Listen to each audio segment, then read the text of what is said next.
ran into some minor struggles, but we are doing some brand new stuff. My name is Mullahoo. We are here with Zombies, and we are bringing you the world's first Pauper Mercenaries Tournament, presented by The Fighting Pit, our beloved podcast with Tangster behind the scenes. They're going to be running this, and honestly, this is their brainchild, so shout out to them. But tonight, we are going to be playing a Pauper tournament with all Legendary Mercenaries banned, all Task 7s banned, and a brand new format to explore. So, Zombies, hello, and what are you looking forward to? What's up?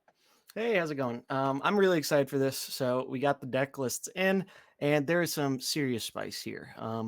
The kind of great thing about this new format that we're trying out here is we wanted something a little bit more accessible, right? I think that's definitely one hot topic in the community right now. Is I think mercenaries could do with a little bit more accessibility, and so with the rules for this tournament, barring legendaries and task 7 items, I think it's a lot more viable for players who maybe don't have a kind of full collection or closer to a full collection to be able to compete in an event like this without being at like a serious disadvantage or anything, right?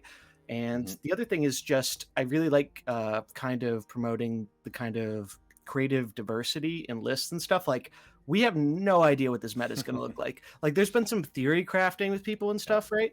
But unless you actually have unless you had someone to go test these out with in like a friendly private match, you can't run these on ladder and get results that are going to help you at this tournament because you're not going to be running comps. You're not going to be running into comps that you're going to be seeing in this tournament because on ladder you don't have these restrictions, right?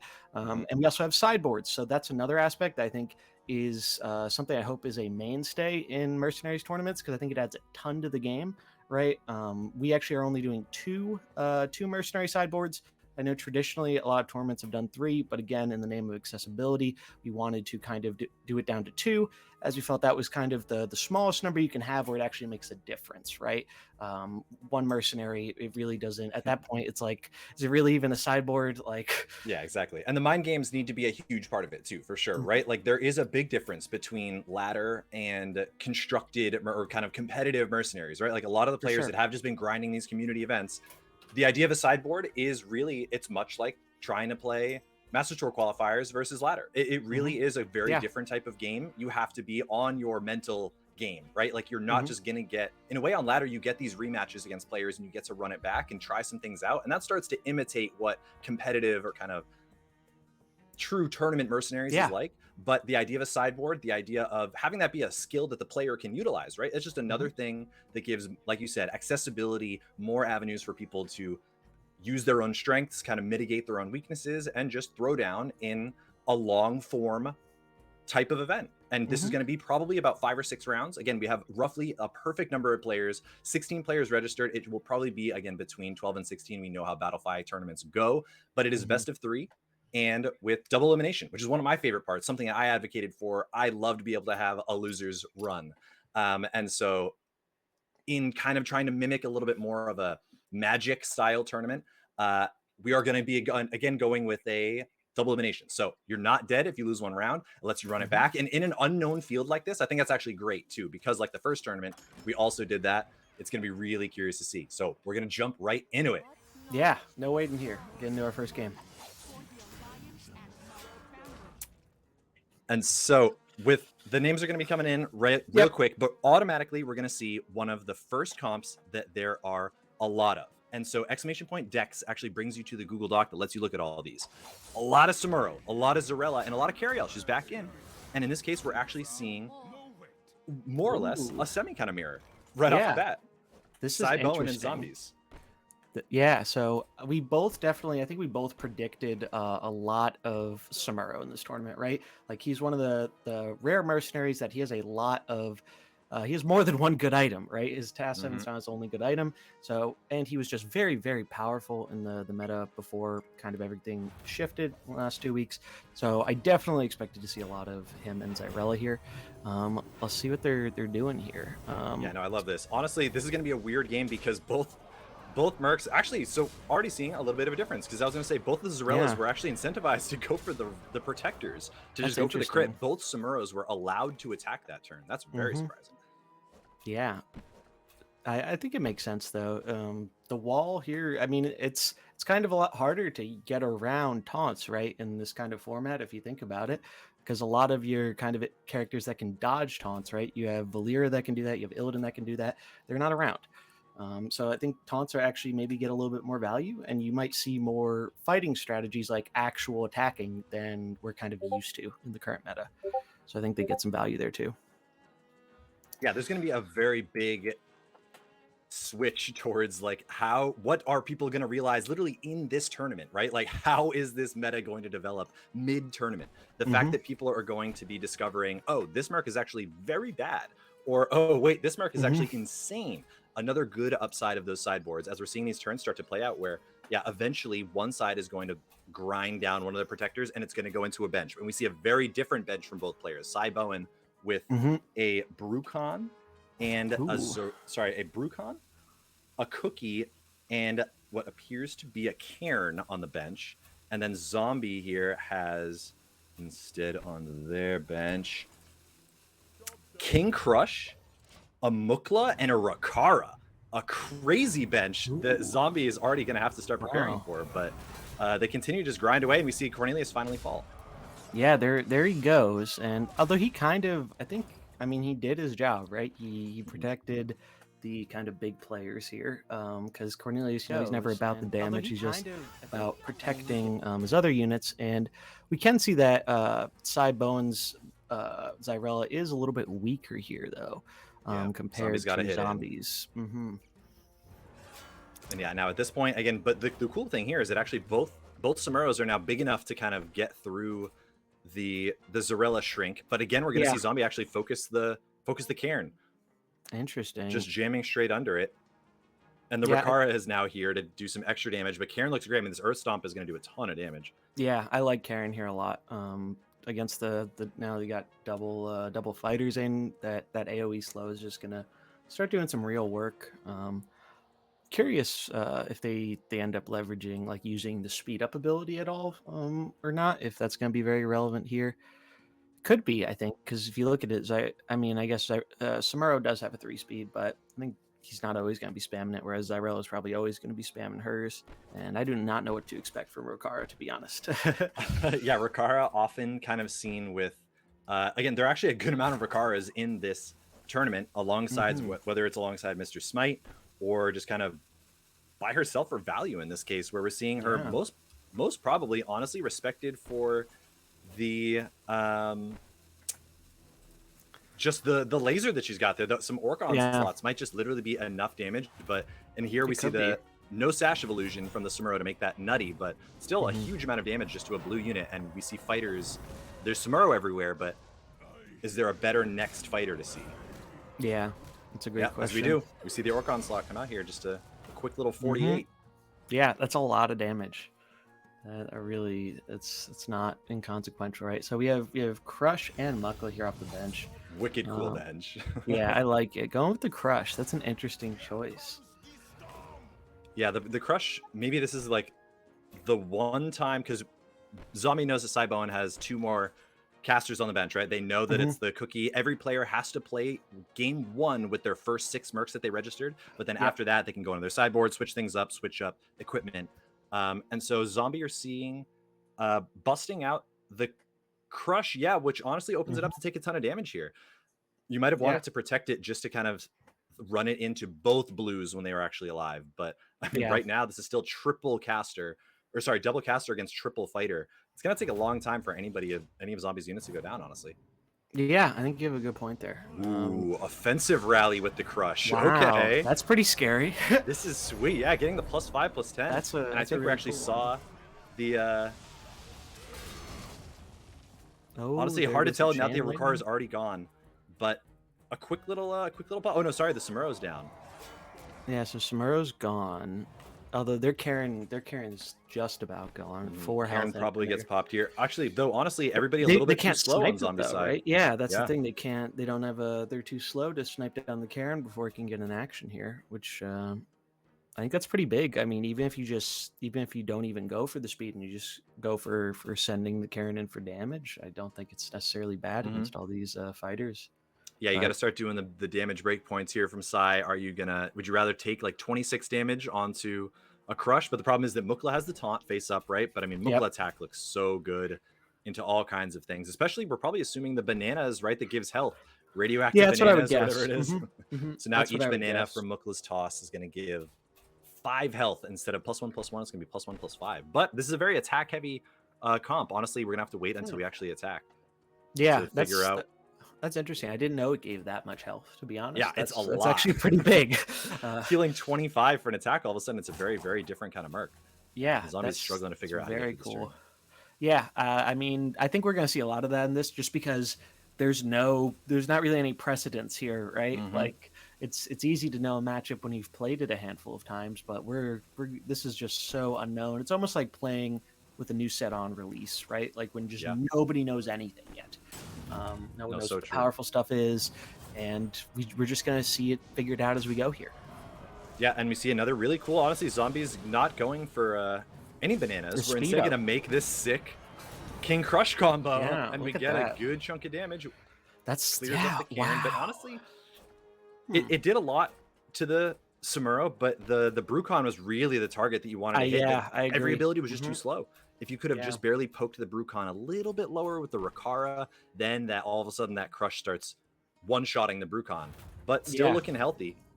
Or if they had a way to kill lower the Samuro more earlier, where they would have gotten a second kill on that King Crush. Bang, bang, bang! Ooh. Speaking of a kill on a King Crush, right? Speak to the devil. Kill. Jeez. That was insane. All right, so already some sweet little combos that we're not expecting. Coming off the bench. We see the King Crush and the Mukla on the bench. Honestly, I didn't even get a quick look at what the Mukla equipment was there in that case, but really cool to see again when you have no big brother from Mukla, one of the biggest reasons to play Mukla, and they kind of pulled a backline beast combo together with, instead of, again, traditionally you see Rexar, Crush, and Mukla as an opener, right? That's the beast's opener, but here we're actually seeing it come off the bench, which a great idea from Sai. Not from Sai. We see let's see, not Sai, but Zombie scooping that up. Yeah, with the really tight Crush to run into a lot of these casters, and there are a lot of casters in this tournament, right? There are a ton of Bright Wings, actually, very cool. There's a lot of Brucons, a lot of Morgles, a lot of Shadow getting in there, some Shadow, some Vol'jin, right? Still without Ring of Haste, we're still seeing Vol'jin seeing play. That was maybe one of the most surprising things from these deck lists. Yeah, I was surprised to see that too. Not super surprised though, because I think they're, even without the speed up from Shadow in a format like this, it definitely can have, I think, just that big AoE and potential healing with Natalie seems pretty good. But again, no T7, so Natalie's not really as good as we're used to her being. True. You have to wait for cooldowns on her AoE and healing. So yeah, but again, if the rest of the world is slow, right, now all of a sudden it's not a big downside to be a Vol'jin that is only like a reasonable merc, right? They've got a 6 speed slow, like their Muddy Footing costs 6, but still, Curse of Weakness still very fast, and if everyone else is acting, at 5, 6, 7 speed, then but hey, that's what Karen is for too. Karen is probably one of the best things, and a relatively ubiquitous merc in a lot of these comps, where Karen, both with Reincarnation, still legal, and he's an epic, right? He's not a legendary. There's no Diablo, but it's really going to be curious to see how good Endurance Aura is in a brand new world. And you made a super good point about these players are probably going to be roping a lot in brand new situations a lot. These types of new formats also just test, like, how good of a player are you? Can you adapt to these? Can you react? Yeah, it's really great, and I love to see it because it's a different kind of skill testing, right? Like, we're all familiar with, big tournament after an established meta. People, that's great. It's a lot of work and prep that goes into it, and I really respect that. But it's a totally different thing when you kind of have to just go in relatively blind and just figure it out as you go. It tests a whole different set of skills, in my opinion. I think it's great for variety, right? It keeps things a little bit interesting. No, absolutely. And speaking of variety, again, we've got sideboards in this match. So both of these players have to go into the tank and figure out what they're going to do. Sai, down a game, has Sky Admiral Rogers and a Varden on the bench. Very interesting, but honestly, neither of those really jump to mind as something that I'm going to be truly leaping at. And Zombie, we've got from their bench, Karen and Sourfang. We're going to see really what they decide to do. Yeah, we're getting into game 2 here. Just one second. Yeah, honestly, so again, Zombie up a game, not necessarily having to change anything, right? Like, that was actually that the crush went unanswered. The Mukla was Yeah. absolutely possible to just completely run away with the game, pumped him up, and there just wasn't enough damage, right? There are very few good protectors. I think that's something that we're going to have to be paying attention to. Most of the good protectors are very defensive. Cariel's, Cornelius's, Cairn, right? And Cairn is good, but one Earth Stomp is not the end of a game, right? For Cairn is sure. really at a completely different level without the Diablo, which is great to see. Yeah, there's just not that that one merc you have to be worried about blowing up your whole board and scaling off of it, right? Like, obviously, it is Karen's still insane, and the fact that he has reincarnation in this format is really, really nuts. But yeah, I think he is very powerful, and we're getting into game 2 here now. So let's see what let's see if they change anything up with the sideboards. So I think we entered just a little late here. Let's see. Yes, it looks like Zombie ended up bringing in. So both players slightly altered their opener, right? Sai instead got to open with instead of the Zarella, they ended up opening with the Brucon, Samuro, and the Cornelius. Just kind of protect the Brucon, probably just keep stacking it up. And we see that already, honestly, they just took a clean kill. There was probably no taunt from zombies. The way that this board looked, it looks like a caster might have just gotten instantly deleted from zombies' side. Yeah, maybe they did lead with the Zyrella, possibly, and that got taken out early on. It looks like Zombie did side in both of their sideboard cards here, though. So Karen and Sorrowfang. That's pretty interesting. I'm very curious to see what he does with that.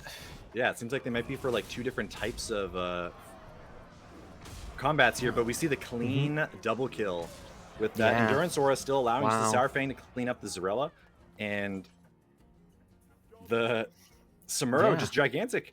I mean, at this point they're trading back, and now so Sai got a one single kill, Zombies kind of turned it back, got a double kill. Yeah, there's still a healthy looking Samuro here, but this Endurance Aura is going to be such a pain in the butt. Just a taunt sitting there. It's true. Taunts. I think taunt is really going to be a lot more valuable in this format, because we've already seen in this one game, look how many characters are actually attacking in. We have way more people attacking, mercenaries attacking, than we're used to. Because they're really, I can't think of too many attackers outside of, I know Valera and Samuro used to be a very popular attacker, but like there just aren't a ton of characters in the regular meta that focus on attacking. And I think we're going to see a lot more of them here. Yeah. But we are, like you said, we are seeing a lot of casters in this. However, I think that might actually give comps like Zombies an advantage with these fighter heavy ones. Like I'm liking what we're seeing here from the kind of fighter heavy lineup. And one of the things that's already become like interestingly very apparent is that these Samuros are outscaling these Zarellas like almost instantly. Like shrink your attack, and also a lot of the Zarellas are just shooting all these protectors. It's one of your only casters that you can kind of affect, and you need it to trigger your Samuro, right? Like you said, all these shots are getting in the way. It actually forces the Zarellas to just be shooting like these tanky protectors, and the Samuros, who are the reason that the Zarellas were presumably there, aren't even getting affected by them. Yeah, it's really interesting. Like we saw a lot of Samuro Zyrella in the beginning of the game, right? And now I think it's just a very viable comp, and even with the changes to the items, because you're just a little bit more limited. And I do think we are going to see more of these protector taunts here. And Zyrella just seems like a pretty decent way of getting damage on there, comboing your Samuro, which I think we're going to see a lot of. So yeah, I think she just makes a lot of sense in a format like this. Yeah, it's going to be cool to go back to kind of like the OG. Like, honestly, this is already in this first set. It has looked like a de-evolution of sorts down to the bare bones of mercenaries, really, of just like your protectors are tanks. Your casters are just these almost supports, and then your fighters are attacking. It's just a very clear, like, rock, paper, scissors kind of back in that way. And that's why I'm going to be really hyped to see, like you said, Zarella's certainly everywhere. But if these Zarellas appear to be focusing all these protectors, now, would you rather have someone other than Zarella? And we do see a lot of people actually opted for Brightwing in that spot instead of Zarella. When now all of a sudden you're putting your stats on your guys that are trying to attack. That's lining up with the theories of this archetype and of this format. So I wonder if the Brightwings will be better than if they'll outperform the Zarellas. We're seeing even a Sourfang summon going crazy. Ooh, but wow. Whirling Blade. Yeah, that was a lot of damage from the summon, huh? Jeez. When summons are there, again, one of the best ways to kill summons is AoE. Really, what AoE mercs do we really have anymore? There are very few fast AoEs when you're not getting Endurance or Firestomp, right? You're not getting Endurance or Cold Snap. You're not getting Brucon Chain Lightning as much in the same way. Like even just a Sour Fang, if you make a summon and they have to attack it, you're trading in 30 points of damage or something. That's great. Ironically, though, they do have a fair amount of AoE options here with what Sai has on board, right? You got all their units have AoE here, but two of them are pretty low. Yeah. So we do have a lot of AoE here in this specific set, but I think Zombie's in a really good position. Their Samuro kind of got away with it, and I think that is because of the kind of Sorrowfang Karen switch in. I think that was a great switch in. It seems to have been doing a lot of work for them, and that's the thing with sideboards. It's really easy to metagame yourself and over predict, but if you can predict it just right, you can really give yourself a solid advantage. Yeah, and this is only going to become more present, right, as the tournament rounds go on, I believe, is that they will start to realize, like, I promise you, some people will probably come away from this tournament thinking like, wow, I truly wish that I never even registered that guy. Like that guy just sat in my sideboard the entire every single round. And some people also look at other people's deck lists in the middle of this, right? Like deck lists are open, everyone gets to know what's going on, and that adds to the mind games. But yeah, 100%. At this point, Zombie is just up 2 mercs, right? We still have 2 mercs on the bench. Life total is a little bit too low on Sai, and maybe this is something we see, is that some of these comps might have kind of accidentally finagled themselves into just like not having enough damage. Sai really kind of looks like their biggest damage dealer is basically just like a Brucon and a Samuro. Every other merc is essentially a support merc. And if you lose your one carry, these kind of low power level formats might get too sticky for just in a 5 support lineup. Yeah, it snowballs, right? Like if once you start really pumping up that unit, it's like we see in regular mercenaries, scaling is powerful, right? Like if you have a scaling threat and your opponent just doesn't have enough damage to kill it fast enough, like that's just game winning a lot of the time. And we've been seeing some really insane scaling this game here, particularly with Samuro. And like you said, like I think there are going to be some comps we see here that just were not cognizant enough about, like, do I have enough damage? Maybe worried a little bit more about survivability.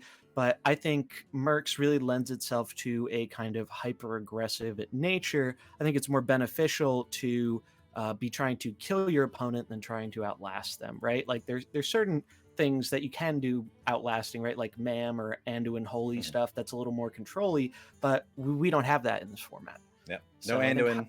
And we see the holy, the unholy team there ends up taking it. Zombie gets the 2-0 despite getting an early kill there.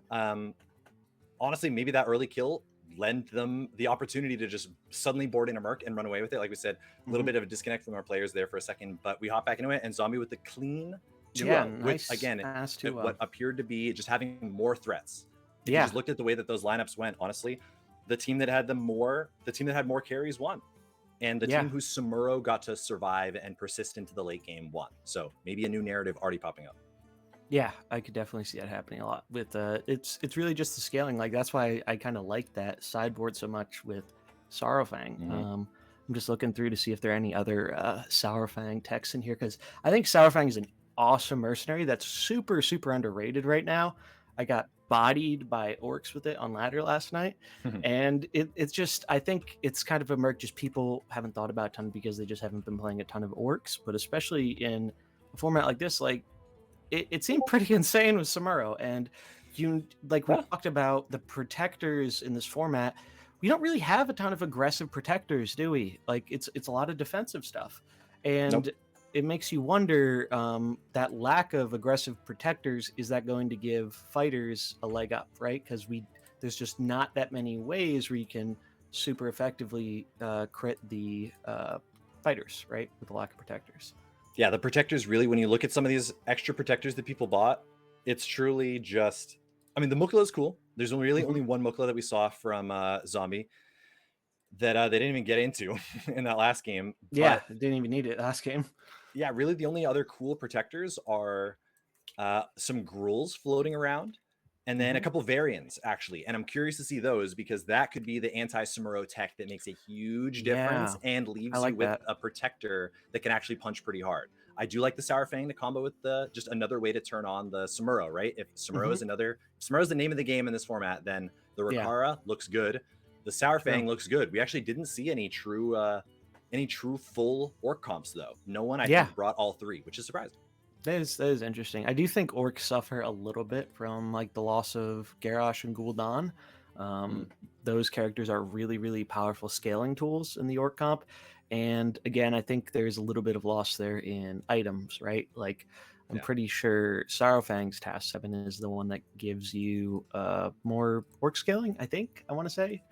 Um, it's hard Yeah, his to task know 7 for is the sure. Serenite Stompers one, yeah, which is Yep, the that's what I mobilizing thought. strike, which is one of the Hmm. best reasons, like maybe one of the best combos with Sourfang. But honestly, when the other two equipment on Sourfang, yeah, are great, just like pure stats when you're looking for threats, just Serrated Shield to make him Yeah, huge, or it's not bad. Berserker's Blade just for a little bit better of an AoE. Probably not the biggest deal. I wouldn't be surprised if they are indeed just taking that raw stats. Yeah.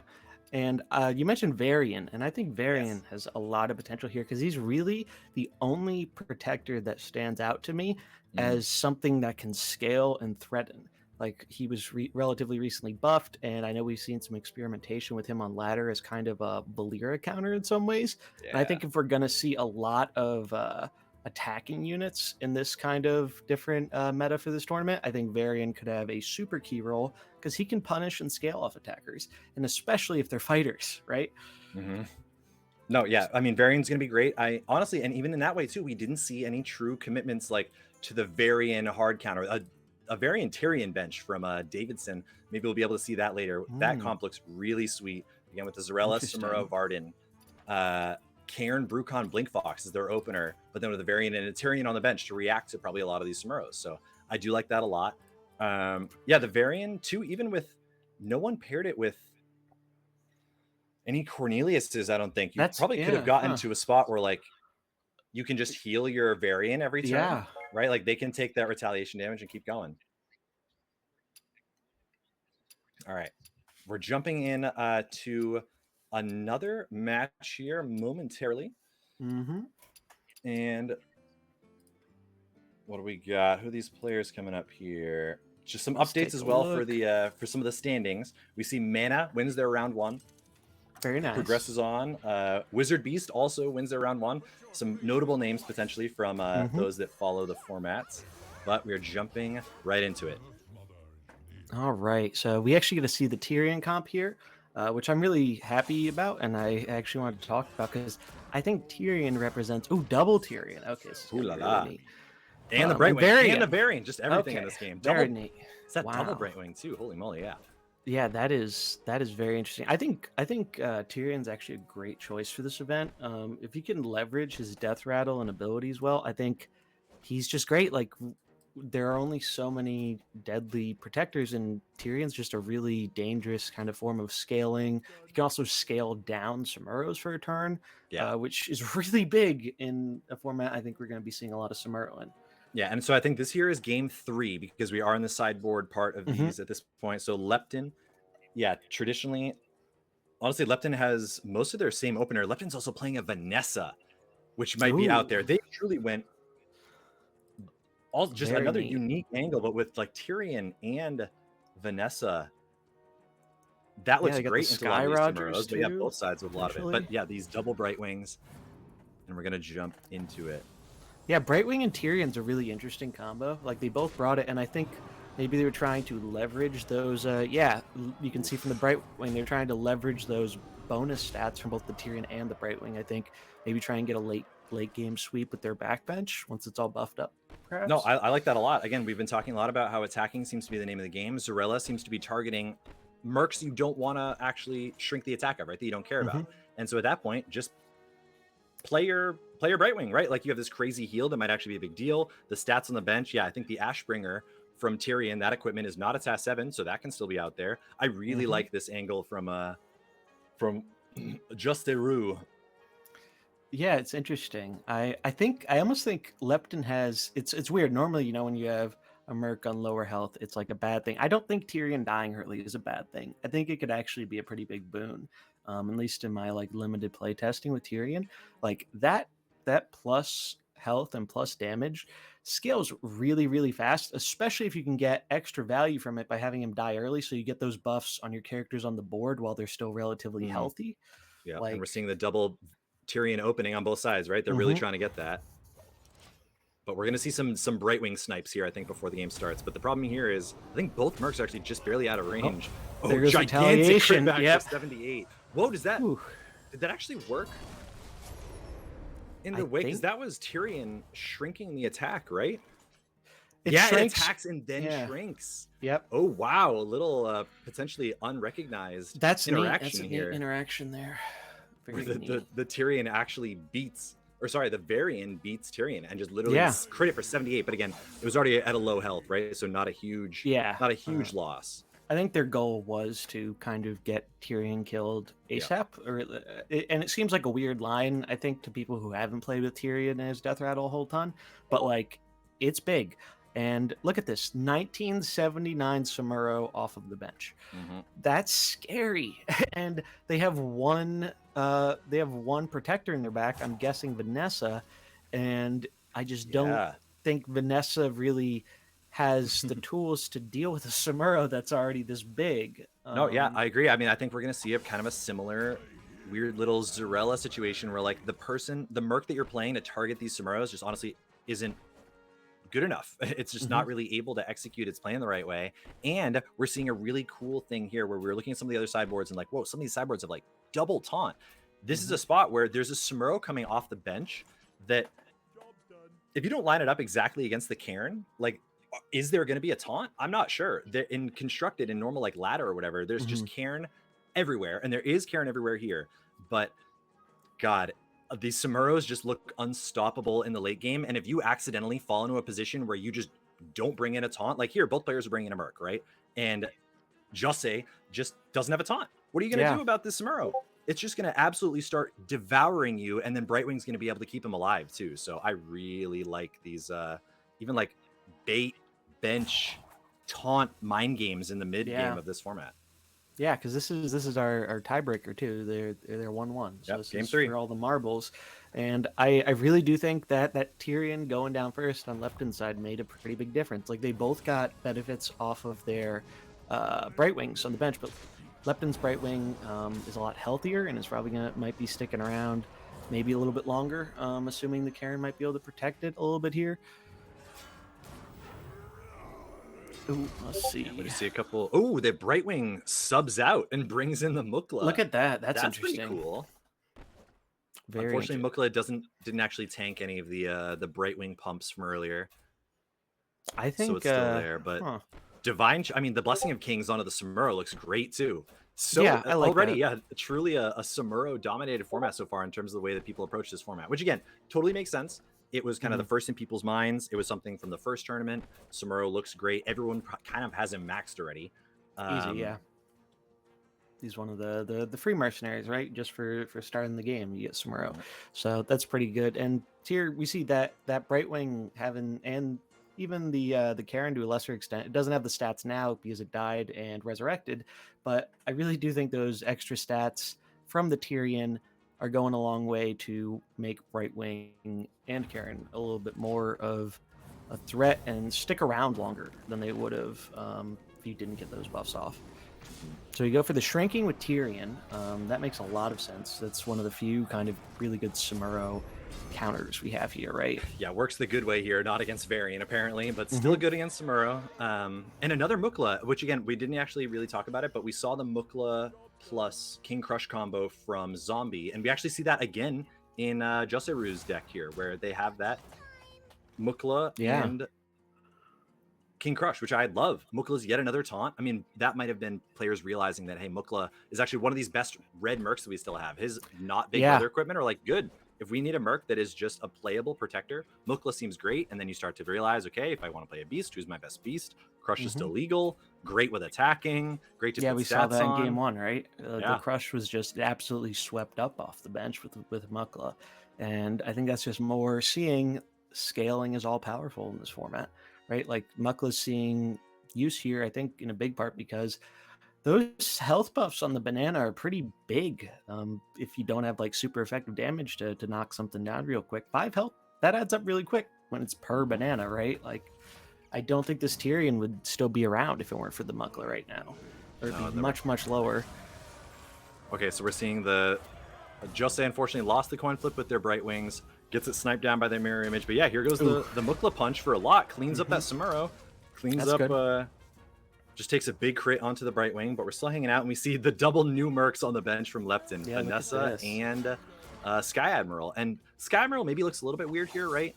Doesn't really combo with a ton. We saw some of these players brought some cool Sky Admiral plus Varden comps, which are really funky, right? To just actually be able to like make your super cold snaps. And not a ton of Varden seen so far on camera, but maybe we'll see more of that. But we Look see at this the Vanessa, beast though. combo. It's huge. Oh my god, actually, you're right. Holy moly. It's huge. And against double green guy like this, unfortunately, Mukla has a taunt, right? So there can be some coin flips here. For sure. Actually, no, the taunt comes in at 2 Oh, speed, no, it's faster. Yep, it's faster than anything. So that's Mukla, again. Ooh, no, they said no. Oh, okay. Went in with the Tyrion. Yes, because the Bright Wing's going to snipe it down. Just went for the pump. And Makes sense. Crush be gigantic. But at this point, the problem is I think this Vanessa might actually just be too I much. think she's enough. Like, I mean, Karen's going to die. Brightwing can get one hit, right? But, like, it can act first. It's faster. And you still have your Sky Admiral on the bench, right? Yep, looks like Josser realizes it too. Yeah, that was very, very well played by Lepton. I think 100% a huge reason why they won that game was killing off, like almost intentionally trying to get their Tyrion killed off as early as possible to reap the benefit of that +8/+8. I think that made a big difference. Yeah, almost like the weird little double mirror there where both sides had Smuros, both sides had Tyrions, but how and when did they die? How and when did they get to bring them in? Yeah, like you said, exactly. We saw Lepton lost their Tyrion first, which is exactly what you want. Opened up the opportunity to bring in the Samuro earlier, which is exactly what you want, or at least bring it in at an ideal spot that allows you to start scaling, start running away with it. And we didn't see a taunt exactly presented there from the other side. And again, Samuro, another dub, but we're seeing some of these protectors like that Vanessa essentially won the game. She's a threat. Yeah. She starts taking a lot of damage, though. The retaliation damage is legit, and maybe just like I would have played that other turn out, right? Like you at least play that last turn to see if your crush can like somehow finagle through. We didn't catch the exact math, but the fact that there was another caster on the bench, if they could clean up the Vanessa there right before they went into that last turn, maybe it's something. But they had enough.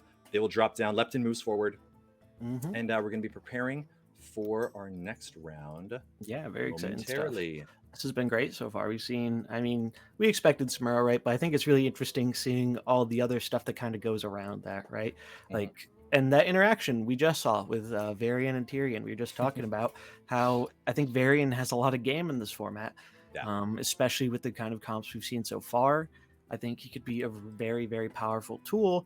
And looking through the list here, he wasn't that popular of a pick, it looks like. No. Yeah, it's definitely surprising that people, how they decided to operate around the protectors is kind of a good first place to look at. Like, kind of what color did they start with? And we're going to be jumping into this Wizard Beast matchup. Finally, one of our a potentially recognizable player from the world's first Mercenaries Tournament, as well as a bunch of other community events. So this will be exciting. They're up against what looks to be here Killer Queen. Ooh. Let's see. Yeah, so Ogre Kill, is the actual in-game name here. So that should be this will be an interesting one. So we've got Wizard Beast playing, the Tyrande comp. So we've got Baby's first Mercenaries Theorycraft in here. We've got Samuro, Zarella, Millhouse, Cairn, Cornelius, Tyrande. So we don't know exactly how they're going to open, but that does kind of have some alternate options there. They could open with the Zarella Samuro. They could open with that Cornelius, Tyrande, Millhouse combo, which essentially just lets you start stacking it. All right, looks like they're going. They're starting with Cornelius. Step one, they're deciding do we go for combo or not, and they do. They open combo, which I think if you're going to bring this combo here, right? This is the Arcane synergy where what you really try to set up for is Cornelius just keeps your 2 Arcane mercs alive, and you set up for a turn 2 doubling Millhouse's Arcane explosion with Tyrande and putting Millhouse down to a 1 speed Arcane Explosion. You actually get to one Wow. of the fastest mercs in the game in this format, in this Pauper format. This Millhouse could be devastating. And so let's see what they run up against. Double Taunt. No, that's a funky Varian scan. Interesting. Oh, Okay, so a yeah. complete whiff on the Varian, Whoa, actually. whoa. That's I guarantee you that Varian was oh no, this is round one, right? So that means these are their preset Yeah, choices. no, this is just their opener. This is no Yeah, sideboards okay. involved here at all. Gotcha. And so yeah, this is Killer Queen, Ogre Kill. Yeah, just opening with that Mutinous Varian. I do think the Varian was Fulgent, definitely kind of trying to account for a Smurl lead, and so I think Wizard Beasts actually did a good job kind of playing around that here by Yeah, we I don't wonder if they honestly just like looked at the deck. If you look at Wizard Beast deck list, Samuro and Zarella are listed first. Mhm. If I was Wizard Beast, I would have put that Millhouse at the end so that if they just stop Yeah, reading, yeah. then they don't even realize it. But yeah, honestly, this Variant is a complete whiff. This Mutant is a complete whiff. This looks amazing for Wizard Beast in the opener so far. Yeah, I'm like in their position a lot. Like they're really Ooh, no taunt. Ooh, wow. I mean, it kind of makes sense Yeah, because it you does. just want to be able to heal for next turn, right? You get a bump onto the big damage crit onto the Mutinous. Not bad, Yeah, not that's bad. true. And Mutinous is scary. You know, he can take quite a few amount hits, and like we talked about before, there aren't a ton of super aggressive protectors in this format, so I could see him being a pretty good taunt shield. Yeah, I mean, if Mutinous can actually just gobble somebody up, right, with that devouring attack and get big enough, yet another way to kind of build more your own scaling. scaling threat. Yeah. And scaling's key. Brukan scales with his own nature, but there's not as much, we're not seeing as much synergy between these units, right? Like they don't seem to have a whole lot of beneficial interactions with each other. Yeah, So I'm we're seeing wondering a if taunt that's out of Killer Queen. I wonder if this isn't their traditional start that they were planning, but they were trying to kind of metagame against Samuro Zarella, and it just didn't work out with what Wizard Beast started with. Yeah, no, I mean, they definitely kind of made the call to target the Samuro and whiffed. And so you have to imagine this is Wizard Beast favored. We see a little bit of the, so the combo comes out from the Arcane side of Wizard Beast. And now, oh, look at this, one speed Arcane Explosion. You start to build your own Vol'jin. Yeah, look at that. Build your own cookie, right? In a format that we don't really see that many cookies, though we do see one here. We do have a relevant speed tie here potentially too with the cookie and the Cornelius. Yeah, that's healing's kind of big. Healing's kind of big here. Corn's gonna die no matter what, most likely, but if he can get the heal off on his other two units, that's really big. Yeah, it starts to help protect this Brukan, because if they drop the Cornelius here, okay, they do get the heal. Massive. Yeah, it's a pretty big the fish kill and the devouring attacks, but again, it's just not enough, right? Which is a huge deal. Surprisingly, Wizard Beast actually focuses the Mutinous just to protect. Yeah, I'm surprised by that too. And part of the reason why, obviously, right, I guess if we look at it now, we see Millhouse again. Millhouse for the entire game is going to have his one speed Arcane Explosion. Awkwardly, kind of falls out of favor. But here, I mean, the Mutinous is going to die. I mean, this is why Wizard Beast lined it up. We know that Mutinous is actually just dead on board here, and Cairn looks interesting, right? As Killer Queen wraps it up. Oh, going to round two, we're getting sideboards. Cool. I mean, yeah, that's a hard position to come back from, right? Like you definitely, I do think Wizard Beast made some very, very good choices to kind of counter. You kind of just metagamed your opponent, and they think I'm going to bring this, and I'm not going to start with this. Like I literally did exactly what you said. I read Samuro Zarella, and immediately in my head, I'm like, okay, they're starting Samuro Zarella. And nope, there you go. That's it's awesome. Just like another edge to be able to find. And I mean, hey, Wizard Beast gets there again. That is something that honestly a cool thing to consider when it comes to building these openers is yes, you are locked into what your first 6 has to be at the beginning of every match, but some of these cool like 3-piece front line, 3-piece back lines let you even have flexibility in that game 1. And again, yeah, like you said, maybe there was a little bit of mind gaming going on where Killer Queen went too deep into their own mind gaming, or maybe just stopped when they read the Samuro. But well played, Wizard Beast. And again, after that, as soon as you open with double anti-Samuro and you whiff, you expect to lose, right? So as long as you get a mental reset here, we're going to go into game 2 and to see what changes occur. We've got a Blink Fox and a Varden on Wizard Beast's side in the side. Varden. And then we've got a Murk-Eye and a Morgul, which I love from Killer Queen. I wonder if we'll see that. More Murlocs. The full Murloc opener is triple caster from Killer Queen, so that most likely could mean triple caster. That means the Shadow is probably still in there, huh? That probably means they actually kept the Natalie, they kept the Vol'jin, and then probably kept the Brukan. I wonder if they just full resent it. But they're gonna have to change their opener, right? Because you got to imagine that Wizard Beast is just gonna say, all right, show me a different opener. I'm going to probably open Arcane again. As you see, Wizard Beast does hold on to Yeah, they're thinking the about it. Tyrande, Right? the Millhouse. Wizard Beast It's actually didn't swap at all either. Yeah, it looks like I oh, think both sides just straight resubmitted for game 2. that is interesting. That's a bold move, but I like it. I mean, that's exactly Killer Queen saying. I mean, we could see a slight difference, but I don't know why you'd bring in the Morgul here over Yeah, your Shadow guys. I think Shadow's better than Morgul for this matchup. So this is Killer Queen with a resounding statement. I mean, I guess this could be what. All right, so this is one of two things. Killer Queen is either saying, "Dang it, my sideboard isn't good enough here. Just the extra more Murlocs running into a Cornelius, not what I want, right?" And that they're just forced to run it back, and they're just in the tank. Oh, And maybe a disconnect. Okay, so maybe a potential slight disconnect problem. But Killer Queen, honestly, what I was expecting was they were just deep in the tank. They had to decide we can't open with the Varian, right? We can't open with the Mutinous. Or if you do, you have to have a plan ready because you kind of got stomped because they just aren't playing an attack-heavy opener. They went for the hard read on the Samuro format. Wizard Beast countered that hard read that everyone kind of had and went for a spell-based combo, one of the very few spell-based combos really in the entire tournament. Got rewarded for it. And again, hopefully this is just a little bit of a disconnect here. But rewarding some mind games right off the bat. Yeah, I think it's really neat. One thing I've learned from tournaments, and I've talked with both you and Tangster about this a little bit, is it's really easy to metagame yourself. And so kind of my philosophy on stuff is if you win game 1, unless you know looking at their list and their sideboard that they have like a counter you're almost sure they're going to swap into, I say jam it back because you're putting the onus on them to have to do a better strategy to not lose like they just did last time, right? Now, if you know they have a good counter or something, like when I was playing a Valir deck and I saw they had a MAM sideboard, well, yeah, I'm going to switch it up because that's obviously coming in. But if you don't know, especially in a format like this where things aren't as established, it's a lot harder to do reads like that. So I think if you're up 1-0, especially in best of 3, I think you just jam it back. If they find an answer to it, then you have that third game to be like, all right, let me take a look at my board and see what I can kind of do to counteract how they counteracted my strategy, right? No, I totally agree. I think the most salient point for sure is the fact that, like, I can almost promise you that most of these players have very little experience playing this format, right? If, as we said at the kind of the top of the stream, if you don't have someone to play test with actively, it's even harder to practice for this tournament, which is maybe a slight accessibility thing that we are kind of revealing. Could be another upside of this tournament, right? Is just that it does require some friends list shenanigans here to be able to actually practice for this tournament. But like you said, when you don't know what's going on, don't put yourself into an unfamiliar position. Just try to leverage your lead, as we see Wizard Beast yet again snaps it off. And goes with the Arcane. Says, all right, one more time. And so now let's see. You have to imagine Killer Queen audibles, and they do. Ooh, love it. Okay. Love it.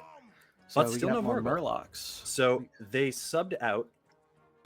They brought in the brought in the old Murkai, and presumably ended up cutting the Varian and probably still held on to that Cairn. Yeah, so I think different opener. That's right.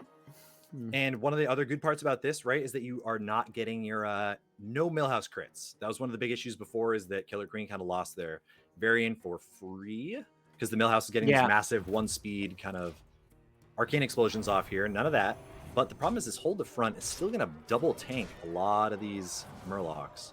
Yeah, it's Cornelius, even without his extra damage preventing equipment, it's just, he's a wall, and you have to get through him. And unfortunately, I mean, Brucon does some decent work, but the other Murlocs just aren't very effective at getting through Brucon through Cornelius as I think they need to be. Yeah, and even with this Blessing of Sacrifice, Cornelius has another angle to even play around that too. So no, you're totally right. This has been just really strong in this format. It feels like, and funnily got buffed, but in a way that isn't even legal to be played in this format, where you can't have the TAS 7, which is the kind of the reason why people are playing this. The taunt, interesting. True, and it's cool seeing Arcane. Like Arcane's working. Like this is a great. Bit of a meme, right? But like it's working. Brucon's dead. Yeah. Are there any other? I'm trying to think. Are there any like other consistent ways other than maybe some Karen speed up shenanigans to get such like consistently fast abilities? Like it's really fast for this format. So yeah, right? No, this is absolutely I mean, this Millhouse, I would not be surprised. Yeah, is just going to be outside of some Blink Fox, like you said, probably going to be one of the fastest mercs in the game right away. These summons, so Killer Queen kind of audibled into this summon heavy. Most likely with the old merc guy, you don't get the Finvasion pump anymore with the Divine Shield and the bonus attack. So they probably went for the way where you just your summons get even better, which looks pretty good against, I suppose, like your average Samuros and stuff, but summons don't line that well up against some sick arcane explosions. Yeah, so you got one no, attack. they don't. The Brucon died right away, and they're fully healed with their nature guys right now. Like they haven't, and Killer Queen's board here, they've taken a lot of damage on their Murlocs. Yeah, and honestly, the fact that the Cornelius can end up dying here, the devouring attack is nice. The devouring attack actually putting stats onto the Cornelius is great. We see a quick the Murloc laser, jeez, which is pretty cool. So much shooting damage. a bunch of little blasts. That is nuts. Getting that summon pump. And Karen seems disgusting here. Yeah, and so that was basically what I was going to say, is that like the Cornelius dying actually opens up some crazy, just maybe even greater arcane missiles from the Millhouse. But unfortunately, with the 4 mercs in play, I think you're not going to go for the arcane missiles. But even just speeding up Tyrande to get a 4-speed. Yeah, no, faster than that, a 3-speed arcane shot. We're seeing that arcane shot was critting for 44. I mean, this Tyrande has looked great. No, she's been fantastic in both games we've seen so far here. I think in this format, there really might be something to this kind of arcane combo strategy. 15. Oh, copying. Oh my god, another Elun's Grace. Yeah, wow. I'm surprised they even went for the. Yeah, I'm surprised with it too. The speed up here. Ooh, but a Devour. I like that actually. This Mutinous is getting gigantic. That's a pretty cool angle here from Killer Queen. Again, maybe we'll see some more of this with more of the Murlocs later, but yeah, it is large. It's a big Mutinous, but it's big. Not big enough, because even actually, is this just straight up triple kill rather at 1 speed? Because right now the next arcane spell is going to get doubled. And I think that's 30, right? Yeah, 30 point, a 1 speed, 30 point AoE that will go down to a 0 speed. That's insane. A 0 speed arcane explosion. Wow. Okay. Well, now we're already seeing some really spicy brews here with this arcane stuff. Like, this is working way better than I kind of thought it would. This seems really powerful. Yeah, and that is it. Killer Queen wraps it up. They tried to make a change, but Wizard Beast said, like you said, took your advice and just ran it back. They said, all right, hey, you got smoked in game 1 off of a great just kind of deck building option, honestly, out of Wizard Beast. But then game 2, they had to make a change and couldn't fix it in time. I mean, just being under the pressure, under the gun, having to disarm the bomb with the fuse burning is a tall order in a brand new format. And so props to Wizard Beast. Yeah, it's really hard to kind of react like that, kind of react to what your opponent brought when you just don't know so much about the format. And again, we've seen Wizard Beast before in other tournaments. They have some familiarity with like the structure of mercenary tournaments, right? Like, even though we're doing things differently here, they have kind of that experience of being in like an open decklist sideboard environment. And I think that definitely is going to their benefit. Now, Killer Queen might have some of that experience as well. I just don't know for sure. But we do know because we've seen Wizard Beast in a few other events, and they're always near the top, if not at the top, right? Like, they're a very, very good player, and we're seeing more of that with this really cool deck building with the kind of arcane Cornelius open that just it tore it apart. It really just. I'm curious to see what is going to take that down. Like, what can stop that? Because that seemed really strong. I mean, one of the first things I think you want to start looking at, maybe in terms of beating it, is again like what is a green merc that can go around taunt? Because that was something that we're seeing as a big deal. Is what the heck? There are these there's a Mutinous, a Cariel, a Cornelius, a Cairn, tons of taunts. But some of the best green mercs that can go around taunts, we're looking at some. Are there many that aren't banned? Like, a lot of them are banned. Lady Anacondra. She can get around. One of the better angles here with the Brucon. So maybe, like a Brucon Anacondra opener. We see Loop player that brought some Anacondra. Maybe one of the better ways to tackle.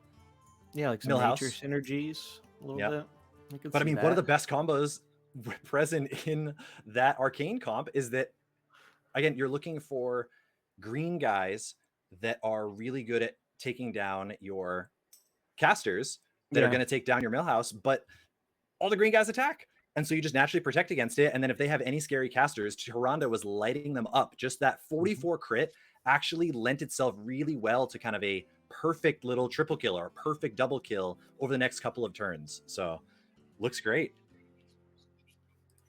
All right, our first reappearing player, we're going to jump over into game 2 of Zombie, who won on camera earlier. They're going to be running it up against, we got here, and Crush is the one we were forgetting in terms of yes, yeah, Crush he's the big one. A good one. Yeah, Crush, but I don't know, can you get Crush around the can you get Crush around the Cornelius? That could be tough. Yeah, I wonder, I'm surprised we haven't seen any Crush leads yet, right? Like Crush came in off the bench when we saw him. So I'm curious if a Crush lead could be good here, because you could lead like Crush Mukla maybe, and try. Yeah, but Mukla starts getting lit up by that arcane explosion though. Yeah. Right? That can be close. Oh yeah, that's true. Against probably wouldn't be as good against the comp that Wizard Beast brought, but against maybe some more traditional Samuro starts. Okay.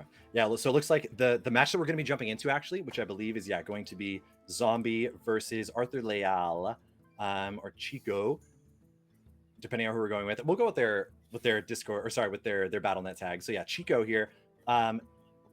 Cornelius Millhouse Tyrande. Again, we're actually going to see it again, which is awesome. So we're going to be jumping into it again. I think for game 2, there's a slight disconnect again from the player's side, so we're jumping into it. But we have scabs in here. Chico with drill. Cornelius, is this a... No, so this is a variant, I think, on one of the other theory crafted decks that we posted kind of leading up to the tournament. So yeah, they have the Cornelius Millhouse Tyrande opener, but yeah, a really cool Scabs. We were just talking about who is a green merc that can go around Taunt. Scabs. You've got that ambush. You've got your Valera wannabe in the Scabs here that is honestly looking quite good. And when we were talking about the winning players were having better scaling, more threats, I mean, this is a combo opener with some killer threats on the bench. This is that combo, that arcane combo into Brucon, into Scabs, and into Anaconda. 3 more mercs that just kill you. So I'm really excited to see Chico here. And then again, we know that Zombie is going to be running it back with the Crush Mukla. So exactly right off that, we're going to see. Okay, cool. We're going to see more Crush. Yeah. If we get our answers, we get our questions answered almost immediately. And it is, I think, a very relevant thing that I don't know the answer to off the top of my head is which of the 3 of Corn, Millhouse, Tyrande, who has the lowest health out of like base health out of the 3 of them? Because that's going to determine a lot, potentially with some Crush snipes, right? Yeah, no, that's a good question. And actually something that probably, with free-to-play mercs, they're that much more likely to get maxed. So I guess because if you just suddenly have one of them not maxed, that makes a big deal. So let me see. Yeah. I mean, Millhouse is one of the squishiest mercs in the game. Yeah, like Millhouse is squishy, stupid tiny. So that could be. It's probably the Millhouse. Could be him. Yeah, I could see it being him. But the problem is if there are any other attacks that come first, and then Cornelius can taunt. Now all of a sudden the Cornelius is too low. I don't know. We will have to see it. We'll have to see how it plays out. But you have to imagine that Crush is going to stay on that lineup. Yeah, and we saw Zombie has the really sick Sour Fang, which is potentially a really good answer to the Millhouse, but it looked really good. Sour Fang summons, those get cleaned up by Millhouse, so that element not going to be there. And so actually I can't see, probably won't see as much summons versus the Arcane, because again, it's just too easy to clean up. But what I was going to say, one of the best reasons to play that summon is the Rakara, because then you can get that Rakara laser, yet another green merc that can kind of go over the top. But it looks like that disconnect issue is taking a little bit too much of it, so we're going to try to find another match still in session here. All right, running back against a good one. So Lepton is going to return to the stage here, and with our first appearance of Mana, who is still undefeated in the Coin Concede listener series, just taking down our hero Tangster. And so we'll see if Mana can continue their sick run. So far, their list includes, let's take a look at the list here. Let's see, Mana with the Murlocs, it looks like, but only just a little bit. And one of our coolest mercs so far, a Gruul on the bench. So Mana's going to be opening with Mutinous Murk-Eye Cookie. Could still honestly just could be the Cookie opener. This could be the triple Murloc opener and a bench of Brucon Varian Samuro. So let's see. we're All right. gonna get some We're things solved up real quick. Yeah, zombies. Let's take us away here. Yeah, we're just gonna take a short little break here, just get the disconnect issue all sorted and settled, and we'll be back very shortly here with our next game. Stay tuned. Exclamation point Dex. Take a peek.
All right, so we are back. We are still waiting for our round to All finish up right, here, so but I we are figure we do a back. little bit We are of still discussion waiting for a about some round more of to the finish lists up and here. stuff because But damn, there's just a lot to talk about here, right? Like there is. we've already seen in just these first few games that we've witnessed. Like it's just so different than what we're used to in Mercenaries right now, and having to figure that out on the fly is it's hard.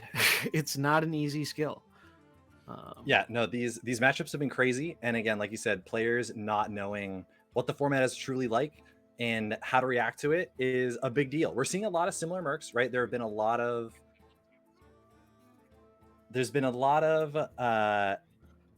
Cornelius, right? A lot of Samuro, a lot of the same kind of mercs with people trying to figure out kind of the best way to respond to a brand new format. And a lot of times that involves comfort, right? People did kind of lean on some of the theory crafts that were tossed out there. Nothing sure. truly.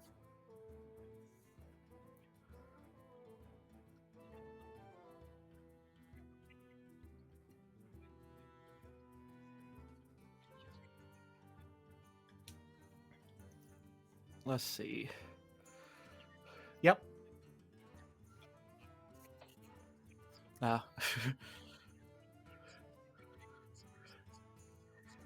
gotcha.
Hello, welcome back again. So we have just finagled a couple of our pioneering technical issues here, but we are good to go. It seems once again we are hopefully waiting on a complete banger of a matchup of Dynoob and Wizard Beast. We're hoping here in round 3 with both playing cool spell-based combo decks and both being some tournaments, some mercenaries community tournament stalwarts, I would say. True, but very true. not positive we're actually getting that yet. But just in case we do, the matchups again, ! Decks will bring you to all the Google Doc that will explain what the deck lists are. But we have Wizard Beast again piloting that really sick Arcane combo with the Cornelius, very sick, and the Tyrande and the Millhouse. With that Samuro also there, kind of like floating, and as we saw, it kind of stole a free win essentially because it opened against a taunt heavy comp and it just led with the Arcane combo and it blew him out. But their opponent, Dynoob, is going to be playing an equally spicy one with Tavish, Sourfang, Cariel, Cairn, Geddon, Antonitis. So here is kind of a variant of a fire-based comp that has the Geddon Antonitis combo in there. A really powerful opener, honestly, in some cases, if you can actually get away with not getting lit up by a Samuro. But I would expect these to be on the bench. And we have that Tavish explosive trap to trigger fire combo in some of these cool setups with the Geddon and the Antonitis. So this is kind of a funky little mid-range. Very interesting. The first time we're seeing fire, really.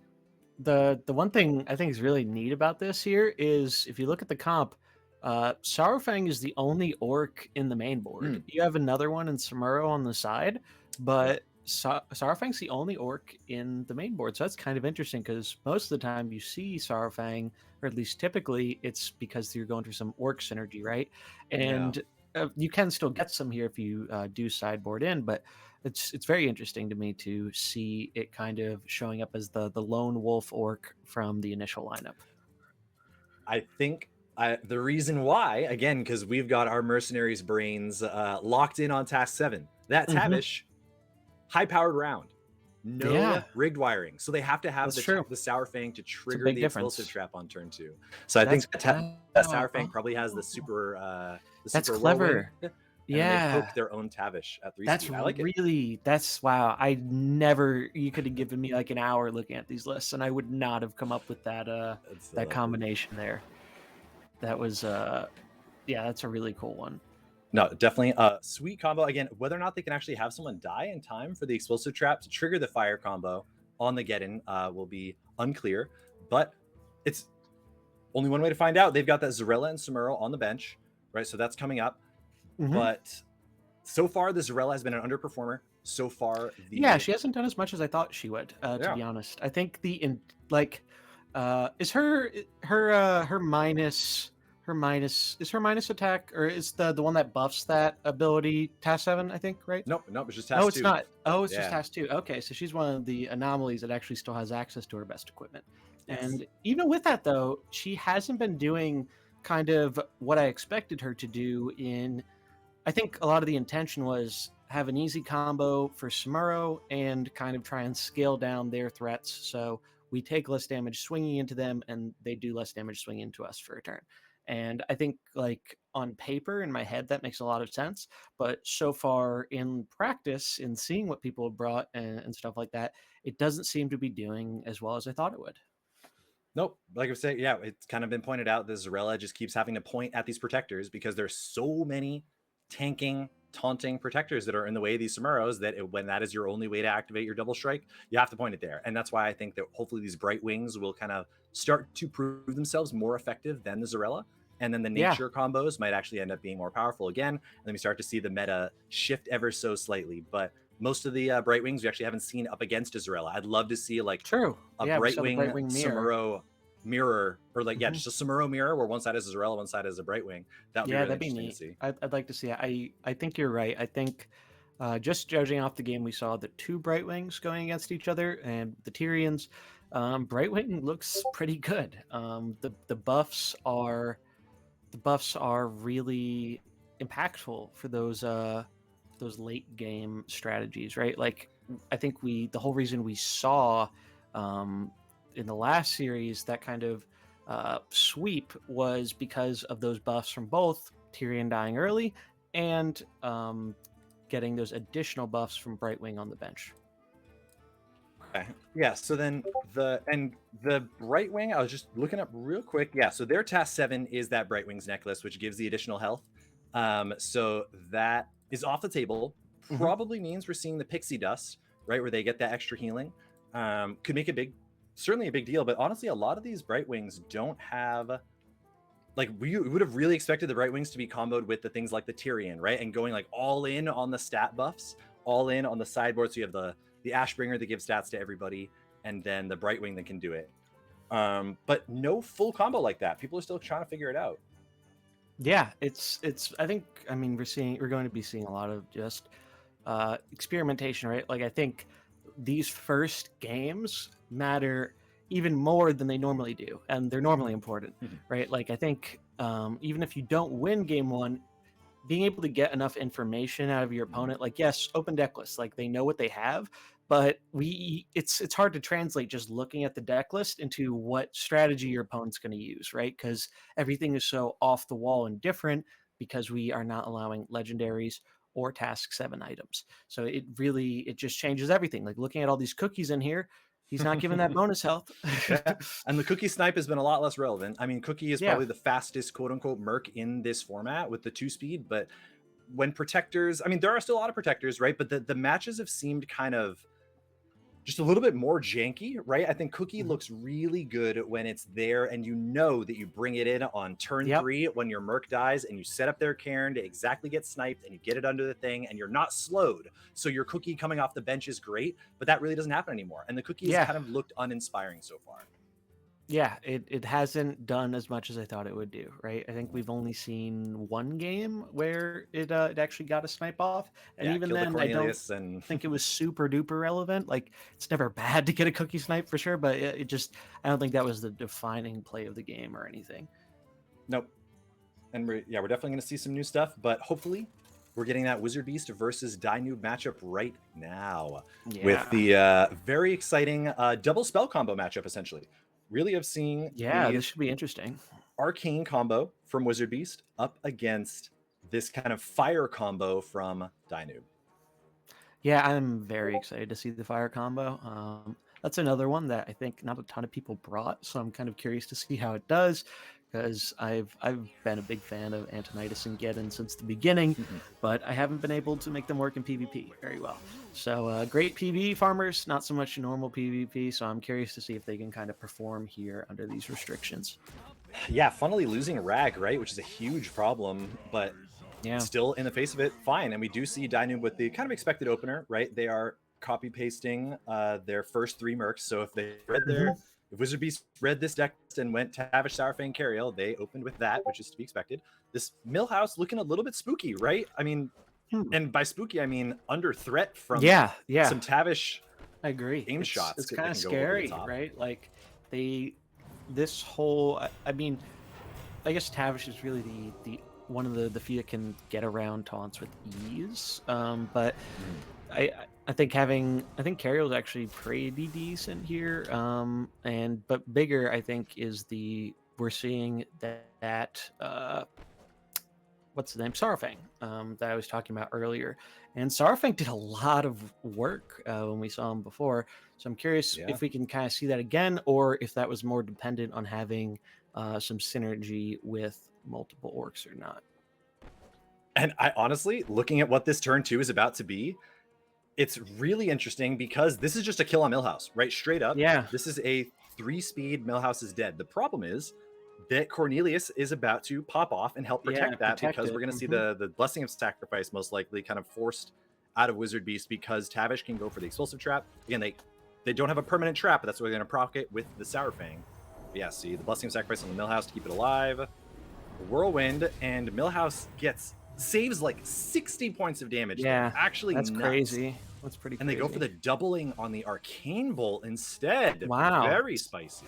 That's pretty interesting. They're stacking that Arcane scaling for a bigger AoE potentially, it looks like.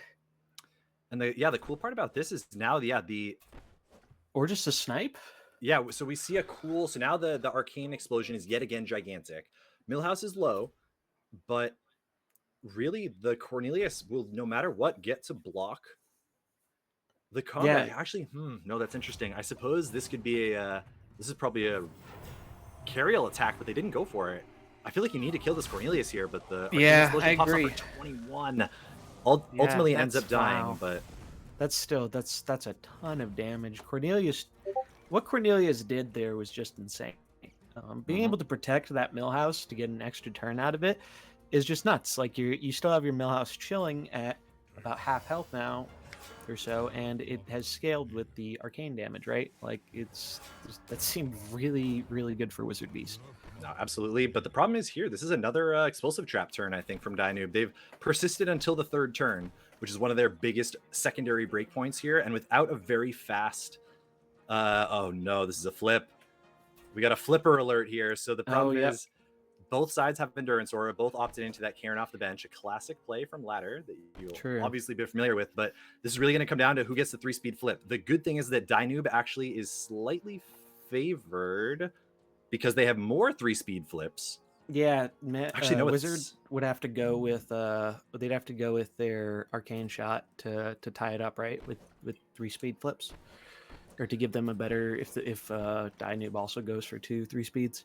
yeah, this is going to be super duper close where both sides are going to try to Endurance Aura. Both sides are going to try to sneak it under. But if Dynoob gets the Explosive Trap Whirlwind, then we see Millhouse dies right away. Yeah. And it's probably a disaster. I mean, this is the key turn of the game. Oh, see, look, did they just change it up? Ooh. They're Yeah, thinking Wizard about Beast it. deciding to not go for any flips. And we're just going to get the guaranteed kill. Actually, I like this. I like this a lot Yeah, from Wizard Beast. I think yeah. You Ooh, they won gotta this first flip. That's huge. That's actually massive. Whoa, Sourfang didn't. Do I have the cooldowns wrong? wait. Interesting. So they knew that they were going to get triggered by the Earth Stomp anyways. Actually, honestly, a pretty smart idea. And so they got to get an Interesting. attack off of the Sourfang. Ultimately, Millhouse trades for a low health Tavish, but Dynoob has now been Earth Stomped, and Wizard Beast is standing battered, but here. And so again, Dynoob's bench here is going to be Get and Antonidas. And so I think Antonidas makes more sense to send in here, I want to say. Yeah, it looks like what they end up going for. Try and get some fast damage off on maybe killing the gosh, why do I keep forgetting her name? The Tyrande, yeah, no, I keep messing it Tyrande, up yep, too. there Yeah, we go. honestly, we started talking about both sides going for these going for the endurance auras, but neither side went for it last turn, right? Like even Yeah, we got it that's wrong. Both sides went for the kind of the assumed play of just when your Karen comes out, you Earth Stomp, right? So that you then lead into a powerful turn. Both of them went for that. Both of them ended up still kind of getting the same outcome. I wonder how different it would have been if one side opted to not, because we're seeing both Karens like very low. Dynoob actually, yeah, their Karen is liable to get sniped by this Zarella. Zarella is that's honestly pretty doing a big. little cookie impression. That's pretty big. Because denying Karen an action for this turn, I think would be really big because you're presumably going to get their Sourfang dead this turn too, right? Yeah, this So is an insane turn. So the Fireball cleans up. So a bunch of just trades around. yeah, But trades all around. the Ancestral Uppercut, a great trade to clear away the Yeah, Dynoob's insanely high health Sourfang. And now both sides down to their final 3 mercs, except we see the Dynoob is at a position where they have 2 heavier mercs. Like they have the yeah, better scaling. They have the better damage, but there's a Samuro against double blue. yeah. I think the problem here, um, well, wow. They're targeting the Antonidas, really. I would have figured you kind of want to go for the well, it's kind of hard to say, I guess. I think you really just have to maximize your Samuro here, right? Like Yeah. Samuro is your ticket. Like if you want a chance at winning this game, it's got to scale Samuro to kill these casters, right? Um, Yeah, but except this the is just best another way to do disastrous that, coin flip. it's tough, right? Yeah. Like yeah, it's not the lines here aren't super straightforward. Because what is the biggest threat? Like what here is the biggest threat? I mean, you can't kill either. Smurrow can't kill either of these things one shot, right? Even if you gang up on one of them, I don't think. I think if you win the flip, maybe no, yes, Antonidas. no, you do. So the Samuro ends up doing like 70 plus damage, and Okay, then so that I might think be it ends up doing might be able to kill 72. Anton.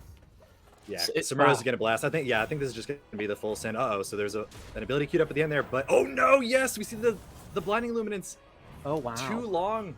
The time went too long, and we see a complete blowout where Wizard Wow. Beast kind of accidentally ends up queuing in the shuffle, in trying to figure out what the heck am I doing this turn. There's Zarella ends up not actually shooting anything in the right order, which they Oof, won that the flip and it hurts a fell apart. ton. Yeah, that hurts a ton. And like we said before, the decision making for this tournament is hard. Like, I do not envy our players right now having to think about No. all these decisions because it's a lot. Like, it's regular Mercenaries has a lot of decisions on its own. And when you're entering into a whole new untested meta, it's just totally kind of it's different. You don't know what to expect and you have to learn really fast and on the fly. And it's hard. It's not an easy skill.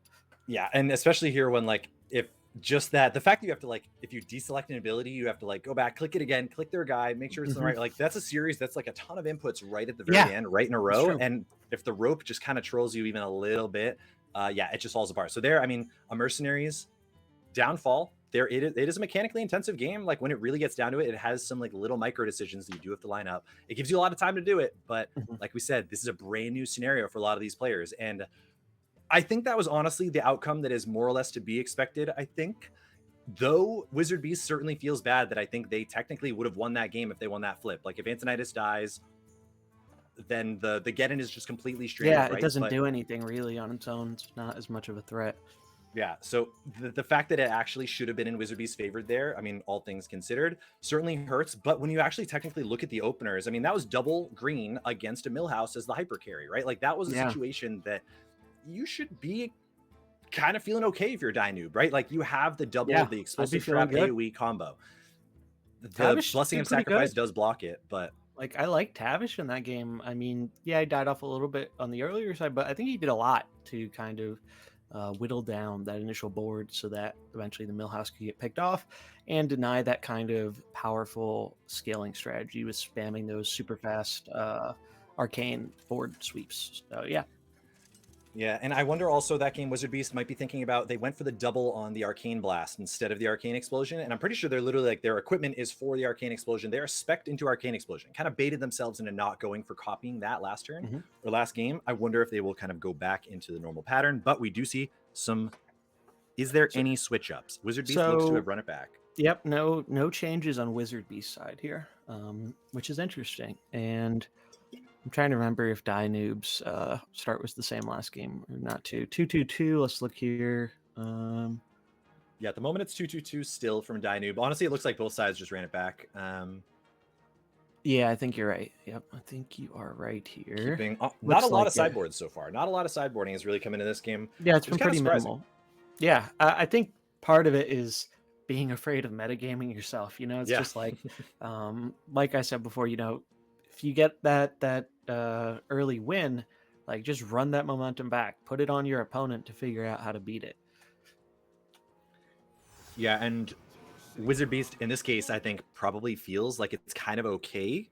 And we've again, like you said, tons of running it back, and Wizard Beast feels like that last game stings, right? It's Wizard Beast's Mhm. game to readjust, reevaluate, like take a deep breath and kind of get back in there. They know that they keep going with the Cornelius, but are they deciding, we're hovering a Samuro, but now they go back to the Interesting. combo.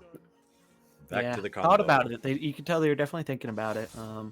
But Which essentially says that they're okay with going into that blessing of sacrifice turn on turn mhm. 2. Oh, whoa, interesting. Whoa, Dynoob get does hit in. us with the get in to trigger the fire combo instead of the whirlwind. That's Interesting. wow. That's wait. That's. I mean, I guess yeah. You can do your combo with Tavish. That is something I would not have expected. Also, this might. I don't know. This could actually be a Huh? potential super disaster, right? Because Yeah, I when don't know if Dynoob this lines doesn't up into it have, well. yeah, Dynoob essentially said, "I'm going for this fire combo." Right on turn 2, I'm going to trigger Yeah, Inferno fire combo with my explosive trap. The problem is they don't have the rigged wiring, so if Wizard Beast doesn't go for doubling the arcane explosion, they can't trigger the yeah. explosive trap. You don't have a self trigger Yeah. ability here, which I think is a little concerning because I mean, maybe they're relying on the idea that expecting more Millhouse AOE, so he's going to get hit either way. Um, that could be a thought. But But that's what I'm saying is that like Dynoob does an interesting job of saying, okay, if you want to copy, yeah, like here, Mhm. that just goes into this really interesting back and forth where Dynoob says, "What's up? I don't have a way to trigger my Tavish. Therefore, are you going to play around it or not?" The interesting thing is that Tavish could have just gone for like an aim shot, and that's where we start seeing players leveling each other, right? And where will people get stuck? Because there's this back and forth between aim shot and arcane explosion and explosive trap and fire combo and Tyrande and like blessing of sacrifice. I mean, what the heck is going to happen this turn? Both players have to go deep into the tank to figure out, and neither of them are familiar with this position. Yeah, yeah. No, this is it's just surprising to me. I'm surprised we saw Noob switch it up, because it seemed to work last time, and Yeah. I'm very much of the mantra: if it worked, like you just run it back. It did, and we see here the back and forths actually happened.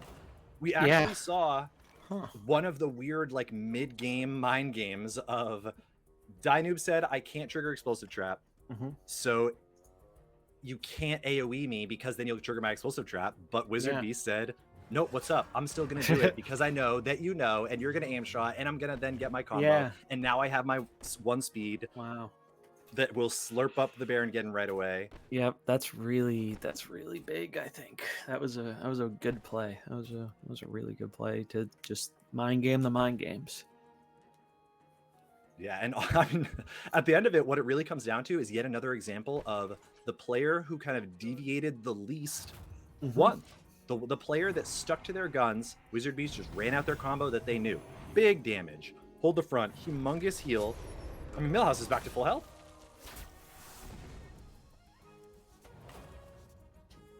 A quick little 1-for-1 here, but we see that Wizard Beast is up an entire Merc. Yeah, wow, that's pretty big, right? Like, yeah, the second Karen looks juicy. Actually runs it into the double protector. This Earth Stomp goes crazy. And Wizard Beast's board's looking a bit healthier here too. Definitely have a little bit more health on their units.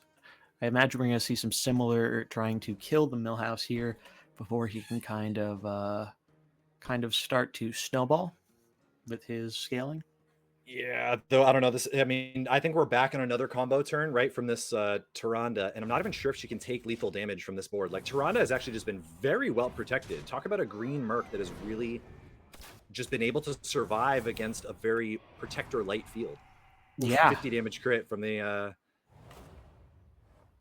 interesting. So that turn was weird. So we went for a series of like the endurance aura actually won the flip, and so they ended up getting the big aimed shot onto the Millhouse. But I mean, Millhouse is just still alive. Millhouse gets to act again, and we get to pop up this. They get to snipe Karen. Yeah, we get to snipe this Karen, which is pretty disgusting. And another benefit of one. Oh, it's double. Oh, that's another gross. doubling from the Tyrande. Another double kill. Holy moly! Does this even kill the? And what is the second Karen? No, it's very close. Do here? I mean, they could AOE to kill the Millhouse. But other than that, like, you don't really want to be swinging into the Karen. Like, no, I mean, I think the Sour Fang is essentially just going to get a little bit stuck behind these things. And this, I mean, you have to kill the Millhouse, I think. But look at this huge damage. Scoops the double kill. The Whirlwind does clean it up, but Earth Stomp does a ton over the top. Arcane shot cleans it up, and now it's just a 2v4. And Wizard Beast clutches it back up. Yeah, look at that, taking it back. All right, so that ties it up 1-1. 1-1, which again is what we kind of, I would have said, looking at the lineups with the double green, with the double fighter opener from Dynoob into the Millhouse, that looks like it should be quote unquote double green favored. The Cornelius did a good job with the Blessing of Sacrifice, protecting the Millhouse, and then they got into a squeezy late game where unfortunately Wizard Beast kind of like just messed up an input essentially in the very late game and it would have won. They ran it back, didn't change, held strong, and won. So now it's into game 3, and will we see this narrative of basically will Dynoob kind of reel it back and go back to that game 1 position? Because I feel like you want to. I feel like they wanted to go back to running back game 1. But instead they went for this odd Baron Geddon that really did not do that much. I would like to see that the Sour Fang probably open up again, especially because Wizard Beast has shown that I'm going to run it back. Yeah, I totally agree. I think Baron's just a little bit of a questionable lead there. I just don't like. I get the intention. You do have some kind of combos there, but I think it's much easier to disrupt. And then when you lose one of your combo pieces there, it's like, well, now your Antonidas off the bench gets way less value. Yeah. And I just think so far, not overly impressed with seeing fire. But again, No. we've only seen a tiny little bit of it. So maybe it can come back here. Yeah, and I wonder if maybe even we could see it come as an opener, right? Like in this spot, you're normally terrified to open with fire when there are Samuros running all over the place. And this is something we have the distribution stats for what this tournament has. So probably after this round, we'll talk about that a little bit because we're going to be hopefully jumping back into this real soon for game 3 between Dynoob and Wizard Beast. But the fact that you're normally terrified of Samuro with this Baron Geddon Antonidas opener, so far Wizard Beast has shown that there's no Samuro kind of really showing up at all. So is there a world where Dynoob ever hits us with the Baron Tavish Geddon, or like the Baron Tavish Antonidas opener? Like yeah, I mean maybe you can try to kill Cornelius fast enough.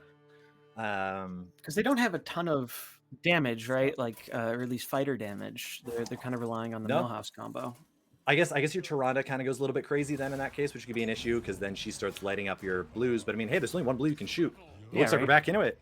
Oh, okay. So different start here from both of our players. Oh, wow. Very different start. Yeah, so we did not expect this at all. No, this is double fire start and into Samuro. That hurts, man. Wow, that hurts. That's super prescient. Exactly what we were talking about here is like, do you ever actually think that like, wait, they didn't show us Samuro? And Wizard Beast hits him with the, I know that you were going to think that. What is up? Here is the hard counter. Your comp is over. And on turn 1, I already just blew you out. Yeah, it really hurts to open double caster and walk into a Samuro, especially after not seeing that Samuro almost at all for the past 2 games. It really does hurt. However, they do get a fair amount of damage on the Samuro. It's down to 40 health, but at the cost of Antonidas, who, as we can see, now that makes Baron Geddon worse. So they kind of have to bring out Tavish in a way here because they need a way to combo the Geddon. Yeah, but I mean, interestingly, this is a good position. Like Dynoob kind of did it correctly in that way to still get the explosive trap trigger. The problem is that the Tavish is forced into that. I need to go for this explosive trap to trigger the fire. You can just play around it. But the problem is Wizard Beast would really love to Earth Stomp this turn. And so I'm just going to take it. Taking it could be okay. You only really get crit on your Zarella, and you're really not that interested in Zarella surviving forever. So in this case, I think it might just be better to get the Earth Stomp because it's just so good. And if you get Earth Stomped and your opponent doesn't, you can't handle that. So I think Dynoob actually kind of managed to get another spot where this explosive trap, they took advantage of not having the rig wiring. It will probably get triggered again if they want it. Yeah, that's definitely clever because it's hard you really have to play some mind games with your opponent when you're dealing with the Tavish that you can't stack those traps. If they don't trigger your trap this turn, you basically are out of move for the turn, which is awful. Yeah, and we're seeing Wizard Beast super deep in the tank, but these things are ordered oddly. The Samuro's already queued up, but I guess the Zarella thankfully acts first, but let's see what Wizard Beast actually ended up going for. They did. Dynoob procs the explosive trap. Yep.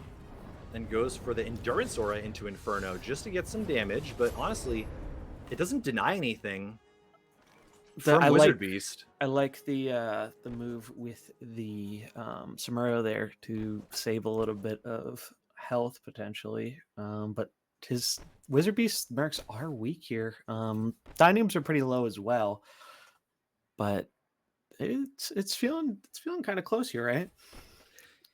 Yes, because Wizard is up one though. They are up on Merc. We've got Wizard Beast up a Merc, and in this case, both Cairns are essentially toast. But who is coming off the bench? This Baron Geddon is kind of alive. Ooh, yeah, the Zarella. Yeah. How is the Zarella at 3 speed? I thought they got Earth Stomp. Oh no, that's right. No, they didn't. This turn just a blowout, right? Yep, they sped up. That's the problem with not trading Earth Stomps here is that the Zarella does get the slurp, and now it's a 4v5 again. You're right. Wizard Beast is definitely low. Ooh, I love the Cornelius here just to heal him up from low. Yeah, Corn is nuts off the bench here because they don't have any way to snipe it, right? Like, no, super smart play, honestly, from Wizard Beast because the Sour Fang is a great option that would have been able to double kill the Samuro and the Zarella, but now actually the heal is just going to keep them both alive. Yeah, no, that is very interesting. Corn just showing again the powerhouse of being able to provide so much healing while also being a wall, taunting up. It seems very relevant in this format. Yeah, Cornelius even just being able to attack the Sourfang real soon could be a big deal. Like just double. I mean, at this point now, Dynoob is out of casters, right? And we see Wizard Beast with the 2 mercs remaining that can get blasted. But all right, we're just trading around another Endurance Aura that doesn't really do that much. We get a Whirlwind that doesn't kill anything because of the Cornelius. The double strikes get to bump in and clear up the Cairn, but it trades for the Samuro, which is honestly, again, probably an okay spot. Wizard Beast has the double Arcane combo in the back line, and oddly, they actually don't look that great. The stats aren't insane. Yeah, it's kind of interesting. I think it is a little awkward here that the Xyrella is still up because you can't start getting your combo going right away. It's almost like in those scenarios when you have a Cookie Diablo Karen bench and your opponent's kind of smart about how they're killing your mercenaries, so they don't let like that double switch in happen at the same time, so you get comboed. And I think kind of a little bit like that here, where the Xyrella isn't really threatening a lot. Like, it's threatening the Cariel now that she's in with some more damage, but they can pretty much pick off Xyrella whenever they want. I mean, the healing is nice, and I actually really like this Elun's Grace from the Tyrande here, because this is saying I'm setting up for that's smart. Another Arcane spell, expecting someone to die, right? I think honestly, Wizard Beast is really hoping that that a Merc would die so that Tyrande could get a double on Millhouse, but nobody died. Again, Dynoob kind of trying to control this, right? Like you said, trying to keep this Xyrella as alive as possible. And Wizard Beast actually hit us with the Atonement last turn, the oft never touched ability of once you heal, you do more damage. And Cornelius is a great way to stack a ton of healing really quick. That Atonement actually was a big, like 24-point laser. That was a pretty cool play. I don't think I've ever seen anything like that with Xyrella before. That was pretty cool. Right? Oof, yes, we get a kill on the... Finally clearing up the Tavish, right? That was the one scary part. That was very needed. I think getting rid of the Tavish. And I really think last turn was the defining turn, and Wizard Beast saw the line. And yep, that's got 100% cleared up. And that really shows, like, I think Wizard Beast just did a really good job there identifying their kind of path to victory against what the opponent had left. Like, they had that initial lead of being up 1 Merc, but it kind of started to even out towards the end. But having that 1 extra on the bench definitely could have been helpful, but they didn't even need it. They were able to actually, even though their Mercs were at such low HP at different points throughout the end of that game, they didn't die. No, I mean, really, that game we kind of forget because it did go on for a little bit, kind of pretending to look like a game of Mercenaries, but we forget that the beginning of that game was honestly, again, still Wizard Beast's decision of the mind game to open with the Samuro. If you were watching on camera, everything that we've seen with Wizard Beast was they stuck to their Arcane combo. They stuck to the Arcane combo. They stuck to the Arcane combo. We were saying as casters, look at these players that when they are sticking to their combo, when they are sticking to what they know, they are winning. And then Wizard Beast instantly hit us with, as soon as his opponent thought the same thing, they hit us with the switch up, steal the free win. Samuro slurped up the Antonitis on turn 1, and it was just over from turn 1. So props to Wizard Beast, clutching it back up, even after punting game 1 too. So really, that deep breath, if there was one, did wonders. Wizard Beast moves on. And we've got some stats to look at, don't we? Zombies? Oh, yes. That's very exciting. So shout out to one of our viewers in the chat. This is from the chat? Pinar. Yeah, we actually had someone who compiled this for us, which is awesome. Really appreciate that. And so this actually is really helpful because, we have the list here, but it's a little hard to like just look at them and be like, all right, there are this many of this one. And so this just gives us a much easier way of looking at that, so we can get kind of a pulse on what some of the main mercs we're seeing here. And unsurprisingly, at least in the main lists, who's number 1? Samuro, number 1 in all 10 comps. Karen, tied for number 1, 10 comps as well. Okay, so the highest number. We had more than 10 players though, didn't we? Yeah. No, so that's interesting. I actually thought that it was all Samuro, but the fact that there are 10 Samuros, more than half, but that's crazy. Actually, well, you know what the thing is? This is in Maine, right? So if you look in Merc's sideboard, there are 2 lists that do have him in the sideboard. So 12 out of the 16 total. So that sounds a little bit more like what I would expect. But even still, that's 75%. I honestly might have expected more Samuro. Karen, also not super duper surprising. The one that is kind of surprising to me, Brukan in 9 of the starting lists, right? Like Brucon's obviously a very powerful mercenary, and he kind of scales with himself, which is we've seen very good here. But it is it really falls off though. Like you have Karen and Samuro at 10, right? And then Brucon at 9. The next one after that, Cornelius at 5. So it's like a huge drop off in terms of once you get Karen, Samuro, Brucon out of the way, there's a lot more variety in terms of what people are bringing. Like obviously, a lot of people thought those 3 were very, very strong. So they're in a lot of lists, but yeah, there's a lot of variety elsewhere. Yeah, tons of two ofs and one ofs. Production, correct me wrong. Are we watching this game right now between our opponents? No, I think we're still waiting. Yeah, so we're still waiting up on some finishing some rounds here. So yeah, and just waiting to scoop it up. Honestly, who's the most surprising merc to not show up for you? Did anybody not show up? And we have a lot of mercs represented. We do. It's a pretty good variety. Also, shout out to this color coding. this is really helpful. This is a sweet one. Yeah, it looks like probably 30 or 40, almost like 40 mercs represented, 30 to 40 mercs represented. That's a lot. Insane considering we banned all of the good stuff. I think that's almost like everybody, right? I don't know if anyone's left out other than the characters that are banned. Yeah, who didn't who isn't in here? I mean, I'm actually still pretty surprised that a lot of my theory crafts had like scabs all over the place. I actually thought that we were going to see a little bit more scabs because it looked like a lot of the casters were pretty scabs. Good. Yeah, one scabs in the entire list. I will definitely say I'm there with you. They're saying that Brucon is the most surprising bring. And I think part of it is probably because there is, right? Yeah, like 9 Brucons and no Brucons on the bench or on the sideboards. But I wonder how much of this is really coming from the fact that Brucon has entered the public consciousness as a bench merc a lot more frequently now. And I think people just realize like Brucon is everywhere. And so when I'm looking for good playable Pauper mercs, I mean, he jumps up to the top of the list. Chain Lightning looks like it should be insane when everyone is not fast, right? Even without Malfurion, Chain Lightning seems great. But I don't even think we've seen a Chain Lightning yet, and Brucon has certainly not. I think there's been one kind of a powerhouse. I think there's been exactly one Chain Lightning, and it didn't do a ton because I think it was either not scaled at all or just 1 +3 to nature, and it just didn't. If I recall correctly, it didn't do enough in the one game we saw it. And I think really, if there's a trend here that I've seen so far, I think fighters have been doing really, really good. And then we do have, I think almost the MVP caster has been Mullahoo. Like Mullahoo has been disgusting. Yep, and only 2 Mullahouses. There's actually 1 sideboard Mullahoo, so basically 3 Mullahouses in the tournament out of 16. I mean, that's actually pretty good. That's like the sweet spot representation number for like the players that had a soul read or like had a good read on a sick deck that actually seems to perform. I wonder if they were working together. If we look at the different Mullahoo lists again, so there's Wizard Beast that has the Mullahoo, but then with the Samuro optionable opener, which has been, I like that. It's been good, but I wonder if the Samuro would have just been better on their bench, honestly. But so far we've seen the Samuro coming off the bench actually looking pretty good. Like when it is whose Samuro survives longest, if yours can hang out on the bench, that's been paying off.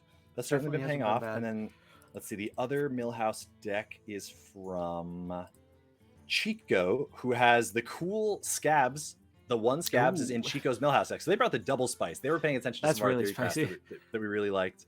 But they have a Brucon, which might be part of their downfall, right? Maybe the weak point compared to representation alongside power level. I think Brucon is probably the lowest of that combo so far, the most brought, but the weakest. Then an Anacondra, which could make the difference. Like maybe we just need to see the Brucon combo to something, right? We're not really seeing any Brucon with other nature. I would like to be able to see the Brucon with that Brightwing, with that, even a Morgul. It feels a lot weaker without Malfurion giving you all the heals for sustainability, right? Yeah. And I did just realize, thanks to the chat here, one merc that is not seeing play that is legal, Trigor. No Trigors. Ooh, true. However, I do think that could be in part because they're a newer mercenary, so maybe people just haven't gotten around to leveling them yet. I haven't finished my Trigor, so I can definitely understand that. And again, going into a meta like this where so much is unknown, it's kind of, I feel like Trigor, if he's gonna be good, He's going to be good against a very certain or specific strategy, and it's kind of hard to plan around that when you really don't know what people are going to be bringing to this event outside of maybe some common things like we've seen Samuro and Karen. Yeah, but I mean, if you can get that soul read on Samuro, I mean, talk about retaliation effects. I mean, people certainly thought about Varian, like, and definitely. Again, going off of the fact that ladder and like public consciousness lately, Varian has started to pop up to respond to Valera. So people started to put that in there, but maybe you're right. I think the Trigor actually would have been a potentially even better response. It could have, because you just don't take the retaliation damage, and no one knows how to play against it. Exactly. I wish there was a Trigor. That's a good one. Yeah, no, and it shows you like we totally even forgot about him. The only reason I thought of it was because it was mentioned in chat, and yeah, I think he could have been good in this because we are seeing. I do think that out of all the units here, maybe barring Millhouse, but Millhouse's scaling is enabled by another fighter, right? So it's like the fighters seem to be really what's enabling the most scaling so far, and I think that's why we saw Brukan brought so much, because Brukan's really the only one of the only casters that's really good at scaling on his own. He doesn't need any combos. You get a benefit if you're using other nature units, but you're not out anything if you don't have any others, because he's still scaling himself. Yeah, no, that's a super good point. And even like the fact that the Millhouse has been so dominant with the Tyrande, like Tyranda's been doing work on like that turn. The fact that you have a turn 1 Tyrande that's just like 44 something, that's great. And then your Tyrande can go away. But no, I think you're right, is that this Brukan really kind of hasn't, it looked like it should be good on its own, right? Like it looked like it should scale. People are used to Brukans just scaling, but this is just a different world. I mean, these Samuros are just too nasty, and they are too easily threatening these Brukans that don't have a cookie buff, right? There's no appetizers. There's no Malfurion healing them. There's no Guff getting in the way to taunt and block it makes a big things. difference, for sure. And but there is a Guff. It does look like from the chat, I'm not the only one who has not finished leveling and prepping my Trigor, because it sounds like a few other people would have liked to bring him, but just wasn't in a spot to bring it to a tournament yet, because still got to level up those abilities and stuff. Like I mean, it's a rare, but like it's hard. Like with the current coin system, sometimes you just don't get those rare coins for the ones you want. And if you're leveling up anybody, it was probably your Valera. And unfortunately for this tournament, that was not really it. But I would have loved to see a Trigor. That'd have been sick. I mean, we did see the Vanessa. I mean, maybe that's already, we're asking for too much. We're getting greedy after taking the Vanessa. Some Sky Admirals. Sky Admiral. And I hope we get to see some of that, because I really like her, and I've seen her a little bit on the ladder in some interesting comps, but I think she could have a lot of potential in something like this. It's a big caster AoE. Yeah. Though it's a little bit worse when it's going to be, right, like the I'm not even sure exactly what her third ability, the crazy like firing volley thing that just 25s everything if they've already acted. That ability does get a lot worse in this format when people are like normal speed. And so I wonder how much that kind of like kind of nerfs her. But then exactly like you're saying, she is one of the better speed manipulations. Now all of a sudden she is someone that gets to be an individual cairn for your individual mercs. I mean, if we look at some of these, firing position is the skill. Firing position. Okay, thank you. Yeah, Sky Admiral Rogers, we see there's one on a bench with a Varden. So like speeding up a cold snap, that's juicy. Yeah. The Rogers is actually in Side Bowen's sideboard, but that can speed up a Brukan.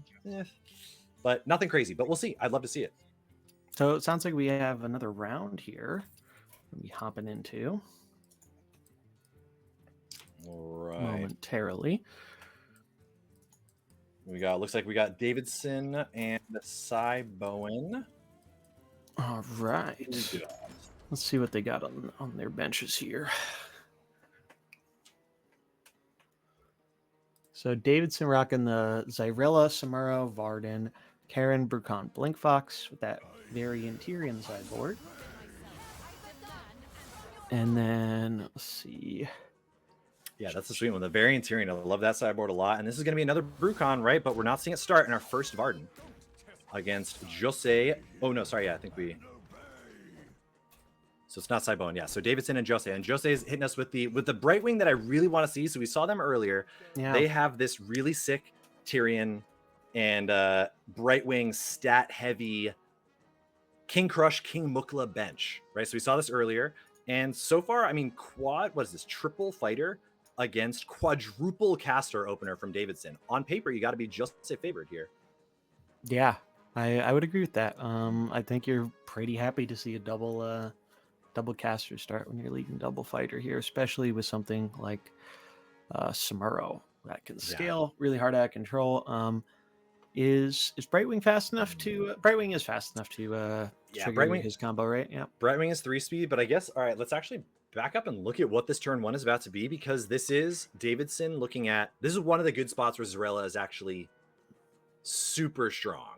Yeah. Because here we actually see that Davidson gets to get the better Samuro, which is the one downside, I guess, when Brightwing looks great with Samuro when you're also playing a protector, so that they kind of, in the mirror, the Zarella has to shoot the protector, you can taunt away their Samuro, and then your Brightwing is just a better Zarella. But here, we actually see Zarella being better because it gets to shrink the Samuro. So let's see what we got here. So yeah, Davidson focuses Samuro. Unfortunately, Jose gets to win their attack, so they get some stats to able to trade some retaliation damage back. But at the end of it, all things kind of settle, but Jose is down to an 8 health Samuro. Yeah, that hurts. That really hurts against what we've got here. That, oof. And yeah, the problem is, I mean, Jose just kind of really couldn't go for it. I mean, if they wanted to, they could have poked, they could have traded into Davidson's Samuro, but the problem is, no matter what, your Samuro is always just going to be smaller. And if you lose the flip like that, then like we saw, Davidson would go up to 20 attack, and Jose's Samuro would just take so much retaliation damage, it would have just died straight up. And so here we are, unfortunately, I mean, hey, we asked for a Zarella Brightwing mirror. What we didn't expect is that there are no protectors to defend. And so the Zarella does come out on top so far. Yeah, it's funny. It didn't go, this first turn didn't go exactly how I expected to. You know, you see that double fighter start against double casters, and you think, well, you know, I'm got a pretty favorable position here, but it doesn't look like that was the case. This is actually our first appearance of Varden to this tournament, which is pretty interesting. I'm curious what they're running on equipment. I'm Looks guessing like the Death Rattle. We can see the little skull boy, which is Oh, sick. yeah, you're right. That you get to run That's the nutty equipment on Varden is juicy. I didn't realize he had access. I forgot that wasn't Task 7. Look at that. Yeah, I think, is that the only Varden too? I think it is. No, there's 2 Vardens. Two Vardens. Yeah, 2 Vardens and then 2 on the bench, which is interesting. But so yeah, unfortunately here, yeah, this mirror image gets under the judgment of humility from Tyrion, which is the super disaster, right? No, it's slowed anyway, though. No, exactly. That the fact that the 2-speed ability from Tyrion big. normally hard counters the Samuro, but in this case it actually got up to 4. It's too and slow, yeah. Perfectly, mirror image goes right under. Coming in super clutch here. He's really, and the great thing about Varden with his Death Rattle is he is such a pain to kill, because if you kill Varden at the wrong time, it can be almost game losingly punishing, especially if you kind of high roll with it and get the freeze off on a mercenary that didn't even get to act this turn yet, because then you basically get 2 turns of freeze, which is just disgusting. Yeah, but if you can actually loop these together, holy moly. And I mean, this is technically a spot where I mean, technically we see this Mukla looks juicy.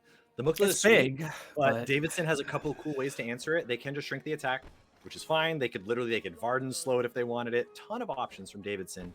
But the fact that even just going immune, right? The fact that Whirling Blade cleans up the Brightwing nice and juicily. Yeah, that's we big. see the dinner time, because we're expecting the damage to get shrunk or defended here, as it does. Good AoE, Flurry gets a good crit.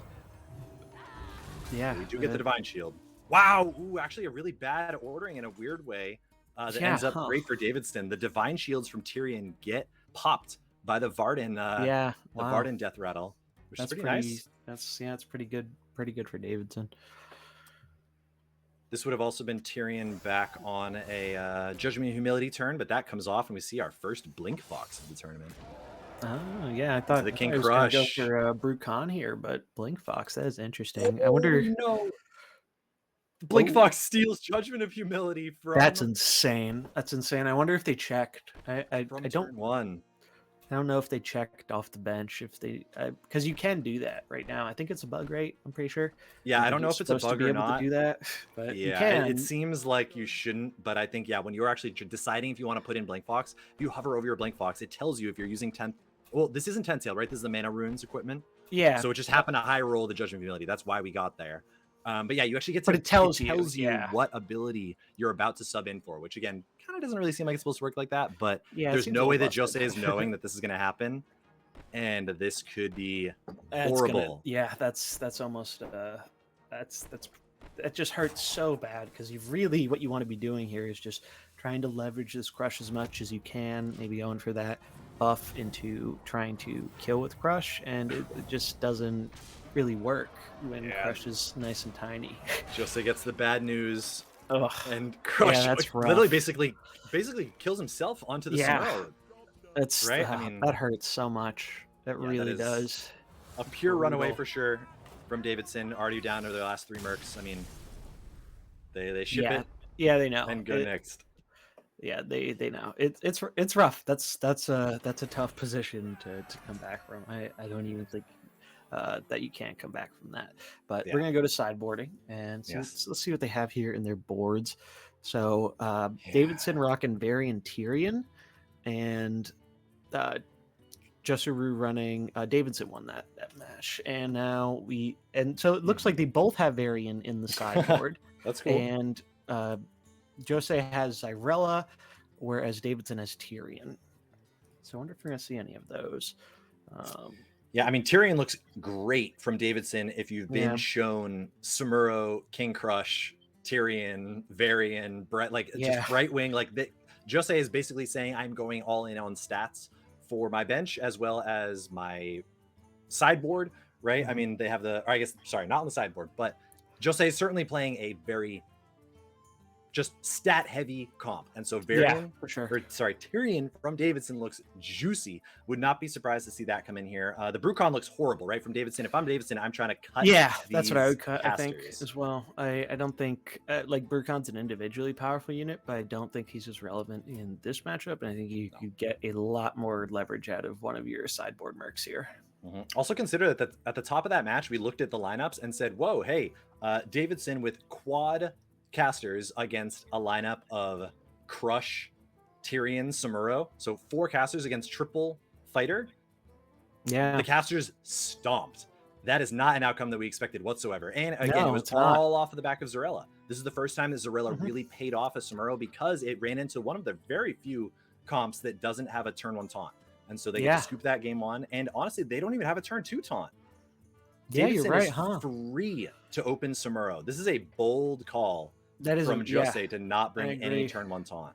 The taunt, if we've been seeing anything in this very Samuro populated format, it is that taunt has been insane. I would argue that our kind of combo we've been seeing with Millhouse, I don't think that could work nearly as well with like anyone but Cornelius. Cornelius is just so perfect in providing taunt and healing, and again, that like layer of protection where he can just, you can't ignore him, because if you do ignore him and focus something else, he can just protect, and then he takes the damage instead of, you know, whatever your opponent wants to kill.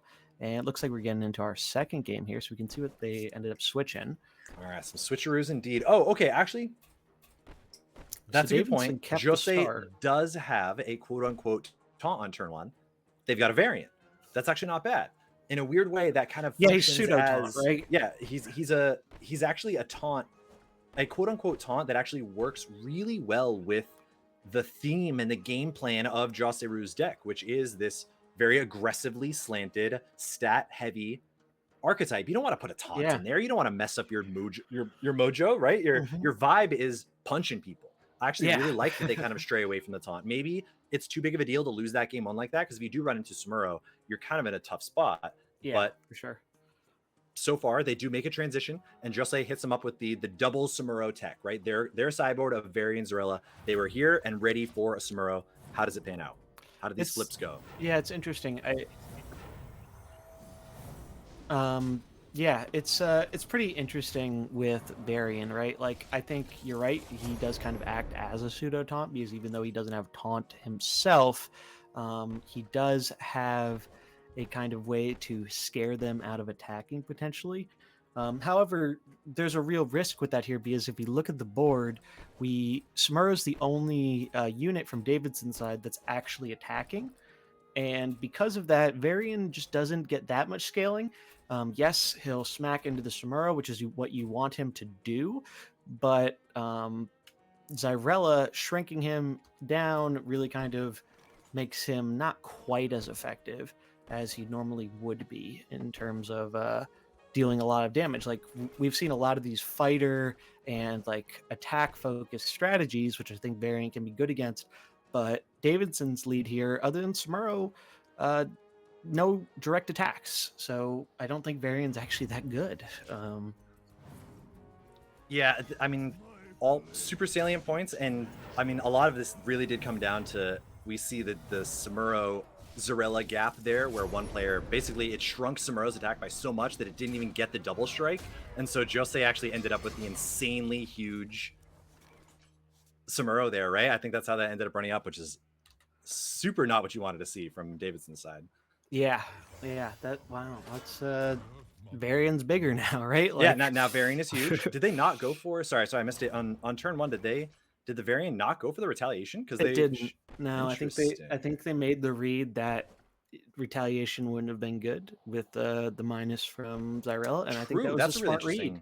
Yeah, that's a really yeah, that is. I mean, that's like exactly what you were just saying, right? Of this odd interaction between Varian and Zyrella, but so far Jose gets the first blood, right? Which is to be expected. They have the double counter for the Samuro sideboard. And played it pretty well. And now they've finagled Davidson into a triple control spot, but it actually looks kind of okay. I think, yeah, we're not really super threatened right now. I mean, I guess between the Zyrella and the Samuro, it's a little scary, but Samuro's weak. We can kind of pick him off here, I think, before he does too much. And even though the Varian is a little bit bigger and is scaled a bit, Varian's not dealing any super effective damage. So that 24 is going to be 24. It's not going to be 48, you know? Yeah, Varian looks really medium here. And again, this Varden has slowed everything down. And so Varden's been really everything, big, I think, so far. The slows have been like, I'm pretty sure outside of Karen, Varden's the only like super slow heavy merc we've seen so far.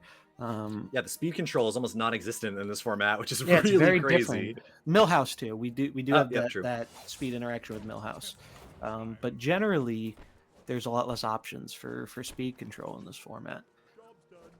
But it's still good. It's still good. And those that are speed controlling are apparently doing quite well, right? This Varden has looked pretty decent. Are they gonna get the snap here? Oh, that'd be pretty disgusting if they get the speed up into snap, and that's going to be a kill. And I don't see how Jose can play around that, really. Well, the Tyrion did just come off the bench, right? So the Tyrion is fast enough to get under the cold snap, where you might not really be too worried. I guess, but what does that do, right? Like, yeah, I mean, it lets you get a crit. Yeah, that's about it. But Tyrion's not that scary on his own. It's 24 damage. You got 2 full health casters at 70 and 80. It's kind of hard. I think this is one reason why when I see Tyrion, at least when you're rocking, I think it's Ashbringer for the Death Rattle. When you're rocking that, I'm a big fan of Tyrion starts, because I think you lose a lot keeping him on the bench, because if your Tyrion doesn't, like, you're actively just making that +8/+8 not as impactful if you're not getting him out as soon. Yeah, here it's going to pump maybe 2 mercs that care about it, right? That's a big sacrifice compared to pumping in some cases like 4 or 5. Exactly, yeah. Because you're not using Tyrion for damage, you're using him for that buff, and you're using him for kind of that control to prevent big scaling threats, right? Yep, and you were totally right. Davidson did go for the I mean, and it totally checks out too, right? They jam to steal the Zarella turn, which is fine. They take the cold snap from the Zarella, which basically lets their Karen survive for another turn, but Karen was getting killed this turn anyways. We see the Zarella, because there was a cold snap, Zarella's back to 3 speed, and Brightwing off the bench is also at 3 speed. But again, this is kind of a weird little like wet noodle fight. At this point, Tyrion is like the scariest guy alive, but we also see Jose Ru with the bench wing. Again, another really not getting full value out of these buffs that could go onto your bench. I think that's and again, given what Davidson was starting with, I don't think you could have gotten away with it as easily starting with Tyrion and Brightwing. Yeah. So I kind of understand where they're coming from. But it really seems like Zyrella and Varden here are just doing a ton of work, and Jose just doesn't have super effective ways to kind of answer them. Like we can see they're trying to answer the Karen, but I don't think Karen's really what's killing you here. Yeah, the only saving grace from Jose is that they do most likely that bench is a gigantic King Crush soon. The one thing that they have going is that they might not even lose a Merc this turn from Jose. Mm-hmm. And so they get another Brightwing turn to pump up this King Crush again. The problem is there's still a... Not only can Varden steal King Crush abilities with the Ice Lance, but Zarella shrinks the King Crush down. Yeah, it's just... And there's 2 more Mercs on Davidson's sideboard. Like, that's the biggest thing, is if this was all Davidson had left, I think we'd be in a much more even position, but... Or if they only had 1 Merc on the bench, maybe. But having 2 on the bench when you still have 2, like, pretty much almost full health Mercs, I think it's going to be really hard to leverage the Crush to come back. That being said, they do have 3 casters, so you know you never know. But and then you have to remember, one of them is Varden, right? So you can't kill that Varden. Like Varden's making your life super duper awkward. Not that it's weak at all to begin with. Right now, it's at full health, but you can't like kill Varden, because he's gonna, if you take that damage and you take a freeze, I just don't think there's any coming back from that. Yeah, and I think weirdly we're seeing the upside of Varden being like, when the power level of your format drops, slowing stuff down, like you said, there's very little speed control. When Varden actually trades for an ability of a very low power level format, in a weird way, it almost gets better, because you're just stealing... Everyone's only playing with like 3 apples and a little bucket of sand instead of just rocket launchers. And so when you steal their only apple, they're pissed. They have nothing to do. And like, you can't focus the Varden. You can't actually invest abilities into this Merc. And we're seeing it really just go crazy. Triple killing, stealing everything, and it's still not even doing the best part yet. Oh wow, look at that Tyrion. Oh, scoop it up. Yeah, that's... I mean, that's how do you gigantic dino, but what do you do against this? I mean, yeah, Crush is big, but like... Crush is big, but there are literally 3 abilities face up right now that check almost every single mode from it. You can just I guess there's going to be a dance, right? Too, if you want. Like, you can shrink it, you can freeze it, you can just... You have the interaction that you need against a unit like Crush, and he's really the powerhouse here. Zyrella and Brightwing aren't really doing a ton. Like, yeah, they got buffed, but they aren't really like leveraging those buffs a ton. Like, we aren't like... Davidson isn't attacking in with anyone other than Tyrion, who also has the Divine Shield chilling and has that 25 attack. That Tyrion can 2-hit that Brightwing, or you could probably, you might even be able to kill it 1 turn. No, I don't think you have enough. You're a little bit short if you focused it, but you don't need to focus it because it's not the threat. If you can deal with this Crush, I don't see a way you can lose the game here. Oh yeah. And it's really just, can Davidson figure out the line to kind of cycle through the anti-Crush technology for a little bit? As long as they don't just like let themselves accidentally get triple killed, then I think Davidson should be looking pretty here. But I get, there's a lot of healing actually on Jose's side. I mean, this could be a weird little like burn their cooldowns, Davidson messes up, and then you get a sick flash heal or something, sick Brightwing heal, and all of a sudden your Crush is back to good size. But all right, we get 1 Apex Predator Munch for 2 damage. Wow. Yeah, honestly, even summoning a Merc there could have been, or if Crush went for the summon, what do you think about that? That could have been a very, very, very different turn. It could have. This is round 2, right? Yeah, Davidson is up a game. I think this is a game set.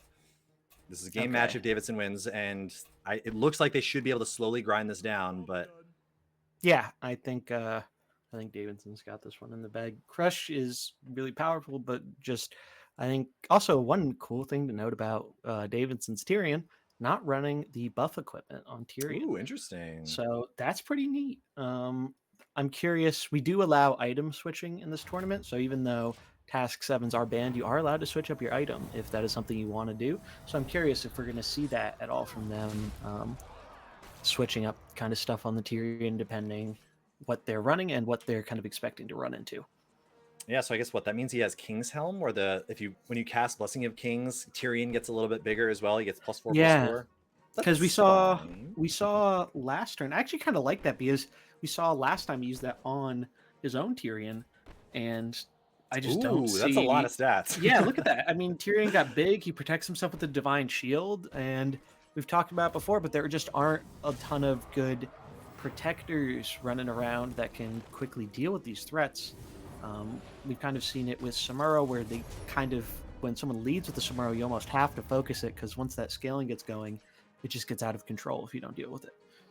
Yeah, and Crush is almost weirdly like a merc that, like a fighter that doesn't scale, which has maybe been part of its downside here. But I mean, in this case, Davidson just had the hard lock. They had actually just 3 different mercs ready to Yeah, go to very take well played. down this very attack slanted comp, which I think on one side of the coin basically says that I really like Joseru's decision to go deep on the stats, right? Like Hmm. getting the Mukla, the King Crush, the Brightwing, the Tyrion, the Samuro, even the Cookie, just to put fish to give more stats, right? It's a Yeah, very cohesive, I like it a coherent lot. deck. And like we were kind of saying, like, whoa, there's no taunt. That's kind of crazy, especially when you're expecting so many Samuros. They have a Hmm. sideboard for it. But as we see here, if you just drop game 1 in a best of 3, and then you go to a sideboard and it's in a new format and a new position with weird stuff going on, maybe you're putting yourself at too much of a disadvantage. But I love the decision making going into their deck building. For And sure. unfortunately, there, I mean, just Davidson had a similarly tailored sideboard, but with potentially a, not even necessarily a more proactive opener, but just a Varden that went crazy. I mean, we Hmm. really saw how difficult it is to split your damage, and Yeah. the first person to get speed manipulation really just runs away with the game. So props to Davidson there, and Just is going to drop down into the losers bracket. So I think this actually is the Ooh, you're right. losers That was the bracket. losers bracket. That was Davidson. We're Yeah, after currently that in was losers their, bracket. that was their Just to give tournament an life. update, that was round 3. I think we're going to be moving on to round 4 of the losers bracket here. We do have, I believe, in our winners bracket, at the top of that we have Lepton and Wizard Beast. No surprises there. They've both been playing some great games. Yes. So And actually, looks like Wizard Beast swiftly 2-0'd Lepton. Oh, look at that. And that they are, the winners bracket is cruising right along here. Lepton ended up defeating 2-0ing Mana and then 2-1ing Chico, but then gets smooshed by Wizard Beast. So Wizard Beast is actually sitting in winners finals already, right. as we're going to kind of wait for, just the losers bracket to really settle itself up. Yeah, and Where we are Davidson has just pushed through. We are getting near the end of the losers bracket. We're getting there. We're currently in round 3. We're gonna be moving. I think we're gonna be moving around 4 here shortly. Yes, cruising right through. Again, and honestly, so this was a best of 3 with a double elimination, and it's been going pretty well. I would say the best of 3 has felt pretty good in terms of like how many games on average. Yeah. Only 2 games, like only having really one opportunity to make a cool play or make a crazy switch up. I could see why players might argue for like a best of 5 to give yourself as many opportunities to kind of like go crazy with it. But so far, this has felt pretty good. Like one of the best parts about doing these tournaments in my mind is to limit test. Like, what should the competitive format for this game be? We really don't know. There was just a competitive announcement today that kind of announced like some changes to Grandmasters. Again, obviously no Mercenaries content yet because the game is still brand new. But we are really trying to figure out what is the best way to play this game. And what has stood out for you so far? Right? Yeah. And we'd love to hear feedback from people taking part, people watching. Like, do you like this format? This is interesting. Because we're doing it, for the community. We want some. Hope there's interest here, and it seems like there is. And I know one of the things with the esports announcement they mentioned is not wanting to get into like everything all at once with like mercs and all these other formats because they don't want to spread themselves too thin, right? Like if you're having a competitive thing for every mode in the game, maybe none of those are going to get any focus, or they're going to get less focus. So I think with mercs specifically, I'm okay with things taking a little bit longer to get to that point, because think about it, Battlegrounds just got its first like official supported announcement. How long has Battlegrounds been around for now? I was gonna say, when did Battlegrounds even come out? It's been a while. I'm not a BG's player, but like it's been a while, and so I think mercs is going through what that mode did, and it has to figure out itself, right? Like one cool thing, even though I know like nothing about Battlegrounds, I do know they have a lot of community run tournaments. I think they're actually one of the biggest, if not the biggest, in Hearthstone in terms of community run tournaments, and I think that's awesome. So it's cool seeing they kind of made their own thing, their own grassroots stuff, and then eventually, that once that got a little bit more fine tuned, Blizzard saw some interest there and like, hey, we want to make this, legitimate, big prize pool, big event, all this stuff. So I think Mercs could get there over time, but we got to get past like we got to figure out what the game is, right? Like Yeah, we're there's seeing a lot of growing pains changes. world. Yeah. Yeah, it's just a lot. There's a lot of stuff that still has to be figured out. I feel like we're still in the early stages. Like we just had that big MMR tweaking change, and I'm sure we're going to have another one because I don't think they want a million people at 14K on the top leaderboards. Yeah, I people don't are think the fact that's that people are intentional. already hitting the like artificial ceiling for this game in terms of the PvP is like things are still just getting tweaked. And I know that we at the Fighting Pit have been like mercilessly enthusiastic, I would say, about just the future of this game. I know Mhm. I have been just everywhere that I can. I know that Mercenaries has an insane ceiling to it. I know that the depth and playability and interest in this game could be insane. And so I love that we can kind of do what we can to be able to either convert people or just kind of shine, like you said, shine lights on the fact that there are things that need to be kind of tweaked, understood. And For we sure. are still, as a community, way far behind the ball in terms of what is the best way to play this game. But Oh, like you said, easily. Battlegrounds, it took a while and they finally got their just desserts, but in a good way. And so we're just kind of have to wait for ours, but we've got lots to do on the way. Yeah, no, it's gonna be a lot of figuring out and a lot of tweaking along the way. But I think I think we've said a ton here and on the podcast, but other members of the community have as well. There's just so much potential for this mode. And I think that's really what made me want to like start the podcast and start doing other community event stuff, right? Like, because I think that's just a great way to kind of build upon like the great foundation we have for the mode. Mhm. Yeah, and just the more that the community kind of like brings up cool ideas about stuff, again, we'll just be able to keep testing more things. Again, this is basically Tangster's idea, so props to him. Again, sweating it behind the scenes, cranking it for us, everybody. So props to him. This is certainly his Oh brainchild, yeah. and there are going to be more awesome events like this. And if we can ever get just something like that tournament function, baby, someday we will get Mhm. there for a tournament function. One day. Mercenaries is primo for it, so it will get there when there's a Pauper button for you to click on your when you go to your Mercenaries camp and you go over your mailbox and there's an invite to the Pauper Open that's happening on this weekend or whatever. Hey, it started here. So, and it started with you guys. So thank you so much for watching, and a shout out to everybody that comes in later, everybody that's starting now, and everybody that hasn't started yet. Now's a good time. You don't Yeah. have to grind your eyes just until you can't see anything anymore, right? Like Mhm. you can just play it slow, build your Pauper comp like this, hang out, and just play what you like. And eventually the game will be very, very, very good.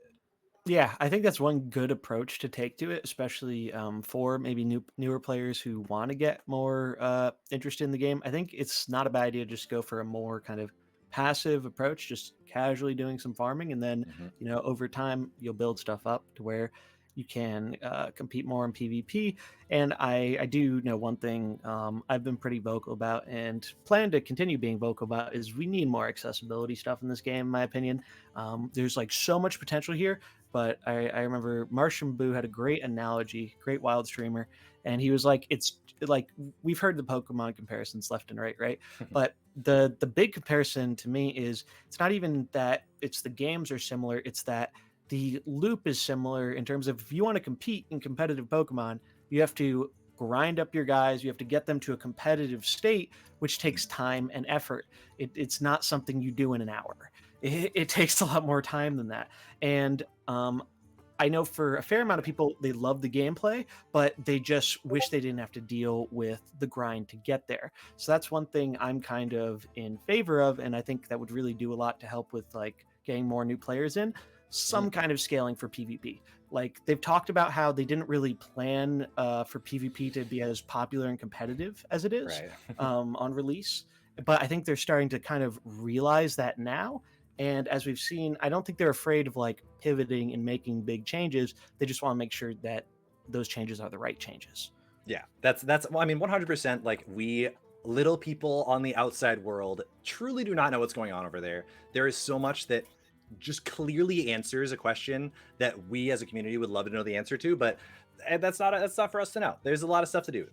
And it is absolutely more important to not mess it up, right? And especially with Mhm. something as large as one of the biggest things, a coin converter, right? Where Yep. people have all these extra coins. Like, what the heck do we do with this? If you accidentally introduce that in a way that is either abusable or creates another bigger problem, like this is a game that can kind of spiral out of hand with if things get pushed to a limit, or can kind of let people suddenly cheese a whole collection, or like suddenly just have a fully maxed Merc out of nowhere with like an unintended avenue, you can't Air really back Elemental. those up.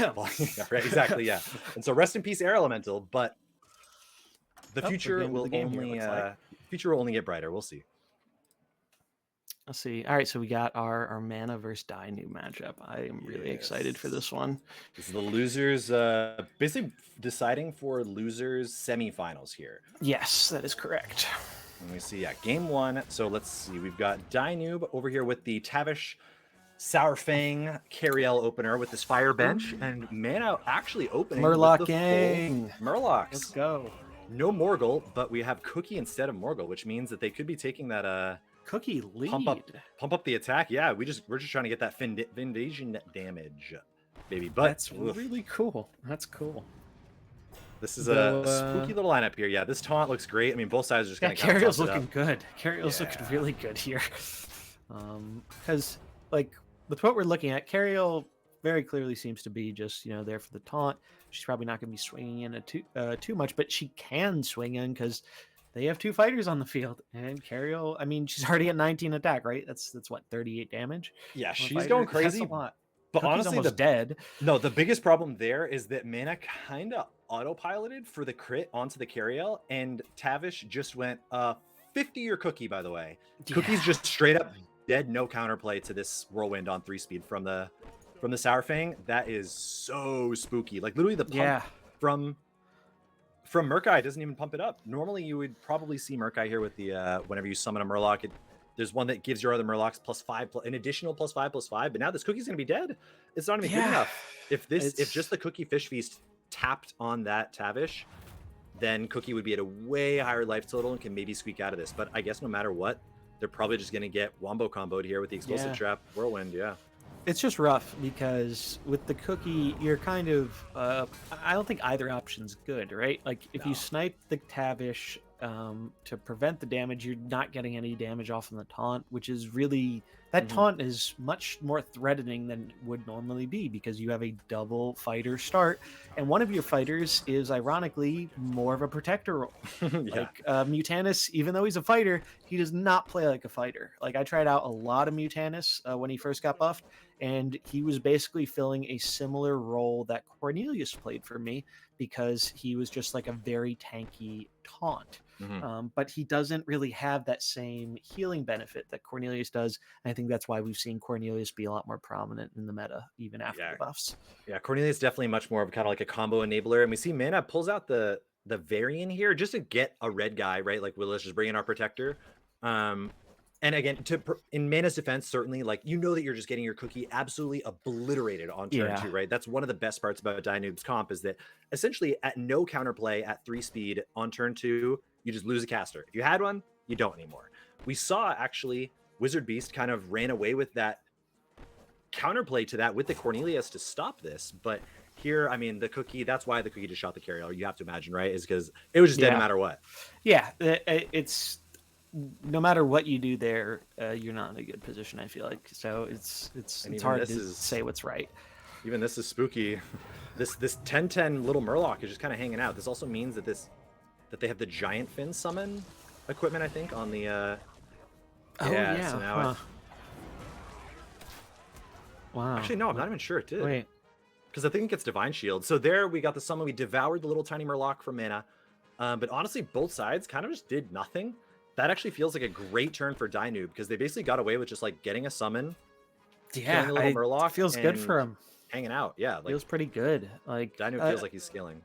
Again, now you have that interesting question with the Varian, whether you want to go for retaliation or not. But Cariel can kind of get away with the heals. You don't have to go in on attacks here if you don't want to. Like Tavish, never really have to worry about. Oh my god, it's a humongous summon from Tavish. We actually see the 45. The summon getting so huge off of that Explosive Trap Whirlwind. That was wicked cool. But literally, didn't he even? Well, Varian's big. Still couldn't kill. Yeah. I guess the retaliation was better than I thought there, to be honest. I mean, the Mutinous took a ton of damage, but like, you're okay with that. It's alive, big. It's a 39-30 right now. Like, Mutanus got big. Yeah, I didn't expect as many units to survive that turn, if we're being honest, Yeah, and I these have did been not very expect odd turns. Varian to be so big. I thought that it wouldn't have scaled quite as much because although I guess they did have the token which attacked too, the summon, and Mhm. so there were more attacks, but I think that was a good move though, because now like 31 damage Varian, you can start like knocking out these fighters potentially. However, now Karen's here, and Karen's gonna probably block your path to get in there. Yeah, unfortunately, I mean, again, this is a spot where you kind of wish that the Cairn, like everyone has just been autopilot Earth Stomping, and they do it again, make another gigantic summon. But now the Finvasion can actually kind of cash in. The Varian gets to cash in, but the Bear Trap actually blocks. That was actually pretty sick. They managed to punch the Tavish, and the Yeah, Tavish expecting that put up a Bear Trap, and it blocked the Varian Rin, which is amazing. that was And now we clever. get another 2-speed. We're back on another rotation of Explosive Trap into Whirlwind. This has Yeah, been a really disgusting strong stomp strategy. Yeah, really from the strong. Tavish and the Sour Really Fang. creative too from Dynoob. Like, obviously, we can't be using the Tangle Wire to stack Tavish's equipment, and he has less health because of that too. So he's really, Mhm. I don't know. Let me check the chart here. I want to see how many Tavishes actually got brought along here. Not many. Looks Maybe literally one. three actually in the Okay. mains, three Tavish in the main, and I don't see any in the sideboard. So three total. So definitely small, but not as small as I thought. I actually thought you were right. I thought it was only one or two, but three of them. Really like this. The Starfang combo has been great. Like it really is letting him leverage Tavish like as fully as possible, and that AOE is a lot of damage. It's Yeah, the really fact nothing to scoff at. even just spreading, yeah, I mean, what is it normally? It's 26 AoE between the two mercs, even if you're not critting. And I mean, Yeah. that's essentially that's just a Fire Stomp, right? That is a Karen Right. Diablo Yeah. Fire Stomp. Pretty much. People kind of forget that Fire Stomp doesn't actually do like that much damage. It takes 2 mercs to do 24 to everything, right? That's good. Mm-hmm. But there's counterplay to that. And in this case, there's no real counterplay. It's very fast in a format with very little speed control. And the summons look great too. There's very little Yeah, incidental that's what I was AoE. gonna Like, say. look at that. Mm-hmm. It's they've Summons been have able been to great. cash in both of their Sourfang summons for a ton. They don't even go for the AoE. They just get the double kill with the Endurance Aura. Wow, look at And that. That was smart. mana Good ships it up. play. Yeah. Wow. Good That, stuff. that, that Good was probably one of stuff. the more one-sided throwdowns we've had so far, other than just Yeah, like the I would straight say up so. snipes on turn one. That was probably just a straight dominant squeeze all the way down the line. Cookie kind of just got lit up. The double caster, or sorry, the double fighter, super AoE combo. Again, I take it back. Mana totally corrected to shoot the Cariel there because the Cariel is the problem, and the Cookie is taking like 700 damage on turn two, so there's no reason to really like try Yeah, to stop you're the not aim saving shot. it either way. That's the Yeah. thing. Like no matter what you do there, your Cookie's getting taken out. I really like their Murloc start though, and I think there is potential there. I just don't know if I don't think it lined up well into the start for Dynoob. Yeah, that's one of the very few kind of no Samuro double fighter openers, which I think is another Yeah. really great transition, right? Like this is a really well identified from Dynoob to kind of bring, again, in theory, fighters look really good, protectors look really bad, which is the reason why the fighters look so juicy. Everyone's looking at Samuro. Everyone's looking at taunts. The only playable taunts, the only playable protectors are taunts for the most part. Go around that, right? The best counterplay to both of those that kind of out levels the meta, that also out levels the way that you can actually play certain legal mercs, and going for these double fighters that almost never die, have consistent combos, kill a couple of the random Zarellas. Like we're just seeing Zarella everywhere. Zarella does not survive through these. Zarella couldn't care less. She has nobody to shoot. What are you going to shrink a Sour Fang? He attacks like the mobilizing strike on turn one is fine, but that's not what you're playing Zarella for. And if anything, you're using it to get a double strike. So Dynoob looking pretty good so far. Even though that was a loser's bracket run, they're still trying to make it work, and we're going to be going into game 2 from them to see how they respond. Yeah, if they can close it out or not. With curious to see they bring in here. I mean, we didn't see anything past like we saw one thing come off their bench that game, right? Yeah, all they saw was the first Cairn. They didn't even get. Honestly, the Geddon Antonitis has probably been the worst part of this deck. I would not be surprised that the Tavish Sourfang, Cariel, Cairn, and like 2 other good ones could have been like way better. But we'll see if they can actually just maybe sub them out as they do. Yeah, yeah, that's Whoa, what is this whoa. opener for mana now all of a sudden? Okay, so Big switch up. Yeah, this is very different. Though, is the variant even still any good? I kind of like it potentially. It's kind of tough. I like the Brucon a lot better than Cookie, that's for sure. I It's think, better, but isn't it still just getting two-shot? yeah, it's that the problem, yeah, with going up against this double fire though is Cookie or Brucon. They just, I mean, you do have your protection via taunt with Mutanus, so maybe that's kind of the idea there. Try and have Mutanus in there. And I think we saw a Cornelius in the backbench too. From mana. Yeah, I'm pretty sure. There is a Cornelius, but like honestly, the craziest part is that this is Dynoob is showing us these double fighter opens. Mana has a Gruul in the bench, and they didn't bring it out. You would have to imagine that Gruul looks insane here. Just like use your little like stupid Dragon Slayer shot or whatever, and just kind of crit these for 30. We're saying that the variant apparently is just better, but I'm kind of surprised by that. If there was ever a time for a Gruul, I know there are no dragons, but this seemed like a pretty good Gruul spot because this Brucon is not long for this world. Yeah. And even the variant really doesn't get much value. I mean, you know that this lineup doesn't really attack. I wonder if this was an audible from Mana expecting a change from Dynoob, but Dynoob was not incentivized to change at all. Yeah, Dynoob did that strategy we were talking about before. You know, put your opponent on the back foot, make them have to answer what you're doing. I think that's another thing to keep in mind is like you also have to keep in mind like mental state. Like when you're down 0-1 in best of 3, the pressure's on because if you lose again, you're out. You're out of that round, and in the losers bracket here, you're out of the tournament. So there's definitely a lot of pressure there, and that's a real thing. Like you feel that pressure regardless of like how good you are, how composed you are. So that's why I think it's always really impressive when you can see those games. Like I think we saw one earlier that was able to come back from the 0-1 down start, and it's hard. It really is hard because you have to, especially in a meta like this where it's like you can't even default on what you know. You can't default on what you know from playing so much of the meta because none of that is relevant here, or most of it isn't. Nope, and yeah, again, the players that have really kind of stayed true have been getting paid off, and we see again that Brucon just goes down. There are double fighter now, but I mean double protector now. But I mean, what is this very bizarre position for Mana? Mana honestly just kind of find themselves here with like 3 tanks. Almost. I think Murlocs just don't. The Murlocs just aren't running super well, and I think that Carriel's been insane. I know we were kind of questioning a little bit some Carriel inclusions when we were initially looking over the lists, but after this game, I'm starting to see it. Like I mean, you could argue that Cornelius would also be a good taunter in that position, but I think there's actually a lot of relevancy to scaling her here because Mana has those green Murlocs. And you can just kind of you can now like easily probably 2-hit KO this Mutanus whenever you want. Yeah, I mean, yet again, maybe way more than regular ladder. There's so many mercs in this format that just have this like pseudo invincibility, which has shown up to be really funky. Just the way that some of these mercs are legal and some aren't. But the Carriel, the Carriels look great.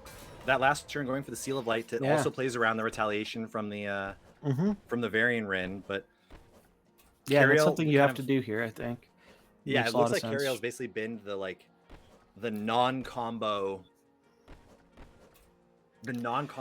defensive protector merc, where Cornelius is the combo defensive protector merc. But I mean, that's pretty true, I would say, from what we've seen so far at least. Looks okay. Yeah, she has overperformed my expectations. I think this is this combo here, Sorrowfang, Tavish, Carriel, is kind of one of those comps where all 3 of them are kind of individually threats. So it's hard to just pick one to take out because then you're leaving the other one alive. And it's, geez, look at that! Oh my God, he's alive! That's insane. He's huge. Well, Cookie gets a snipe, but like Cookie sniped you. But now you have to choose. Am I sniping the Carriel or am I sniping the big 75 attacker? Well, you can't even snipe the Carriel, right? She can taunt heal right under that. Yeah, yep, you're right. Yep, she's fast enough, right? That's 1 speed. Are we actually going to see a no kill perfect from Dynoob here. I think That'd there's be a world where you could wild. actually get That would be a wild. full 6-0 sweep. I mean, again, Mana's certainly looking a little despondent here, trying to figure out what to do. But really, I mean, this was just partially a counter matchup, I would say, from Dynoob. Yeah, Uh, that's what I would say too. and one of It the feels like only Murlocs just have a hard time with this. Yeah, the Murlocs really. I kind of wish that we saw the Morgul, but the blue part of the Murloc opener, which traditionally can be kind of okay, just so far has just been kind of getting lit up. Not that we've seen many Morgals, but the cookie without appetizers is a completely different beast, Hmm.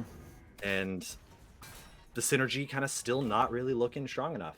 Oh god, another 50 shot from the Tavish. It's All right, no disgusting. 6-0 sweep, no perfects, but But still in a great spot. However, Murkai is pretty big now, right? 21,104. That's pretty big, mm, but it's I just think it's going to be hard to get through what Dynoob has now and then deal with two more mercs on their bench. Like your Mutanus is not long for this world, and to be honest, I think Mutanus has been really bad this game. I love the yeah, card, the good point. hero, mercenary, whatever, but I just don't think in this matchup it is really doing anything you want it to do. Like it's been a taunt and it hasn't been bad at that, but that's all it's one dimensional. That's all it's doing. Yeah. And I think they can almost kind of ignore that in some ways because they have ways to get around taunt. They have that kind of explosive trap combo. They have Karen now who can get around it. It's just I don't think taunt versus what Dynoob brought really did a lot, or at least not Mutanus's taunt. Yeah, I think you're definitely right in saying that the Mutanus is like probably the weakest of the taunt options we've seen so far. Just especially even the fact that awkwardly it kind of runs into the fact that everybody else is running protectors that kind of have like this janky off-turn attack. Mm-hmm. And the protector's janky off-turn attack is way better than Mutinus's janky off-turn attack, For especially sure. when there's a taunt that often gets in the way, or if Mutinus is taunting, these Cariels and Karens are critting the Mutinus. And we see another gigantic explosion from the the dust settles and nothing remains as Dynoob gets a Yeah. dominant destruction of mana there in the Yeah. losers bracket to progress on to the winner between Chico and Davidson, where they will await an opportunity to make it in the losers finals. Yeah. Very exciting. I'm really curious to see if Davidson can pull it through here because it looks like they are up 1-0 right now. And I think just they were playing really, really well the last time we were watching one of their games. So I'm curious to see if they'll be able to push on through here versus Chico because Chico again, both of them like we have a lot of good players playing today. Like these are Yeah, players. Chico, Some our Arcane player, another Arcane player. Mhm. I want to see them go through, but I want. Oh, I hope we get a Millhouse in the finals. That'd be sweet. there are what, three of them, two of them, two mail houses in the main, one on the sideboard. We know that Wizard Beast is currently sitting in winners finals as a Millhouse, Yep. right? Waiting. So we actually know there's a Millhouse in winners finals. They could, I suppose, get bopped out, but it looks like okay, scores coming through. Looks like Davidson did 2-0 Chico, so one Millhouse falls, All right. unfortunately. R.I.P. But so now, yeah, we've got. All right, Ooh, the this should be a good one. winners or losers semifinals. We've got Davidson versus Dynoob, the winner of which will play against Lepton to decide who goes up against Wizard Beast in the finals. So, what were the deck lists from exciting. Davidson and Dynoob? What do we got here? Let's see. So we just saw Dynoob we Dynoob. just saw. Yep, the If we Tavish go- Sourfang Wombo combo. Davidson had the Zyrella, Samuro Varden, Okay. Karen, Brucon, Blinkbox, uh-oh. and then Varian Tyrion sideboard. I actually, you know what? I want to say just looking at the lineups, I feel like Dynoob has some pretty good stuff here. Because Yeah. like I don't think, I think at least with initial lineups, Davidson's much more caster heavy, and I think Dynoob brought a lineup that really punishes casters. Yeah, this is that we saw this kind of happen honestly earlier where yeah, so Davidson is our one of our lone Varden players, and Varden Zarella Samuro was their opener, I think it was that other time, and it crushed actually from what I understand because they ran into a comp that didn't have. Oh no, sorry, were they the one that got bodied? I forget what it was. Regardless, the fact that they're opening double blue right into this Tavish Sourfang, and they have the carry to block the Samuro from Dynoob's perspective. So yeah, you have to imagine that this game one Dynood was favored. We actually have Davidson right in the chat here. They actually lost to Die Noob in the winners bracket, I think, earlier. So they've Did we already kind watch of. that? I don't think we were watching that game. I think that was one of the games off screen. But Okay. so we do have a little bit of a preview that our kind of initial assumption Ooh, here yeah. that at least off of starting lineups, Okay. I think Die Noob is a little bit favored here just because. I mean, we saw it last game. That start seemed really strong with the double fighters and the carry in the middle to kind of try and keep them safe. Yeah, sick read. Honestly, it's kind of a weird sick read. The fact that you weren't expecting that many casters, and they Right? still kind of went like this has just been crushing people, and it's not in a very caster dominated meta. That's very surprising to me. But yeah, if you look back, we didn't catch this round, but in round 2, Davidson was defeated by Dinoob, who was then taken down by Wizard Beast. Yeah, so there's a little bit of precedent, some history going in this match. For the rematch here, it's really up to Davidson who they now had some opportunities to run into it and see if they can ever fix anything. But again, the fact that they're stuck on their first 6 mercs, right? Davidson is forced to open with a combo of Zarella, Samuro, Varden, Cairn, Brucon, Blink Fox. Literally 4 casters. You have to open with a caster. He literally, if they wanted there's no choice. Yep. They didn't have an option. And so no matter what, you're essentially going to see a one shot on one of these casters. And honestly, maybe that, when you go back to it all, is what the final reason or the final answer for Dinoob picking this comp is. There are a lot of Zarellas. We don't have to get greedy for killing like 6 different. We're not going to farm these 4 caster comps, right? We're just gonna, if there's one, good enough for me. Yeah. I am the only one now all of a sudden playing in that speed manipulation world. They are suddenly playing with these 2 and 3 speed abilities that no one else is playing with. And that kill alone is leveraging an insane advantage that they're running away with. So so far it's looking pretty good. I honestly don't really know what's gonna stop them on this losers run. Yeah. What did stop them? That's a great question. Let's take a look back here. Oh, Wizard Beast. Yeah, Right. That was when makes Wizard sense. Beast. Our grand finalist, and definitely shout out to Wizard Beast because Awesome. it's really impressive. Like they've played in a bunch of the prior opens tournaments and stuff, and it's one thing to be prepared and do well in regular tournaments, but it's another thing to like do that again consistently in an environment like nothing about. Yeah. But we're into it. We've got Dinoob busting out the same opener, no changes, but Davidson, like we said, deep in the tank to say, how am I ever supposed to get through these stupid double fighter opens? You have to imagine that might involve opening with Cairn, right? There is a Cairn, doesn't get crit by anything, gets a good Earth Stomp that double hits these guys, makes their next turn super slow. That could be an angle. So I wouldn't be surprised if Davidson opens with a Cairn, but then exactly what the heck do you combine with it? That's a good question, and it's funny because Dinoob's starting lineup here has done so much work that we really haven't had to see the fire part of this comp at all. And I think we agree it's probably the weaker part of this comp, but the Tavish and the Sorrowfang combo has just been nuts. It has been really, really good because we talked about before, there aren't a ton of super damage heavy protectors in here, and so they're just really, and with a protector on Dinoob's side to protect them, it's just hard to kill them. Yeah, definitely. And this is, so I was thinking about the Varden. So we see that Davidson leads with the Cairn, Samuro, Varden. Why the Samuro? So in this case, this is basically just saying, don't crit me, bro. Like just do not deal 52 damage to me on turn 2. And again, we could have even seen Dinoob swap to the extra damage on Whirlwind equipment here on the Sourfang. Actually, we know he didn't. They have the bonus stats, but they could have. But here, so Davidson is basically, it totally makes sense in the face of double fighter that is just going to pop you on turn 2. We will give them the one caster we'll give them is the one that we're kind of okay with dying. And the cool thing about this is this actually sets up some weird little, is there ever a cold snap angle? I don't think so. Because the Cairn and the Samuro have a horrible turn 1 here. That's the one downside to Davidson, is that they've kind of stuck themselves on an alternate opener that doesn't feel great, which is something that people will get used to in tournament mercenaries, basically, of like, you have to maybe take into consideration, what does your alternate opener look like? Because if it's just a complete pile against some heads up things like double fighter, what is my opener? Double caster, what is my opener? This looks tough, but it's the best chance they got.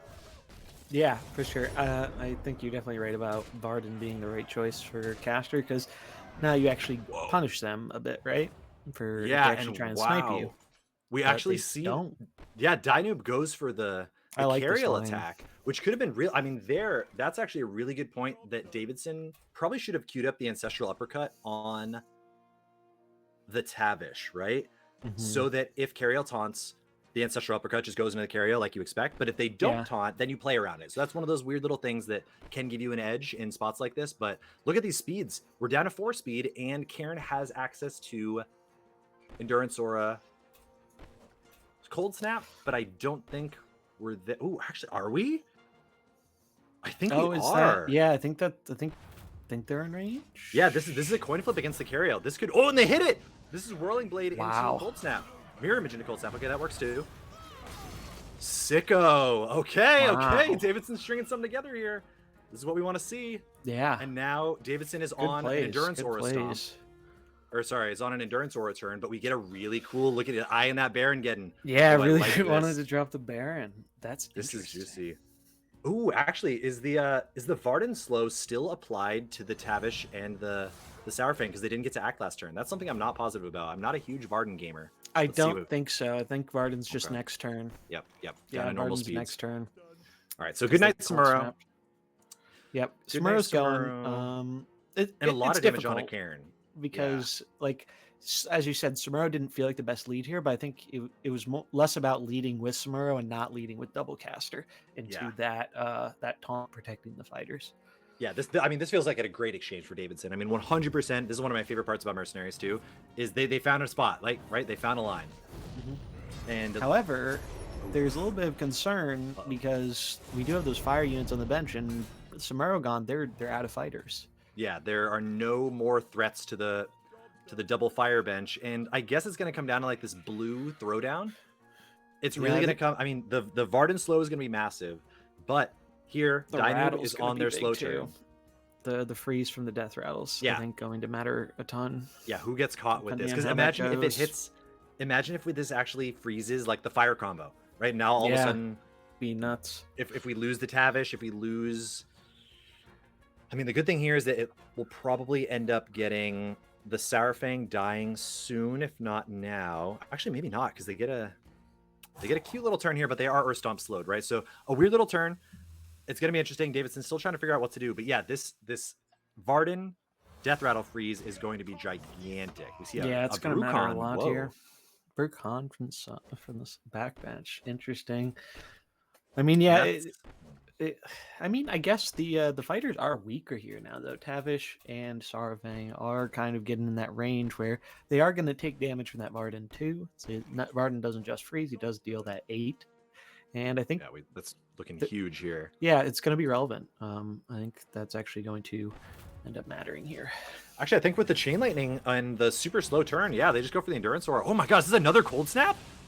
Oh, again? Oh, Chain Lightning. What a disaster. Oh, wow, that's wow. Sick turn that's from Davidson nuts. there. Yeah, the double doesn't even lose abilities. the Varden. That's so huge. That's really huge. Yeah, that is actually an utter disaster. Now the Varden can actually even still die potentially, and then steal a whole ability this turn. I mean, these are not fast abilities from Dynoob. We have I believe this is still an explosive trap turn. I think so. It's a fireball storm from Antonitis potentially. Who knows here? But no, I mean, Davidson's done an amazing job to actually leverage this Cairn. Yeah, really good play from this Cairn Varden. Both sides here. I think they've both been playing pretty well. And it's such an interesting matchup. We're actually seeing more of the fire here, and fire just doesn't it doesn't really line up super well into Davidson's backline. Yeah, not really, especially when like the Antonitis is just kind of a wet noodle by himself, and the Tavish gets a lot of damage here though, which is big. Like this explosive trap is necessarily getting popped unless the Varden just guarantee pops it, right? You lose your Cairn, which sucks, but and the Inferno kills the Cairn afterwards. It's actually really bad. Yeah. Huh. So but the freeze goes onto the Antonitis. That's the Antonitis. That's really pretty bad. big because really now bad. You can't combo Geddon. You just used your fire trap. So Geddon's a wet noodle now. Yeah, even though there are technically 4 mercs on Dynoob's side, right? Varden did work. Varden traded for 1,000,000 turns, got that slow, got 2 cold snaps, froze the Yeah. the highest health unit on Dynoob's side. Davidson could not have run better than this. Now all of a sudden, Dynoob looks like the pressure's on them to switch this up. Yeah, the momentum really kind of played out differently than we were expecting. Kind of thought this fighter heavy start was going to give these casters a hard time, and it seems like Davidson found a way to kind of navigate around it. Yeah, awesome. We see a mana blink from the blink fox. Doesn't even need to high roll anything crazy, and we actually just get a 0 speed chain lightning this turn that is going to That's clean gross. this right up. That's so disgusting. Just getting the Karen out too. Yeah, Karen looking. Actually, it just basically has no buttons whatsoever against this board of triple caster. Nothing great to super speed up here. Both your guys are dead. Yeah, it's looking like a Davidson dub, and looking into how do you go to the sideboards for this? Dynoob has access to a Zarella and a Samuro that look pretty good, actually. Davidson doesn't have taunt. Yeah. This is another. That's Davidson true. actually has a very similar comp to Joseru, where there are no turn 1 taunts. So I would not be surprised if Dynoob busts out the Samuro. But they could bring the variant in as that pseudo taunt again now, as a punish. Yeah, Davidson actually looking like they might have teamed up with Josero for this event. Yeah, right. Very similar strategy. I mean, I love it. I truly love it. It's such a heads up deck building decision to kind of not put any of your skill points into defensiveness, right? Just go all in, pedal to the metal, and then have an aggressive counterplay option, not a defensive one. So Davidson at least does have angles to play against the counterplay, so you'd love to see it. They're just kind of trying to figure out how to end this final bit here. I am Davidson really curious. Desperately trying to not throw this. What maybe could have been a little bit better as the back end for Dynoob's comp? I think we can agree that Sarvang, Cariel, Tavish has been an incredibly strong opener. Karen's done some work, but the Geddon and Antonice have been kind of slacking. So I'm kind of curious, like, maybe a different combination of casters off the bench would have been a little bit better, but I also totally understand wanting to try Fire Comp in like one of the first times it might have some relevancy.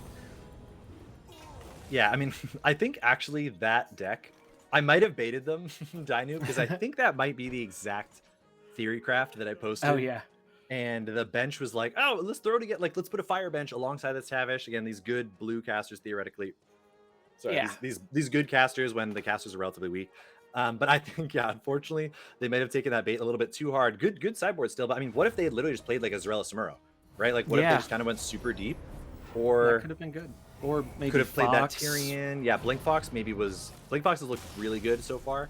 And yeah, Davidson scoops it up in a very important game to win there. Yeah, and like I that said, was really big. They came in a chat and said, hey, they 2-0'd me earlier in bracket. This is a rematch, but so they have that experience, and I think they were kind of able to leverage that. They took those beats from last time and learned, like, hey, this is what I lost to last time. How can I kind of counteract it?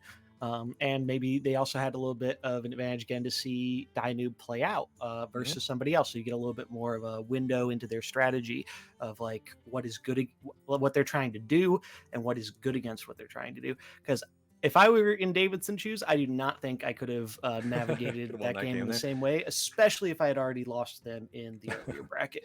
Yeah, your mental is just shot. Like you're literally going into that game thinking, I just got to it. Like my tournament run is over, like already. Like I'm just stuck. But they stuck in it. They kept going. They figured out an angle. Their best angle wasn't even a great one, but it actually turned out really well. And it ran away with it, kind of punishing, like we said, Dynoob's potential deck building fandango here with the fire comp only being okay. I mean, it got a good Inferno, right? That was a Baron Geddon that lined up into a Karen that came off the bench. You got the good combo. I mean, it looked okay. But yeah, what if there was a Blink Fox? What if there was even like the Brucon that we've been kind of talking some smack about? With the Blink Fox, that might have been enough off of the bench, but not a ton of good options. But they still I think working with what they got. With Fire, we aren't seeing as much protectors on the bench, right? I think we're seeing more protector leads and using protectors as taunt, kind of their namesake there. But because we're not seeing them off the bench, I think it's kind of, or less of them off the bench, I think it's weakening the idea of this fire strategy, which is like, hey, we have some casters off the bench to deal with some late game protectors. Well, there just don't seem to be a ton of late game protectors, more so leaning towards fighters, it seems. And because of that, they're just not super well matched up against it.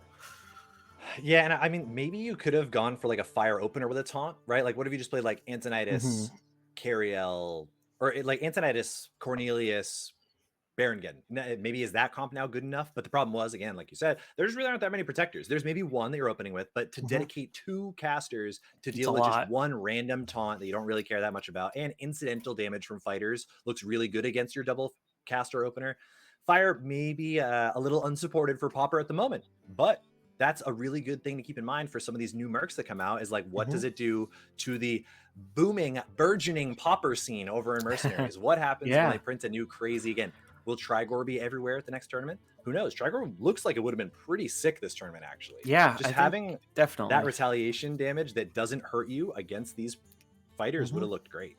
Also, think about scaling. Like if you, I think I read in the Discord the other day, someone was messing around with Trigor strats, and I don't remember what they were running, but it was a lot of like self buffing. They buffed their Trigor to a huge unit, and then that garbage third ability isn't so garbage if they have enough health to where even crits don't kill them in one turn. You can full heal. Yeah, you full heal it up. Okay, that could be some Anachondra technology. Some, I mean, that could be legal in this for sure. You've got the Anachondra to go with it. You've got the Brightwing to go with it. Okay, right, so I see a bright Trigor future. Round 2 here, it looks like Dynoob is jamming it back. No, wow, really? No swaps, which is surprising, to say the least for me. So the cool thing that I like about this actually is that the no swap looks pretty good, because you're kind of assuming that Davidson is really angling for a swap, right? Whoa! And Dynoob hits us with this other alternate. Yeah, so this happened last time too, I think, didn't it? Wasn't it the Baron lead? I'm pretty sure it was Dyn. Yeah, because I'm pretty sure they're the only one with fire, right? Yep. And then and so we do see another swap. So instead of the Samuro, Davidson hits us with the variant off the bench, which again sounds great because you know that there is this Samuro lurking from Davidson. But in this case now the Samuro, from Dynoob, we know that there is a Samuro on the bench potentially that you expected probably some kind of swap into. And so I like the Tyrion, again, protects it, but we see that Davidson audibled over into just 2 casters, all the way down from 4, which kind of means that Davidson have brought in their Varian, their Tyrion, potentially even cut the Samuro entirely. Yeah. This could just be a Blink Fox and a Varian. That's true. Oh, no, actually don't. Just kidding. We know that there's a Samuro somewhere still. I kind of like the Geddon lead here into what Davidson led. Like, not sure if that was what he was thinking he was going to lead, but it seems to like I think it works out a lot better than this happens to be a really sick. I mean, so the interesting thing is that the explosive trap again lacks a way to get triggered, but the Varden does it for you. And now, this is a Dynoob countering an expected double protector change, because we just saw that Dynoob has been running double fighters all day. And so then they hit him with the Baron Geddon that goes for the Inferno. Big AoE on turn 2. I definitely like it. Yeah, good point. But what happens to the speed ups this turn? Are there any weird cold snaps? No, because the Samuro didn't get to do a ton of damage anymore, which is a big deal. True. Yeah, you see a 3-speed explosive trap thanks to the heating up from Baron Geddon. The nice thing is they don't have a great way of dealing with the Geddon, like right now. They really this Geddon's just going to hang out for a while. I think it's going to do a lot. I know we were kind of surprised and a little underwhelmed by it before, but I think in this game it's actually going to perform. Oh my god, look at that damage. Yeah, look at very few it's just straight up double killed. Oh, and that freeze, I would say, is a high roll. I think that is a great freeze. Great. You want that on Cariel. She's doing her job, protecting herself. I think you care much more about your other 2 units here. Yep, I mean, the good thing here from Davidson is that they do get the snipe to kill the Zarella. Like, before the Zarella was actually going to lose the... Oh, no, they got Urston. Okay, so actually, no matter what, the Zarella off the bench was always going to be able to kill this Cariel, which is great. So actually, in a weird way, then the Cariel, this is actually a bad freeze, because they can't the Zarella's going to get the snipe. Zarella, you actually kind of wish from Dynam's perspective that something else got frozen. But again, I mean, this is now Davidson down 2 mercs. The Baron Geddon as soon as we finish talking smack about fire, Baron Geddon lights up a counter swap from Davidson and puts Dynoob in a great position to potentially tie the series up. Yeah, I think they actually made a very heads-up call here in changing up this lead. The Seems Tavish like is it could pay off. actually secretly alive here, which is really bad. Oh, no, sorry, because the Zarella can snipe the... Yeah, the Zarella snipes, and then they can just get through with... Yeah. I guess you have to use the Cairn to kill the... They just do that, go for the Blessing of Kings to make themselves gigantic. Yeah, sacrifice the Cairn, heating up, takes away the reincarnation. I like that play a lot. Yeah, that feels fine. Tyrion. I think that feels really good.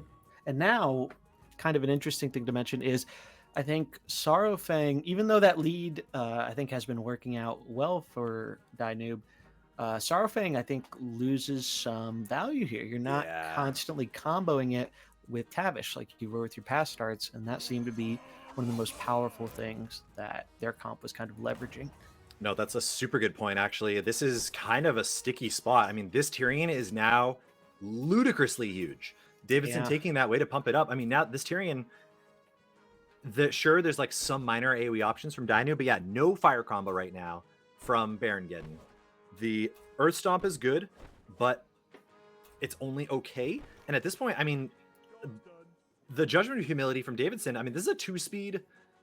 This is just 50 you at 2-speed. Yeah. And now at this point, this is a 3-speed kill onto the Baron Geddon. The Baron Geddon doesn't even get to act unless he did his job, though, I would say. Oh, for sure. But however, makes Antonidas work worse. Yeah. Just like you were talking about, they've kind of, even though they got to leverage the Baron Geddon to get that sick double kill, at what cost, right? They gave up the Sourfang Tavish combo. They gave up the Antonidas Baron Geddon combo.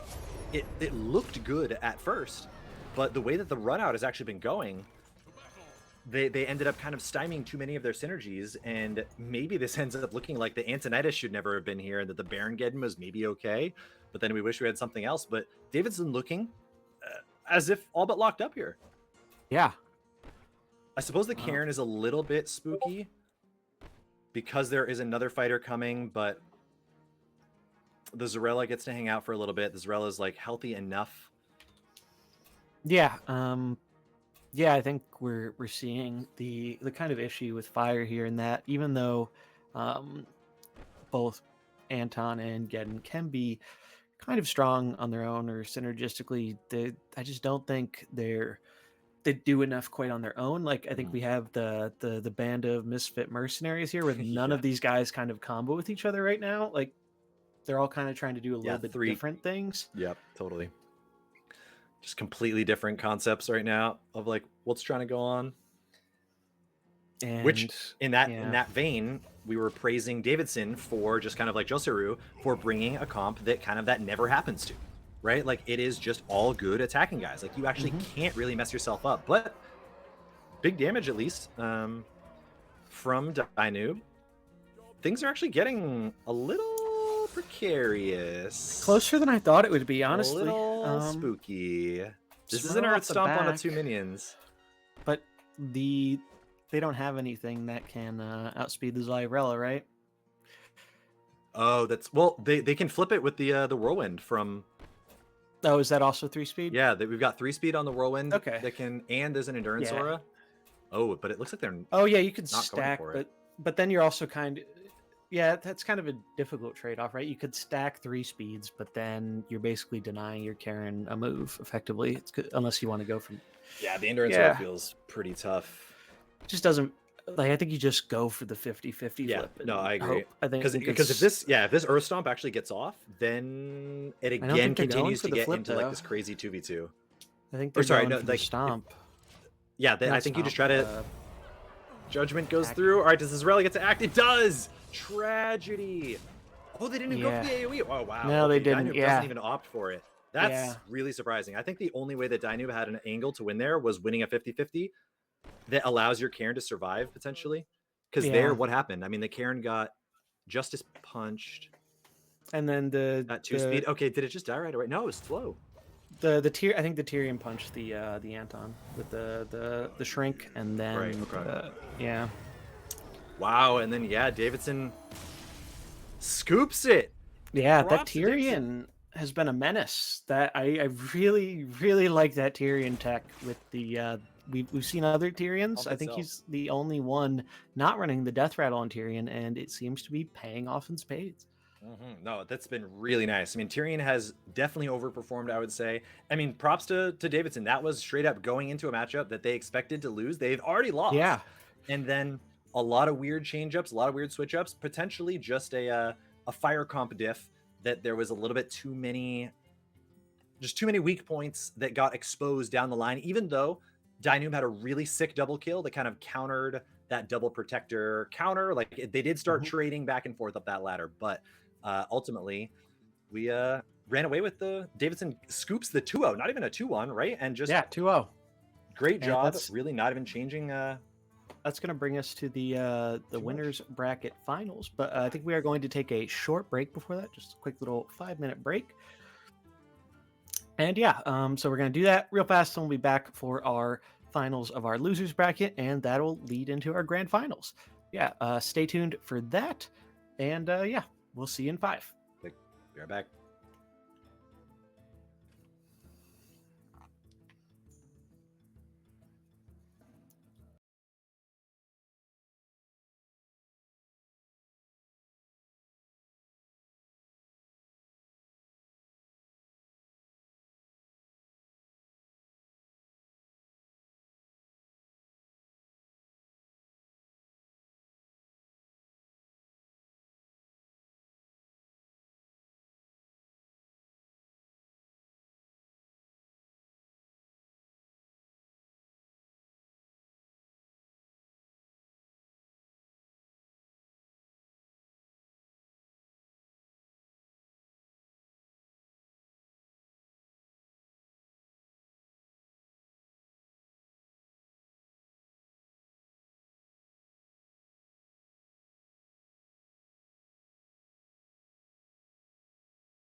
Hello, welcome back. We are back from our tiny little break as we are heading into what amounts to essentially losers finals here. So this is going to be jumping into Davidson versus Lepton. So we just watched Davidson Yep. clutch a sick one against what was a matchup that who knocked them out of bracket, right? They Right. returned the favor to those that knocked them out. And so Davidson pushes on up against Lepton. This is actually a matchup where we haven't seen specifically this, but True. we have seen the way that this runs out, because what we're about to get is another Samuro mirror, which we haven't seen any Samuro mirrors in a little bit, but Yeah, this it's is been the a while. double no taunt Samuro Oh, mirror, which means wow. this last time was also a blowout because Lepton is playing Samuro, Tyrion, Brightwing Hmm. as what is probably going to be their opener, depending, but they have the Brightwing and the Samuro as the activator. Yeah. Davidson has that Zarella Samuro. We saw that the last time that happened, when neither team had a taunt, Brightwing looks great when you are with a taunt, but Zarella crushes you because now the Yeah. Zarella Samuro gets to shrink your Samuro. You have no counterplay to that. There is a Tyrion, right? So like turn 2 can get funky. There are some Hmm. Tyrion Judgment Humility shrinks, and it will get interesting. But what we saw last time was there was a huge Samuro gap on turn 1 because Zarella beats Brightwing when there is no taunt.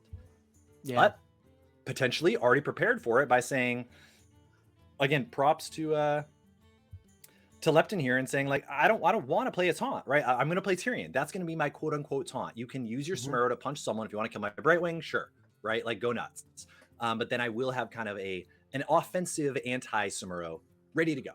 But all I'm going to say is that the beginning of this game is probably going to be pretty explosive, and there really isn't much that either player can do to juke it because we just don't have a taunt from Davidson. No game 1, turn 1 taunt.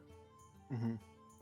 Yeah, taunt's been We'll see. really big in a lot of these games. I know when we were first looking at lists, we were a little surprised at the inclusion of Cariel.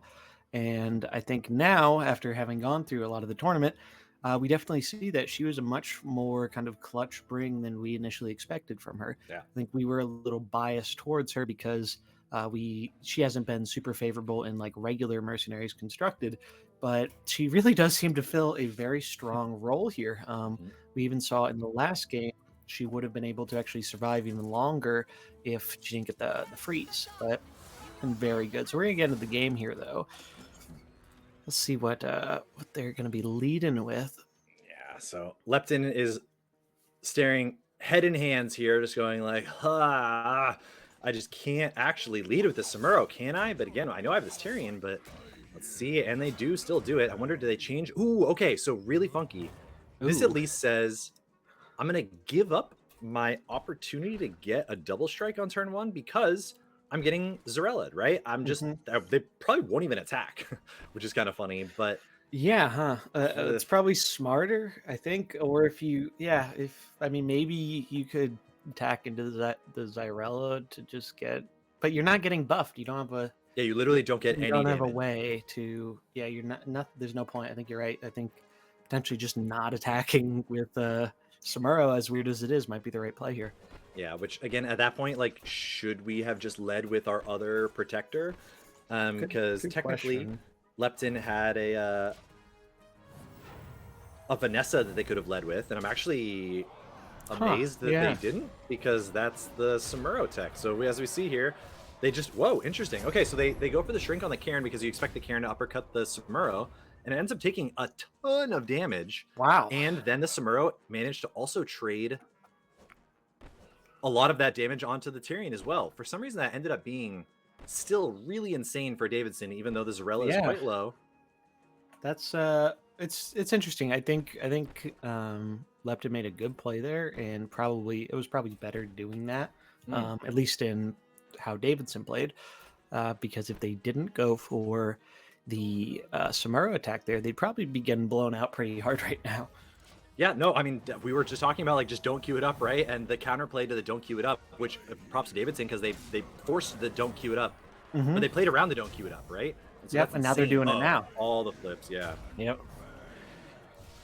Oh, zero speed. Yeesh. Lot of fast speeds going off here. Yeah. Okay, so that was kind of a crazy turn where ultimately, yeah, the Karen or the we still So got some now, pokes, but the endurance aura was too strong, right? Basically, the endurance aura coin flip won, and so Davidson ended up exact really not getting that good of a turn. On the Karen, right? Unless Tyrion protects it. And that's too yeah, and they that's too can't slow, even. right? That's 4. That's 4. Yeah, this is Too the slow. exact 28-point crit on the Yeah, Karen. that's a Yikes. huge break point. That's a big deal, I would say. But I mean, not going for that means that you don't get a Samuro activator again. This is True. the turn where you don't have one for the double strike, and so you're probably just Yeah. going to end up seeing a Whirling Blade out of the Samuro, and then probably actually a King's on the Tyrion. This turn actually isn't that bad for Lepton, considering that you get your Karen burned down here. Yeah. But I guess ultimately their Samuro is at Lepton's Samuro is at 19, isn't it? Yeah. I guess the problem with that is that the double strike can just attack into it and kill it. Yeah. Which is a potential coin flip with the Kings, right? Which could be kind of good. So an interesting turn. Let's see how this goes. Luminance scoops up the... Whoa, not even the Cairn. They do put the Kings on the Samuro. On the Samuro, and an empty Cold Snap whiffs, and the Zarella dies? Uh-oh. Yeah, I'm a little confused at what went on there.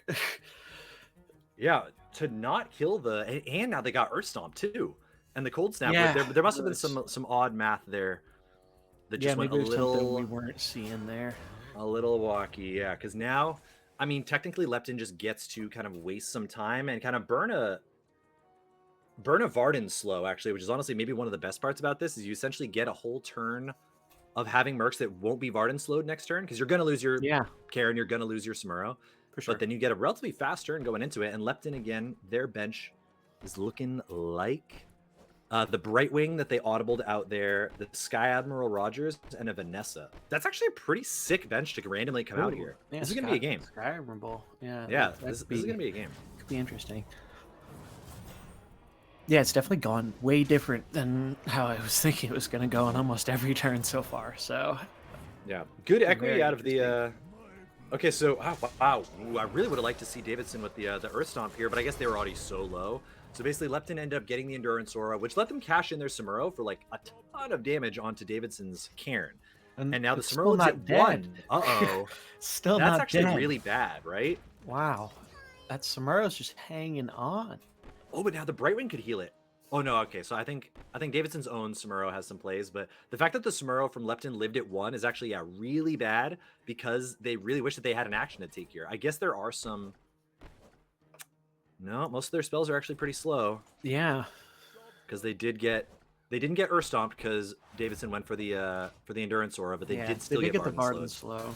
So they are going to be slower. So Varden should just be able to pick it off here before he can really do much. Fairy scoops it up. The Fairy Breath slurps up the front half of the Cairn and some minor AoEs, which are okay. So again, Lepton does end up losing the Samuro. And again, we see this Death Rattle on the Tyrion really not getting that much value. Yeah, not as much as you wanted 1.5 to, mercs, sure. basically. And now you can kind of... they can get damage on Vanessa potentially before that kind of... She doesn't enter with the buff. Like, she gets the buff mid-turn. And I think that actually might be not good. Yeah, having it... Is your Samuro going to die? Or sorry, yeah, is the Tyrion going to die before the Vanessa gets to attack? I actually am not even sure what equipment they have on this Vanessa. Another Endurance Aura, a mirror image. Question. Scoops for exactly 44, not 46. But then the Cold Snap kills the 2 health Brightwing. Oh no. That's pretty gross. And that's gotta be it now. Okay. Gross. So again, like we expected, Davidson did... Okay, the Dreadblade. Interesting. So the Dreadblade there, what? That means the her steel attack gets a little bit faster. Mm-hmm. Yeah, it gets better. That is the good equipment, but really didn't get to do anything here. Sky Admiral looking okay, but I mean, yeah, just literally Davidson still has 5 mercs alive compared to 2. I think it just really came down to kind of the Samuro trade-offs in the beginning. Yeah. Davidson was able to scale his Samuro up and keep it protected, and Lepton losing theirs first just really, really hurt, I think. Oh, the freeze. Yeah, the freeze that misses. Yeah. But unfortunately, yeah, even the Varden, like we said, the Varden has just gotten to these points where it just never dies. That there are these semi-taunts and stuff in the way, but I mean, actually, Davidson doesn't play a taunt. They just have the Zarella to act as a way to mitigate the damage that fighters can do to the Varden. Yep. And Varden has just lived until the end of the game so far, every game that it's been in play, which has just been disastrous. It's just been able to live, and then if it eventually dies, it's dying in these late game positions that lock up the game, because that freeze Yep. just denies your last 2 actions or whatever. Yeah, no, Varden's just been really, really insane because it's kind of you're screwed if you go after him, and you're screwed if you don't, Hmm. because he's either going to slow you down, which is going to really mess you up later on in the game, or you kill him, and then at best you lose one mercenary skill the next turn. At Hmm. worst, you get denied two turns of losing a skill on one, and it becomes a blowout at that point. Yeah, definitely So the Varden's Varden just been gaming has nuts. been the Varden gaming has been rewarded, and honestly a really cool series of benches where like they do get access to that the Varden plus. Oh no, sorry, the Varden was across the other side. I wish that there was a Varden with Lepton's Sky Mhm. Admiral. That's what I want Yeah. to see, is that if there could have been some Sky Admiral cold snaps, right? You just have a second Cairn that acts with that. Sky Admiral looks like she's Oh, been that's pretty maybe cool. Yeah, okay. speed it up Yeah, and then get the yeah. nice little quick freeze. I like that. You just have another kind of another Karen essentially. And Karen has obviously looked insane. All the endurance Yeah, auras, we it's been very recognize good. them from standard, or not standard. We recognize them from ladder. We recognize them from every other tournament that we've seen so far. Mhm. But they've been good. But the He definitely doesn't feel as crazy without some of the other big mercs to combo him with. Like, he's been good, no, no doubt about that, but mhm, not quite as insane as we see yeah, with like the Karen Diablo or some other strategies. yeah. It feels like he's kind of like at the level that he's supposed to be in a weird way, Yeah. right? Like it seems like Karen was almost like he's absolutely fine in most of these spots. Like especially once you toss in some more speed manipulations, so that the endurance aura isn't just always the fastest. Then Hmm. now all of a sudden it looks quite reasonable. Yeah. Um, but yeah, it was honestly that game was not close, but we expected the hard dub in the favor of the Zarella Samuro compared Yeah. to the Brightwing Samuro, so that was expected. We go into game 2 where Davidson tries, or sorry, Lepton tries to swap some things up. We do see some sideboard changes because there's Yeah. only Look at one that. protector now. Brightwing lead.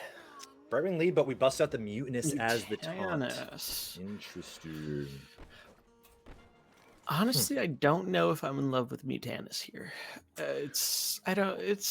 I mean, it's just their only taunt, right? I think Yeah, it's just a just a necessary kind of thing here to protect the Brightwing and Tyrion. But Mhm. I just feel like I, I'm a little concerned about the start here, just because it feels like Davins's start is very, very kind of aggressive, and Lepton's start seems a little bit slower. But I just don't know if the abilities on these mercenaries are going to be enough to slow down this aggressive start. Like we've been seeing throughout the tournament, most people have been kind of rewarded for going with these more aggressive strategies. Mhm. Yeah, and I mean, like the Mutinous we've been talking about a lot in terms of so far it really looked as if that the red protectors are way better. Mutinous is trying to do a protector impersonation here, but what if this was Cariel, right? That Cariel would be better here. I mean, I guess Maybe actually Ace she Cariel might gets be worse obliterated by the because Zarella, so the yeah, nope, double that's fair. guys here, but it's still, I think the big problem with Mutinous is he just, other than if his taunt's really not screwing you, you can just leave him alone. He's not threatening you with anything, Oh yeah, he and definitely is a wall bot, and that is it. In that's this comp from yeah. Lepton, right? Like Hmm. it is just saying, probably as we just stumbled upon as we were talking about it, that it is a turn 1 taunt that counters the Zarella Yeah. Samuro or the blue activator. And so in that regard it's good. But the problem is, like, do you actually end up like getting more value out of it? I feel like even with Cariel getting crit, the fact that she heals and gets the Hmm. more attack to actually do retaliation damage, like I wonder if she's still even better. But let's see this run out continue. They do get the flip, which is Yeah. huge. That matters a lot because otherwise Mutanus is literally doing nothing. Yeah. Judgment of Humility gets stopped by Oh, the does no heal. damage, but the Brightwing That's heal a is actually big kind of heal. juicy. Yeah. That is a big heal. The problem with Okay. this though is like you're not actually progressing your game state at all. Like Yeah, and the look at opponent Davidson's board. He's is. just at full health. And this is exactly what I was worried about by the start from Leopard. It's not doing Tyrion, Brightwing, and Mutanus are all what I would consider support mercenaries. Yep. And when you're not like threatening your opponent's board state as much, like you could leave them up. The only thing Tyrion really threatens is his buffs. That's really the kind of the, and I guess maybe their intention here is we get our beginning comp blown out a little bit, but maybe between Brightwing and Tyrion, they can buff up the back comp enough. Maybe That's that's true. kind of what they're going for. No, that's definitely a really good point. It's unfair to say that Brightwing from Lepton's side of the board is just at an equivalent board state. If anything, actually, technically, Lepton is the one that's scaling here. That if, and this is a classic point that, as you pointed out, that this is kind of a double support. I mean, this is a you could open with this on ladder, the Varden, Zarella, Samuro here. I mean, you can play this straight up with everything legal. But the problem with this is that, and something I've talked about again a lot on stream and stuff, is that there are these rare comps that are these double supports where you just filter in one Merc and you just leave up this Zarella, you leave up this Varden. Is that still viable in a low power level format? I don't know. We're seeing an Ice Lance just whiff. That's not good. Yeah, that definitely isn't what you want to see happening if you're using Varden. That's actually a really bad turn for that to happen, because this is back on... Oh no, actually, thankfully this was on... That was Tyrion's Judgment turn. Yes. Now all of a sudden Lepton is back to like healthy speeds because they whiffed on the Lance, but... Yeah, so they're not slower anymore. But that being said, their characters still aren't the fastest. Yeah, this is still just a roughly equivalently speed-tied turn here, but it looks like Davidson's going to finally get down some focus. The Samurai's slowly dying from residual damage. But we actually saw, I think that was a flash heal last turn, right? From the Zarella onto the Samuro to keep it going. We finally see the double kill. It's a very smart play. I think Samuro really does a ton for you in this matchup, or at least with their start. But maybe they can flip it back now. They got, I think, what they wanted with the buffs from the backbench. Let's see if they can leverage it. And Lepton doing a great job actually killing their own Samuro. Yeah, look at or that. sorry, killing their own Tyrion onto the I think onto that Samuro. So now all of a sudden they get the double blast here. Yeah, 27-100 Cairn. I think it must have tanked. It looks like the Sky Admiral. Wait, how is she gigantic too? Oh, the Cairn, or the Tyrion. Okay. Yeah, Tyrion +8, and then they got, I think, at least 1 or 2 Brightwing triggers too. Oh my god, crit you for 54, by the way, so we speed up the uppercut punch. Wow, actually this super fast uppercut punch also heals for like nice play. 50 or something. Oh, and the return. Right wing? Oh my god, Lepton's got moves. That's a great play, I think. Lepton straight up broke ankles that turn. Is it enough though?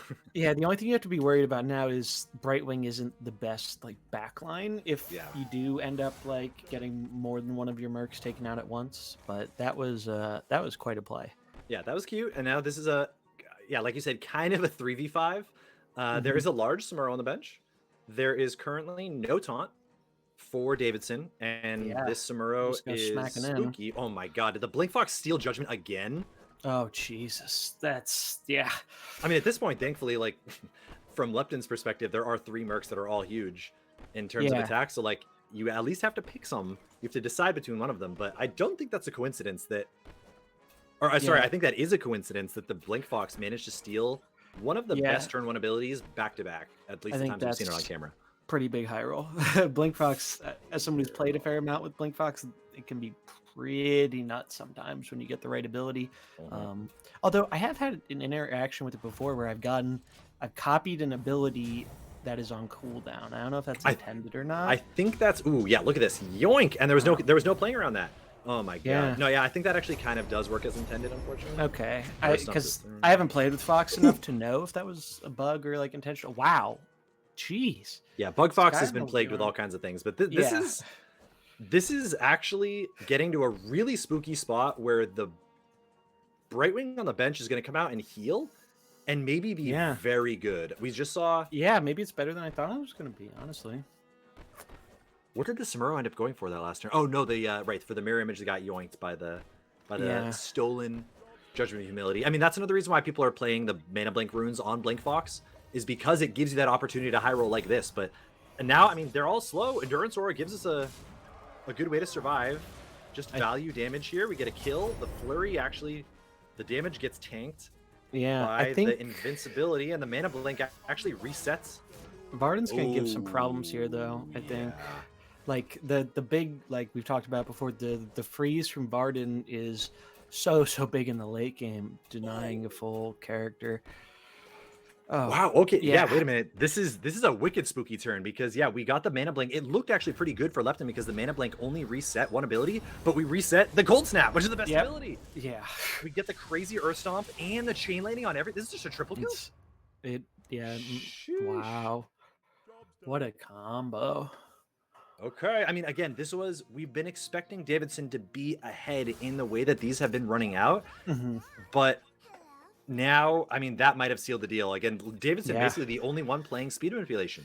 They're the one with the Blink Fox. They're the one with the Varden. They're the one with the Cairn, and it's been working pretty dang well. What did they Yeah.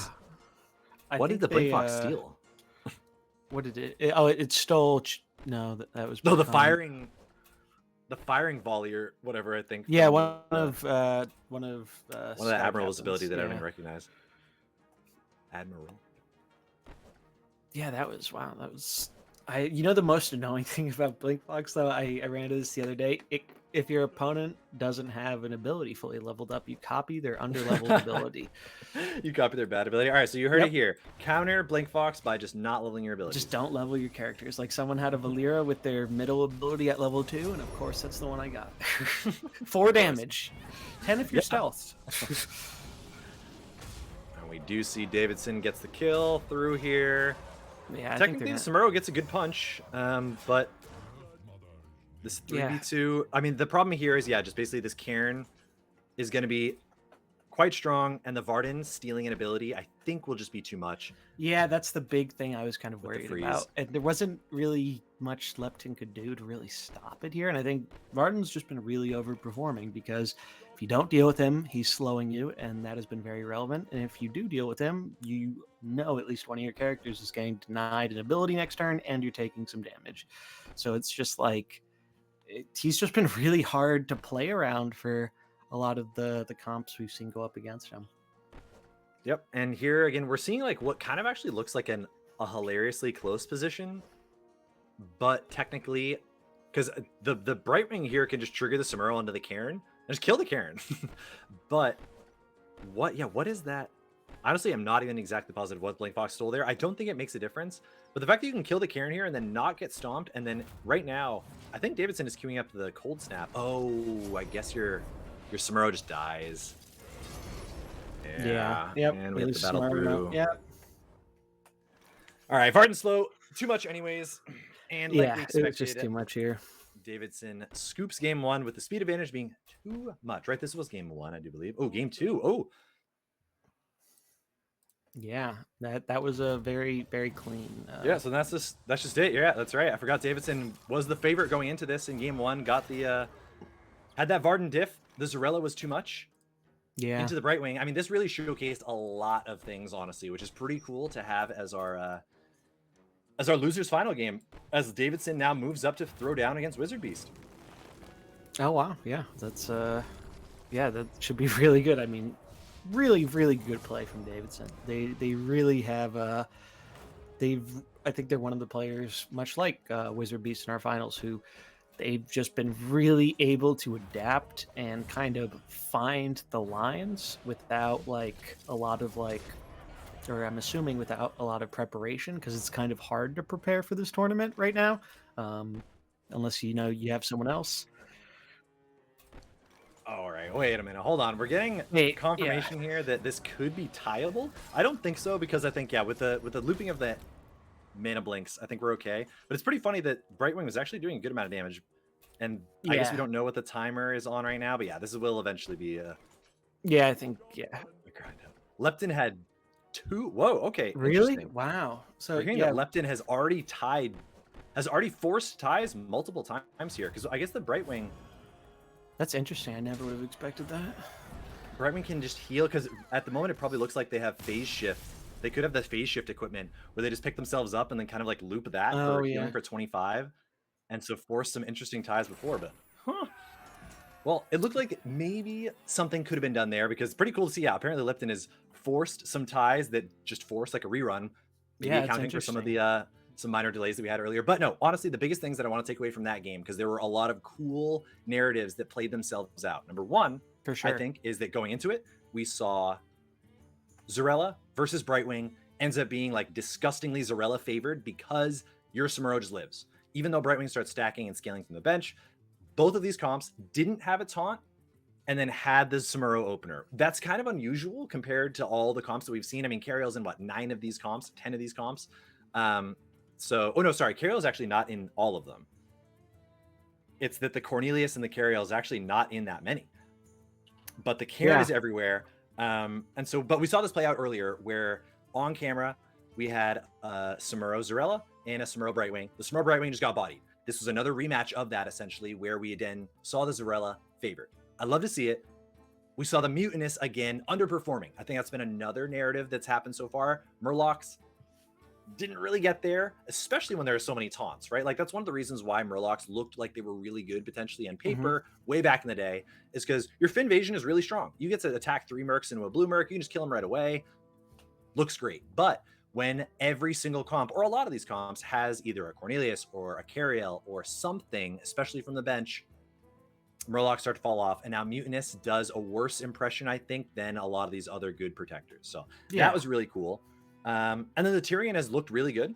Yeah, I mean, I think Lepton was like close to getting there, right? Like I liked their strategy with kind of, even though the starting lineup was not quite as aggressive, they definitely tried to, use those buffs to transition into almost get like a reverse sweep. Like if you remember with some of the beast matchup, sometimes with regular beasts on ladder, they would get 1 kill, 2 kills, but then you throw out Karen Diablo and you just blow up their whole board. So getting those kind of reverse sweeps when you can kind of acknowledge it, I think that was a smart line to go by for them, because I think they knew that it was kind of a bit of an unfavorable matchup. I think the Varden was just something that was really hard to deal with. Yeah, there still has not found an answer to this Varden yet, and we're just gonna keep chit-chatting and talking about a lot of tournament right now. We're gonna let Davidson take a little tiny break for a breather, so they don't have to literally go back to back games, because this is gonna be a bracket reset potentially. Since this is a double elimination tournament, this means that right now Wizard Beast has been patiently waiting. Their mental is ready to go, right? Unless they can't take the icing the kicker a little bit here. But Wizard Beast has been patiently waiting in winners finals to throw down with now Davidson. But Davidson coming from losers means that they have to win a bracket reset to even get an opportunity to win the tournament. So we could be, that's why we're letting Davidson take a little break here. Yeah, it's a lot of games. It's a lot of games, especially on camera. It's high pressure, and because we've got stakes. And so to just announce for those at home, we didn't really mention the stakes yet, but the top 4 are going to be getting prizes. They are going to be choosing their prizes based on their performance in this tournament. So first place gets to pick first.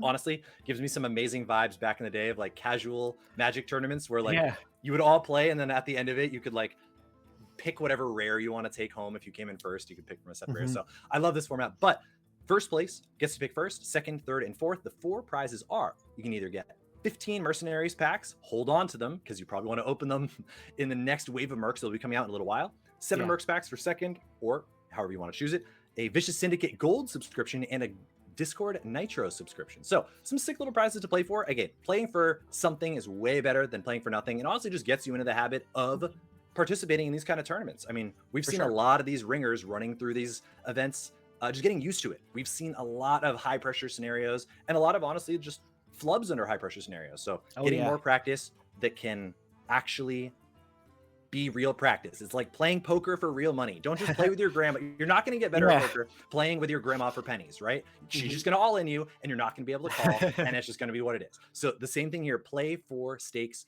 It puts you in the right mental. Good practice for everybody, and some cool rewards from our for our very hopefully not too sweaty gamers out here, our fighters. I think Davidson might be sweating a little though, because he has played a lot of games today, and a sick run back, right? I mean, so far this is a Cinderella story. I mean, the underdog gamers here, we are rooting for Davidson that essentially took down their villain and are making a sick losers bracket run. Otherwise, Wizard Beast, the kind of established mercenaries grinder, insane finish in the world first mercenaries tournament, and looking to potentially run it back here. Yeah, no, it's really it's been some really great games. I've really enjoyed Davidson's play has been really, really good. Like I think I've lost count of the amount of times he picked like a really, really good line that just was totally oblivious to me. Obviously, not every line has been perfect. Like we did see some of those freeze misses and whatnot. And he actually Yeah, that's said in the interesting. chat he was kind of worried one or two of those freeze misses might have actually cost him that last game. So Oh, okay. I think that might just be a little bit of the it's fatiguing, right? Like Yeah. we started at around 7 o'clock, so we've been Mhm. going for about 4 hours now. Yeah, they've been grinding. They've been Yeah, grinding. it's a lot, and especially going through the losers bracket, like it's a grind. Mhm. But it's all worth it. They're getting their chance to do the bracket reset and Mhm. take home first place now, right? But it's not going to be easy against Wizard Beast, who has definitely shown themselves as one of the like premier early mercenary tournament grinders.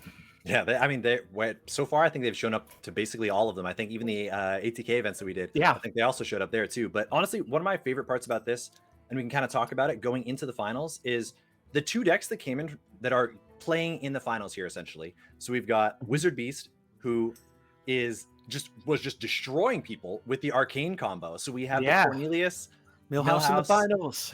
Tyrande combo in the finals. Awesome. Yeah, Certainly one of love to see my it. votes for someone that I hope to get through. But honestly, just like a very tight, dynamic, consistent. It's a combo deck. Like it looks like a deck. It looks like a real deck, and it has that Samuro Zarella that can be a flexible opener that we already saw just straight up win a game on the spot because potentially their opponent just read their deck, like read their comp wrong. Didn't even realize that it could be Arcane combo, but it gives you that mix up, and then they won another game with that mix up because of their game one play. So that's been awesome. Their deck looks like a tight, real deck, and that's what I love about Davidson's deck too, Hmm. is it just looks like a standard deck. Like it looks like a constructed deck. It's Zarella, Samuro, Varden, Karen, Brucon, Blinkfox. Yeah, You would see those on ladder. And so you I would. really love that we're seeing some of these decks that actually kind of emulate or look like real decks performing well. Coincidence? Yeah. Who knows? Potentially could be that those players just honestly have been putting in the work and maybe they practiced it and limit tested it and maybe they were jamming some friendly games. But I really like that it wasn't just kind of like complete spaghetti. It wasn't just like the good stuff deck winning. We had a lot of the players that focused on a combo Hmm. were rewarded. Yeah, And I think that's certainly. really cool to see in a format that seems like it should be light on combo, not heavy on it. Yeah, and it's only gonna grow and change with time, right? Like we get every new mercenary set so far, we've been getting two or three non-legendary mercenaries, Hmm. right? We get one Hmm. legendary in the bunch and the rest are not. So like we're gonna get a bigger roster for this at kind of a faster rate, right? Because even if some of those non-legendary ones aren't as playable on standard ladder, they Hmm. could still be really good in here, like we're seeing now with the kind of Millhouse combo that Yeah, made it that's all the that's way to kind of winners. that's probably the worst, unfortunately, like the hardest one to actually play on standard ladder. But we are jumping right into it. Davidson is ready. Final time. Yep. And so we are too. We've got Wizard Beast on the bottom with Arcane combo and Davidson on the top with this four-caster opener that involves this dominant Varden. Whether or not Varden is good enough here, we'll see. And Wizard Beast hits us with the no Arcane open. Wow, is that the first time this tournament that's happened? I think At so. least I in think this is the watching first them. game one. Yeah. But this is, I mean, this is sick, right? You just know that unfortunately this is going to come down to not even a flip. So it's going to get a little awkward because this is now dueling Zarellas, but Yeah, that's true. we have a taunt from Wizard Beast. But the Zarellas should effectively just completely nullify each other's Samuros to the point where now Cornelius. Corn's Oh gonna be no! pretty Wow. good, right? Like, because you can't like if you attack in and you get Zyrella, you're taking a lot of damage on your Samuro for like no reason, right? I mean, I guess you scale, but like, Yeah, I think ugh. this is a really interesting one, and we see Wizard Beast kind of deciding between the two because you could say that Davidson is just going to focus the Cornelius because they're expecting a taunt potentially here, and they do still go for the taunt. And we do see the shrink on Cornelius. So in this case, Mhm. now the problem is Wizard Beast gets to scale their Smurro. Davidson gets one attack, but we see Wizard Beast trades in a ton of damage Yeah, onto Davidson's that's really big. Samuro. Davidson does get the speed advantage here, which is True. massive, right? Like, Yeah, can they Varden convert coming in this? clutch, and again, Yeah. they're leaving Varden alone, as we've Mhm. seen multiple other people do, because it's just like it doesn't seem Varden's just so awkward to kill, right? Because you see, Varden freezes your Samuro, you're not looking so good next turn, right? Like, Oof, yeah, yikes. There's literally nothing that they could do. Yeah, the Varden could do Because they could snipe it if they a cold wanted to, snap? right? Like, It's close. There are all kinds of weird plays on Cornelius. I mean, Cornelius can heal for a lot here, which yeah, that was kind of the one good part. Is that again, Davidson has a big life total advantage on their Samuro and looking to climb even higher with that. But yeah, there are some angles for Davidson here because yet again we see this Varden just going unscathed. yeah, exactly. And like we've seen in the past few games, that has been pretty detrimental when you can get into that kind of mid or late game and Varden's still sticking around fully healed. You just have a slow every turn, and then you have to start playing around the freezes and the cold snaps, and it gets tricky. Ooh, okay. So this is not going to be a cold snap then. Wow, no, it is. Uh-oh. That makes me think that Davidson might have not done the math there because that was you basically know that there are a bunch of 5-speed options from Wizard Beast. Yeah, so they can. That was an empty cold snap that basically didn't steal a single ability. There were a ton of 5-speed abilities that were going under it, and now all of a sudden, and now Wizard Beast should have been they're slow fast. this turn, and yeah, and now they just steal everything, and now there's an endurance aura too. So yeah, I think this definitely hurts for Davidson. Actually, the endurance aura, I suppose, doesn't really matter here. This is probably just an Earth Yeah, Stomp not a to kind ton. of I think I average like out the Earth Stomp speeds. better, to be Yeah. honest. Yeah, average out the speeds because they're going to be slowing you again. But they don't. I think the big thing is, Samuro hasn't really been threatened by this opener. It's chilling 2067 right now. Yeah, like, that's huge. And Davidson's is dead. So that I think we've seen a lot of when there are two Samuro starts, the person who can kind of snowball and protect their Samuro more does seem to have a bit of an advantage. Yep, and so far the Samuros that have been able to survive have been the ones that have had that turn one taunt. So far, sure. whenever there's been a Samuro that's died, like there are a series of like weird little ladder comparisons, or not ladder, but like a ladder in terms of a system.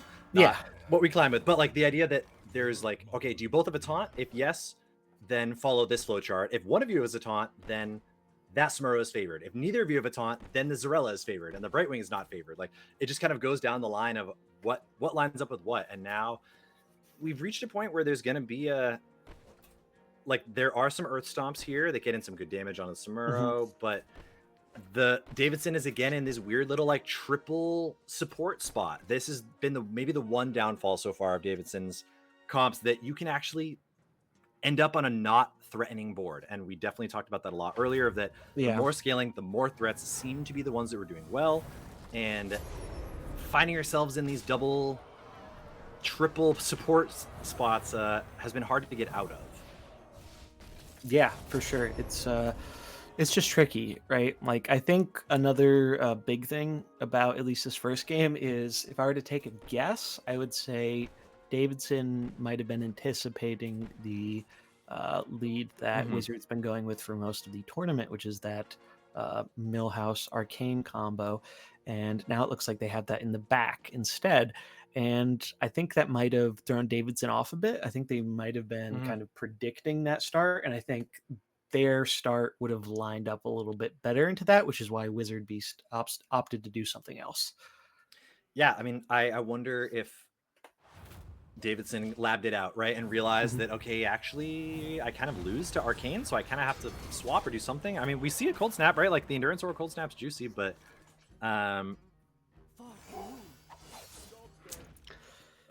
again, the health totals are just so low, and this is Wizard Beast kind of coming into that spot where it's like the fire combo that gets disrupted over multiple turns. But actually, weirdly, there's Tyrande kind of has the turning good it version around, of it. kind of though. Yeah, I think Davidson's in a bit of a better position than I expect them to be. Again, that Varden is just being totally left alone, and Wizard Beast's units are getting kind of whittled down here. Yeah, and this Tyrande, like, what is ever dealing damage to this Tyrande? Like, yeah, Zarella targeting it feels horrible. The Varden slow tickles every turn. Yeah, the Blinding Luminance to slip it up, and the Blinding Trade that does kill. But yeah, I mean, Arcane Shot does a ton. Wow, they actually just focused on the Cairn. They say, sure, again, this is what I'm saying, just keep your support ups. I don't care. Keep your support mercs alive. I will try to grind through them. And now this is a used Tyrande to copy your Millhouse, which is pretty nice. Yeah, it's a good little AoE, but I'm actually not even sure if it kills. Yeah, I don't know if it's going to be enough, right? Yeah. Like, I think it's strong, but there's Irella's weaker. Davidson has another merc on the bench still, which is really big because if it comes down to a 2v3 and that's really a 2v4, that's kind of hard when you have a Brucon at full health, you have a Varden at almost full health, and another unit right on the bench. Like, I really thought in the beginning it felt like just Mr. kidding. Beast had a good, leading position, but somehow Davidson managed to kind of flip it around. Yeah, no, I think we totally might have just called this a little bit too early. I mean, Mercenaries has a penchant for being not only insanely difficult to read how things are going to go, especially when players have so many options, but just these players in this community, even still, we just don't even really understand like how to identify power curves yet, right? Like actual power spikes, actual like building your comp to do something insanely good on this turn every time. Like we really aren't at that level yet, and so it's almost kind of hard to figure out like what is what. But yeah, this is going to be very close. It's way closer than it looks because there are some like double greater arcane missile angles here. I mean, there's some goofy stuff. No, yeah, I mean, we're just not used to it's a very new experience casting some Millhouse, right? Like just an arcane bolt. Huh. And did they want to copy that? That was the kind of I decide to not double my next arcane spell, but now your next arcane spells are very slow. They're so slow, and I wonder if that was a slight can they set ordering. up a freeze here with the Varden potentially? Ooh, another cold snap. Yeah. Oh, there are some some cheeky flash heals here, but you can get around it a little bit, right? Potentially, but and especially with muddy footing from Brucon, actually, because you just ripped your chain lightning. Yeah, actually, Davidson's looking nice. Wow. Yeah, no, he's in a commanding position here. And I think a big part of this, like, it just happened in like a turn or two. It just completely flipped around. I think once the Samuro was gone, Wizard Beast's advantage just it feels like the combo off the bench isn't performing as strongly as we were seeing it from opening. No, I think definitely right. Okay, but I mean, we get the double. Okay, like huge AoE here from Millhouse, but I guess a cold snap steals nothing, right? Again, they got to act entirely. Yeah. The damage isn't bad though. Like, and because now Zyrella's done, and then it's and again, you still have, I think, again, this came down to leaving the Varden alone. Those slows just they really hurt Wizard Beast this game, and it's tough because it's like you can't, even if you kill him, you're not slowed maybe, but you have one less merc to use the next turn, and you're taking 8 damage, which is kind of relevant given how low HP our mercs are here. But yeah, 3 versus 1. Davidson's gonna take game 1. Wow, no, that was actually round huge. 1, not game 1. So game 1 of the round, I guess. A little awkward, but no, honestly, insane. I mean, that was a really funky switch up. We didn't expect, like we said, that was actually the first time that we saw Wizard Beast audibled off of their arcane opener for turn 1. Yeah. Right? We saw it in some other spots where it was in like game 3 and it was a mind game at that point. I mean, this was obviously clearly a mind game here, or at least a call, but it didn't work out. Maybe coincidence, who knows? And now it's up to Wizard Beast to kind of decide, because Wizard Beast is the one that they have the free win, right? Davidson has to get a bracket reset here. So this is going to be a squeaker, but Davidson currently running hot off of defeating their villain, off of clutching it through loser's bracket, and now with an unexpected win potentially in this game 1 where there were some shenanigans right off the bat and they came out ahead with Varden yet again stunting on them. Yeah, I really thought getting killing Davidson's Samuro early on, I thought was really going to put him in a bad spot because he had such a caster focused lineup, and I thought, Wizard Beast still having their Samuro around can kind of quickly kill 1 or 2 casters and then they can just shut down the game. But Davidson really managed to turn it around there. So I'm sure you've got to have Wizard Beast thinking, do I actually go arcane lead now and see if that combo is worth here? Because he does have a little bit of luxury in that even if he does lose this round, then now we're going to the what's the word for that? The reset, the next round. Yeah, that's the word. The bonus round. Because Davidson is coming from the losers bracket, but man, what a story that would be to climb your way up all the way through the losers bracket and then taking down the bracket reset in the finals. That'd just be absolutely insane. He's been playing very well this game. And I mean, they can. Wizard Beast has some funky angles here to potentially do their best Davidson impersonation because there is a Varden and a Blink Fox in Wizard Beast's sideboard. So there could Oh, that's actually be exciting. a literal mirror opener against Wow.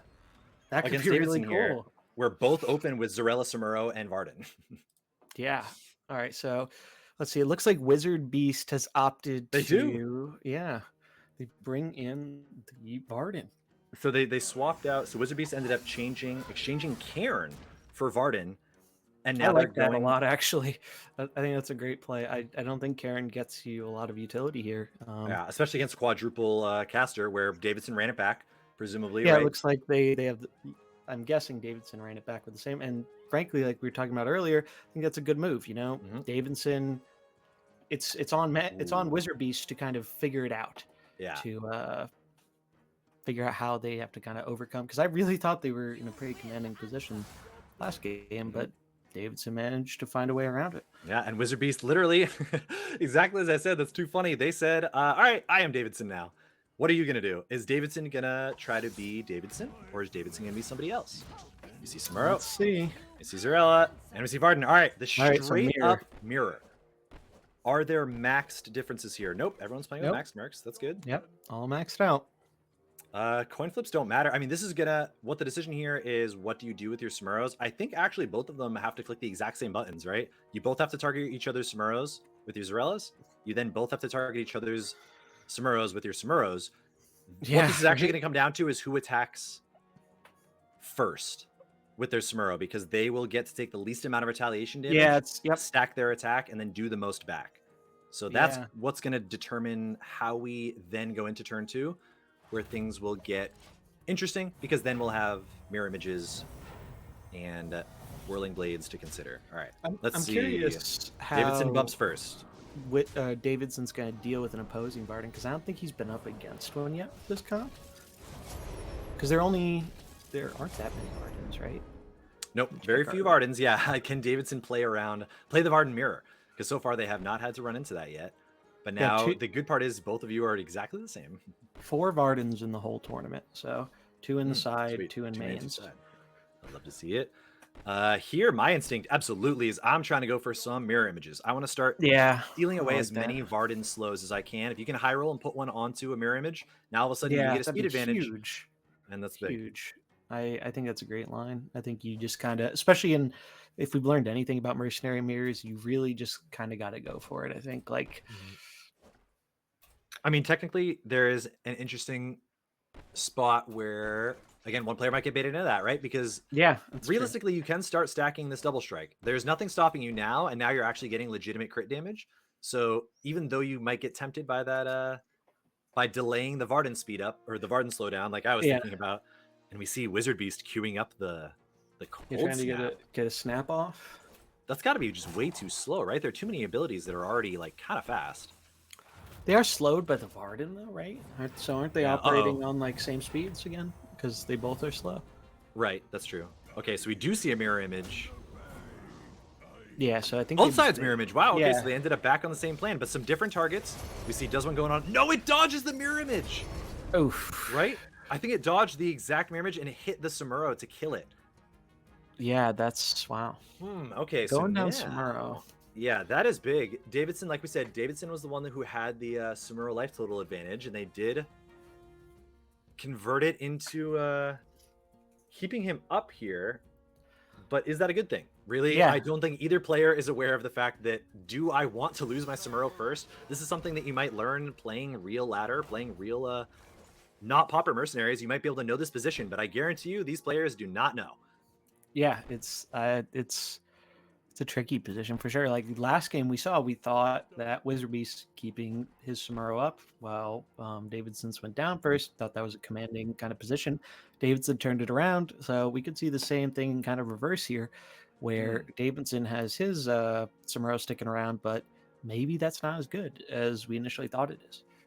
Yeah, because I mean here, right, like this is, again, now Wizard Beast, the one with the triple support merc. That keeps happening a lot apparently, but this Corn seems great. Corn seems incredible here. Yeah, honestly. Cornelius is just going to hang out for a while. Unfortunately, he's going to get kind of lit up over a series of turns. Yeah, he's It's not long for this world. You know, there are 2 casters on the board, but I think the healing and protecting from Samuro, I think Mhm. he's doing more than enough. Like, I think Yeah, he's doing exactly what he needs to do here.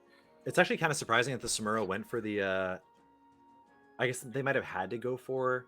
Oh, they would have died if they had tried to attack into the Cornelius potentially. But I think the Zarella ended up shrinking the Cornelius attack anyways. Like I'm kind of surprised that the Samuro from Davidson ended up going for the Whirling Blade just to get the AoE onto the little guys. Hmm. I feel like it might have been better to try to go for taking down this Cornelius. Because yeah, how are you getting through this guy? I know there are more blue mercs on the side, but there's a lot of Yeah, healing he'll now. die eventually, but the fact that it's just healing those other 2 mercs Varden, yeah, so like much this is a lot. it's pretty big. I mean, Davidson's Varden is still pretty healthy as well, so that is Yeah. important to note. But All right. um, Zyrella's getting down. Like it's, I think I want to say Wizard Beast is doing a little better here. Yeah, I mean, this Tyrande is a real problem. They were hovering it before. I'm actually kind of surprised they didn't jam the Tyrande earlier instead of the Cornelius. I guess maybe they were too spooked of the Yeah, I think they were scared of Samuro. Samuro, which I think is fair. I think Yeah, because I mean, Samuro is here very and now, scary. this Tyrande just 40s one of these casters if you want it. Like this is just gonna go kill your Yep. blue guy, kill your blue guy, essentially forcing. Ooh, geez, Wizard Beast gets another blue guy to start farming. But at this point now, all of a sudden, you have too many blue guys. Yeah, Davidson, if anything, gets to play around the fact that they have an odd typing by instead defending their type by all-inning on it, which is pretty cool. and another thing. I mean, we've seen Davidson overcome this, but they don't have any fighters to kind of deal with Mhm. Wizard Beast predominantly Yeah. caster manning units. However, we've seen they didn't need fighters last game, Nope. so I mean, maybe every they won't time, need it yeah. again, right? Every time I think we've seen Wizard Beast running these, or sorry, not Wizard Beast. It's actually been Davidson Hmm. who's been the one who's been running all these casters Yeah, and just crushing these teams. It seems like they should be favored against them. I think every time we've watched them so far, we're like, oh, 4 casters against 3 fighters. Who's gonna win? I wonder. And it was 4 casters. No yeah, one's and expecting that, I don't think. I think that was an upset. Like I really think we thought that Samuro would kind of shut down those strategies, Hmm. but it seems like just on his own or just him and Zyrella isn't really enough. Like Nope. Samuro gets focused and dies, and there doesn't seem to be another fighter that really does what he does to the same extent. At least in Pauper. Yeah, not like a point focus kind of. I mean, honestly, Toronto is maybe the closest example. But Yeah, and kind like of. Toronto has looked like a great call in that reason, yeah, that the taunts are the ones stopping Samuro.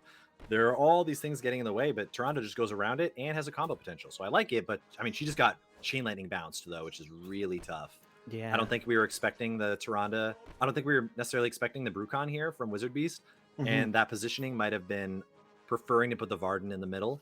Yeah, I Um, could see that. I could definitely see that because you want to kind of get that damage and freeze from yeah, your Varden, and now you might not get that till this turn, or even later if they just try and ignore it. Because I think at this point, I really don't mind ignoring the Varden. I think you kind of yeah. want to because you have a advantage in terms of mercs on the bench and health advantage. Kind of. Well, it's pretty Yep. close on health. It's not too much of a health advantage. Yeah, it's weird to see these games going and like, yeah, just crit you, kill you, straight up. Brucon's gone. Yeah. Wow. Essentially, just got 2 tapped there. That's insane. No, but I mean, yeah, it's so weird to see these. Like the numbers are so small, oddly. Up. Like, See. Oh, they're but changing the except for positioning that. around. Yep. Well, now a little bit too late now. I think at this point, I don't think there's anything to play around. Oh, I guess there are some weird Blink Fox things, but Maybe. um, I showing wonder what us the maybe that fox they is knew gonna that they should have get. gone. The fox roll could be kind of big, Yeah. depending on what it God. gets. Because yeah, the fact that the Tyrande got so lit up, which was basically one of your only ways to kind of squeeze out of this game, I think. But even just the Karen Earth Stomp, even the Karen just attack is good Yeah. enough into the Tyrande. And the fact that the Tyrande never got to line up with this Millhouse, like imagine if that chain lightning Yeah. had bounced on Exactly. someone else and there was a Hmm. Millhouse plus a Tyrande. Now instead we have the worst possible scenario where the Tyrande's low. Every other Merc is also low, but not And they're dead. You slow. really Look wish how that slow was they are. the other way around. Yeah. Like I really think Davidson might have done it again. They really found a kind of way Ooh, that was a to snap.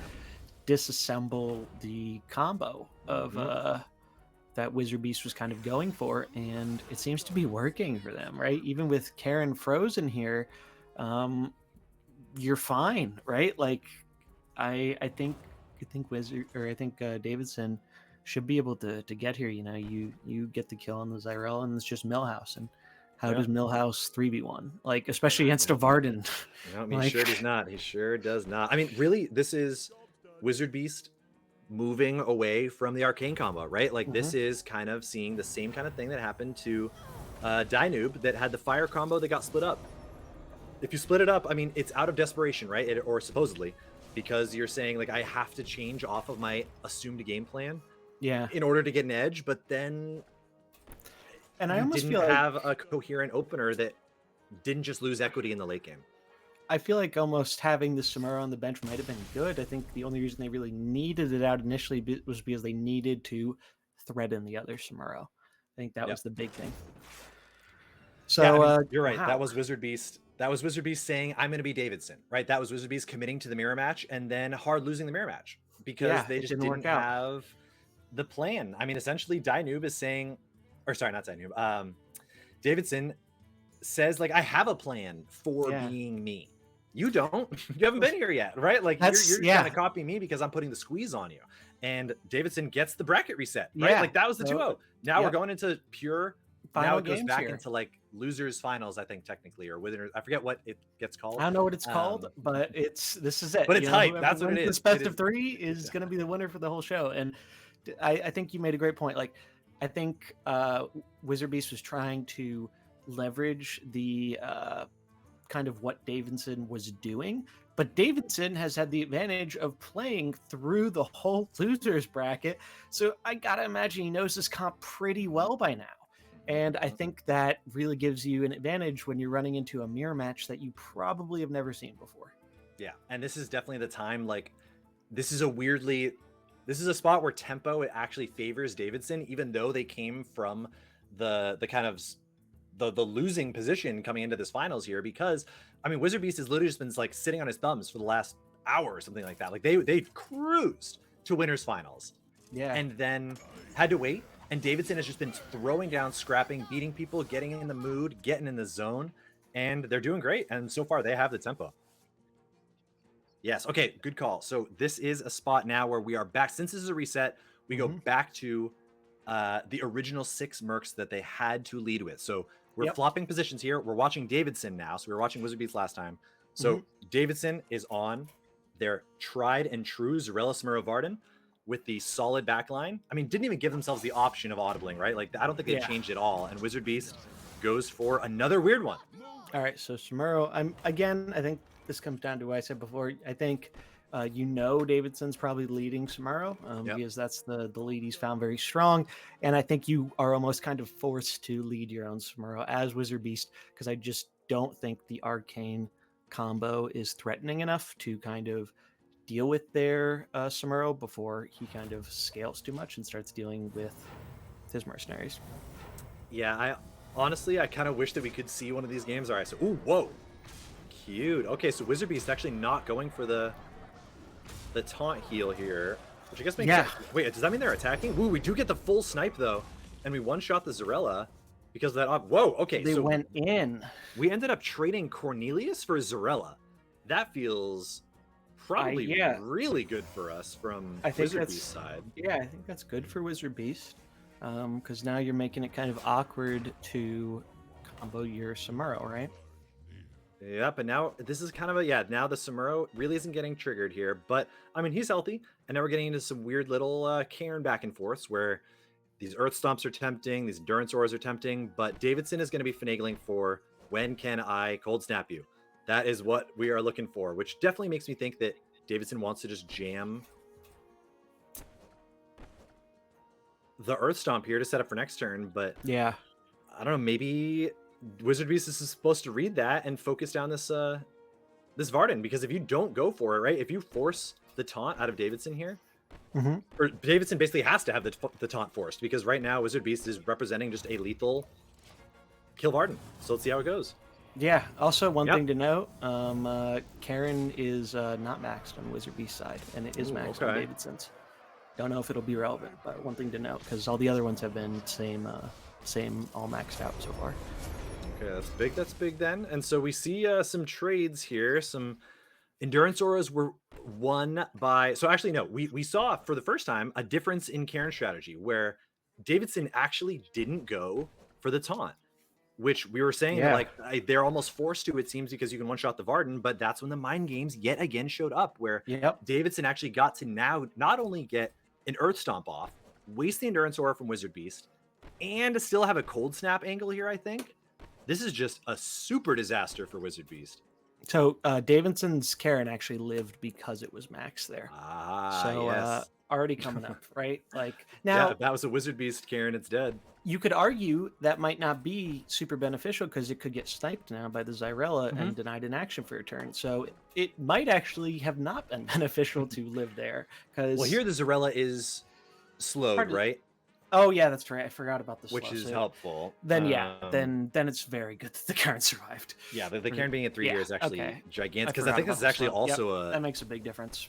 I think this is a Cold Snap turn where they're even looking. Look at that, we're queuing up an ancestral. We're trying to literally kill our own Karen here just to take it off so we don't get sniped. That's smart. I like that a lot. Whirling. Oh wait. Okay. That was the good way. I wasn't sure if I thought that was going to go backwards. Where the ancestral uppercut actually layered before the Cold Snap, set it up perfectly. Karen, it looks like, killed himself with the attack and then healed. Yeah, that's a cool interaction. I didn't know that worked that way. Yeah, I did not know it could work like that, to be honest.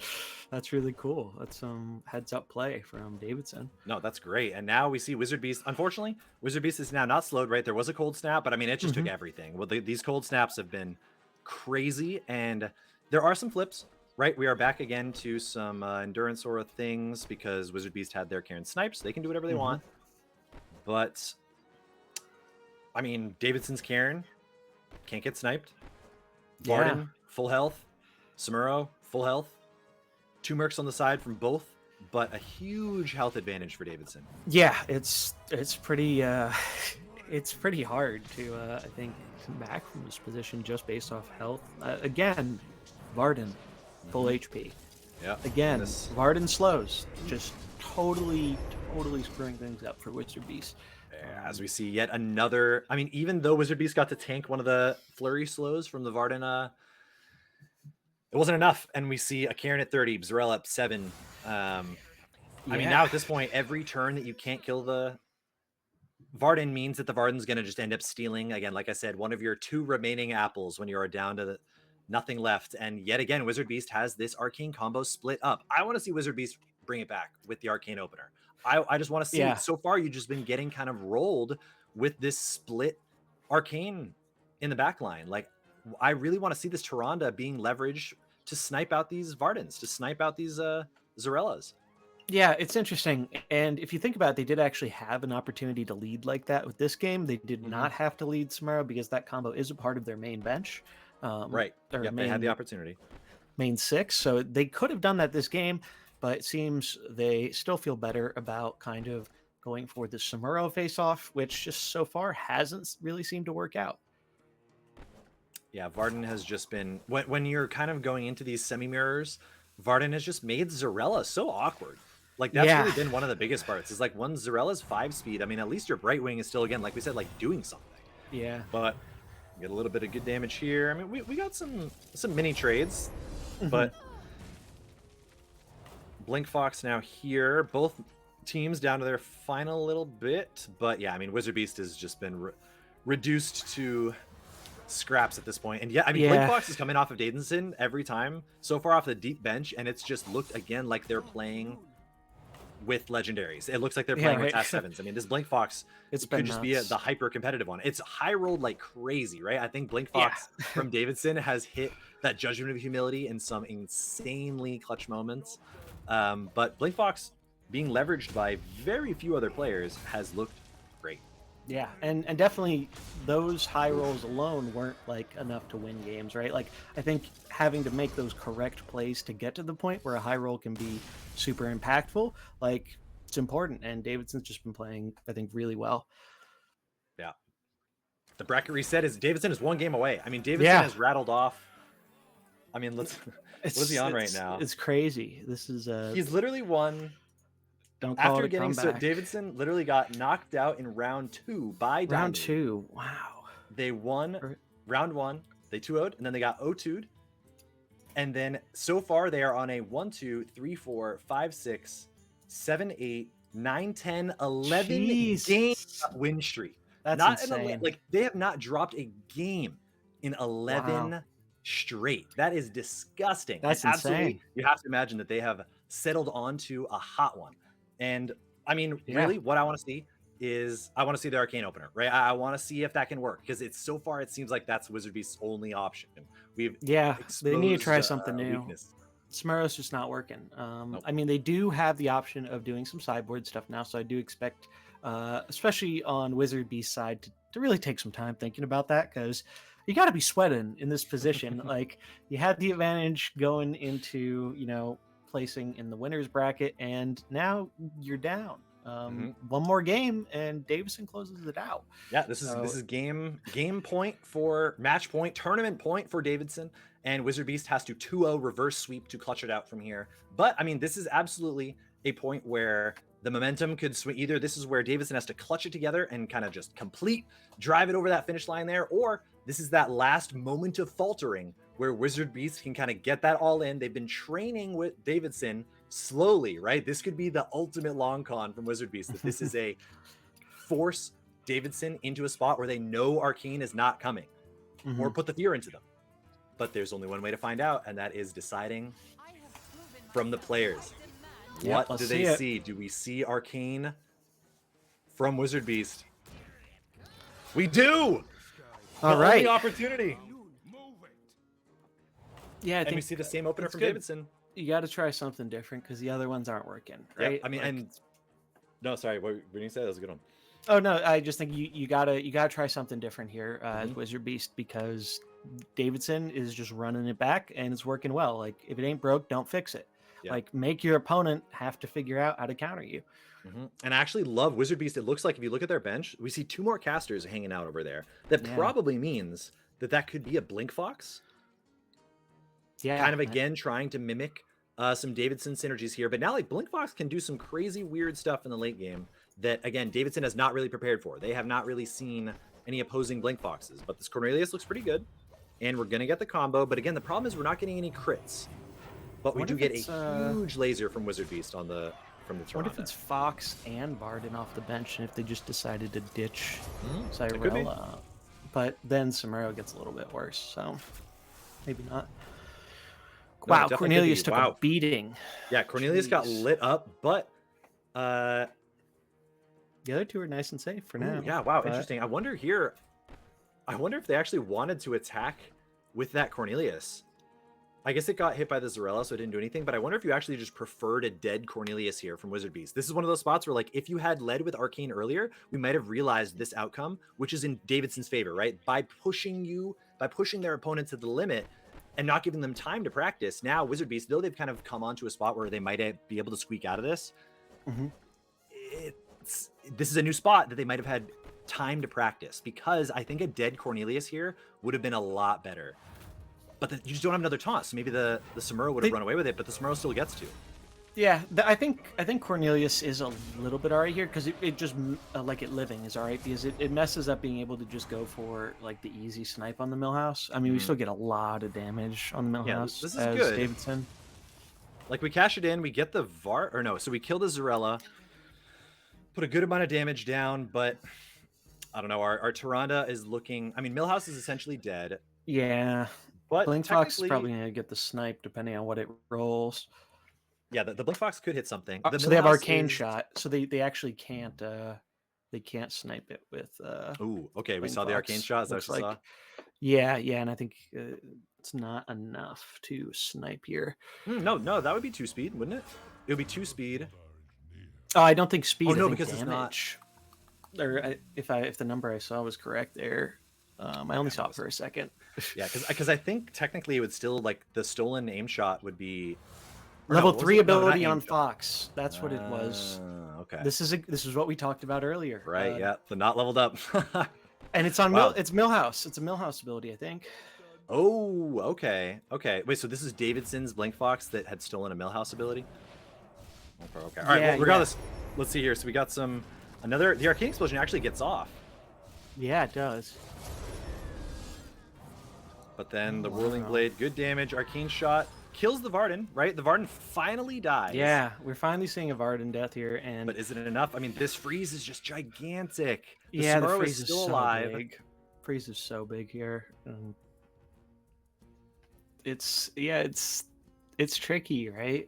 I think Davidson's in a pretty good spot here overall. I mean, even Davidson's own Varden got to get the flurry off before it died, and then froze the yet another ability. Ooh, wow! We actually do see the Varden Blink Fox, like you said, off the bench to go for some of these super speed up, Yeah, cold snaps potentially. We see the Chain Lightning in good positioning from the Varden. I wonder if you could make the argument that you wished that you'd put the Tyrande in the middle to play around the Chain Lightning. yeah. But That's a fair point. That's a fair point, because you could also make the argument that maybe it's not the worst thing in the world if your Varden gets a little bit more damage, because maybe at the end of the game the Death Rattle is relevant, depending on what's left, right? yeah, I mean, these late games right now, I mean, what's this really going to come down to? Wizard Beast has an anemic Tyrande at this point. I mean, she's just frozen. Yeah. She literally can't do anything. She's just Can't going to do die, almost anything. guaranteed. The Blink Fox is at 30. I mean, super low health Blink Fox. And just one random, probably the Samuro on the bench for Wizard Beast. Ooh, the clutch Ice Lance. Yeah, the freeze. Ooh, Okay. the good bounce, technically. But the lightning bolt damage. Heal with Karen. Interesting. Looking okay. Oh, sorry, not the lightning bolt damage, but the chain lightning. Yeah, ended up bouncing the good way, I think, where it ended up overkilling onto the. Yeah. Yeah, they overkilled onto the super low health Tyrande, which is good. Now Samuro is here. Can Samuro carry this? I don't know. We got a mana blink off though. I mean, the Wizard Beast. I think it depends Is on what. this a cold? Oh, wait a minute. Oh Hold wait, on. Hold yeah, on. actually, This could is be- Wizard because Wizard Beast got to resolve a mana blink. yeah, they could get a cold snap off here on the Samuro potentially, right? Or even the Karen. But I think you want to do Samuro. I think you get it on the Cairn. Depends what But Blink I think you Fox get rolls, either right? one. Yeah, the Like, Blink Fox. we don't know what Wizard Beast Blink Fox skill 3 is right now. So Yeah, that I mean- could determine a lot. That could change a lot of stuff depending on what Blink Fox has. Yeah. Oh man, actually, it's so awkward that the Samuro. Oh wait, no, the Samuro just came off the bench here. Oh my God, wait, if Wizard Beast. Yeah, it really all depends on what this Blink Fox is, because the Cold Snap even triggers the double strike from the Samuro that will let it gun down this Yeah. Brucon. If we do get the Cold Snap that kills the Samuro Cairn, scales what here. happens? Wizard Beast Ancestral could Uppercut for come 20, back. and the Cold Snap gets there. No, it does. The Cold Snap's just short. Did they count wrong? Oh, Wizard what Beast loses the that's Blink big. Fox. But That's then Samuro gets to huge. go through and still doesn't even kill the Brucon Oh either. God. Oh Yeah. no. Something must not have went right there. And now, I mean, everybody's at low. Technically, oh God, yeah, if they were slow, if only Wizard Beast had, if this was a flurry turn and these were all low, then Yeah. Varden might have actually been able to get a 6-speed. No, Yeah, I guess 'cause- well, no, well- because the Cairn would have been at 5 speed from the Varden, and so they Yeah. still could have Endurance Sword under it. But then, like, your Samuro can still do some stuff. Oh no, However, Wizard Beast in a squeaker. But I mean, the thing is here, actually, Wizard There- Beast still has this freeze, right? Like, Wizard Beast still gets to steal an entire action if they can loop an invisibility with this Whirling Blade. Uh-oh. yeah, it's close. Whirling This Blade game for is free. actually really close right now. Yeah, Lightning Bolt kills it, takes down the... Ugh, and the Blink Fox off the bench might be too much. Yeah, I think Blink Box is going to be too much here. Wow, yeah, that was... What what did they That's steal, too? what's that? 12 straight And wins. just to come like back. that, Wow. the Cinderella story is completed. Yeah. Congratulations to Davidson Davidson. on the absurd, I think it was, what, a 14-0. 12. I think it was 12. Yeah, I think 12, yeah, maybe 11-0 12 going and 0. into that. Yeah, 11-0. Yeah, I think 12 or actually no, you're right. 14 because I we think had it's the 14 with double. the You're right. bracket You're right. reset. Yeah, that's right because of the bracket reset. I forgot about literally 14-0. Insanity.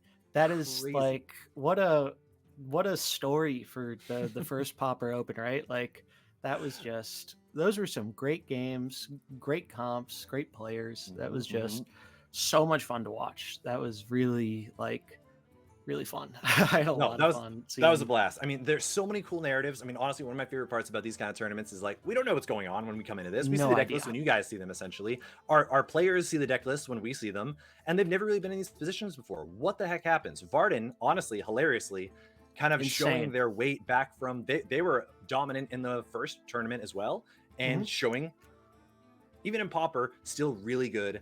And but the players, is it a coincidence that the two players in the finals had Vardens in their full lineups, including their sideboards? I I don't don't know. think Both of them so. had Blink Fox too.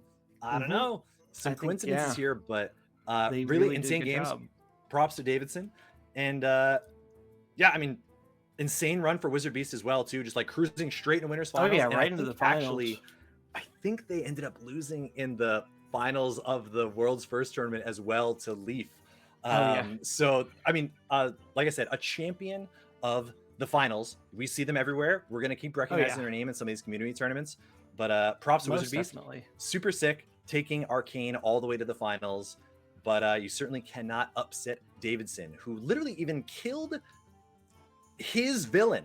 He killed his killer to take him down and run it all the Yeah, way up. So that was nuts. awesome.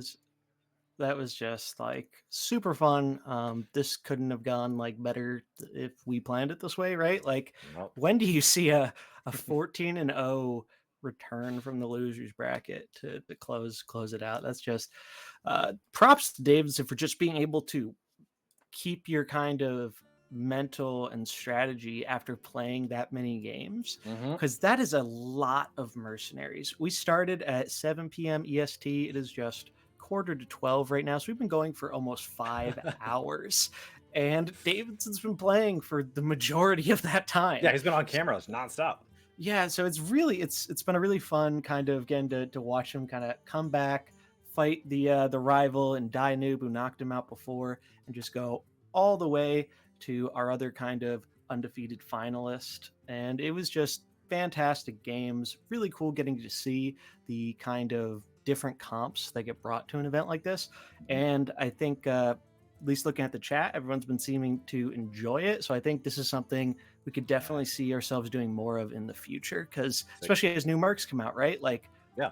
all The it popper takes scene will is change. Yeah. like a handful of new mercs and could totally upend what is good and what is not in Pauper.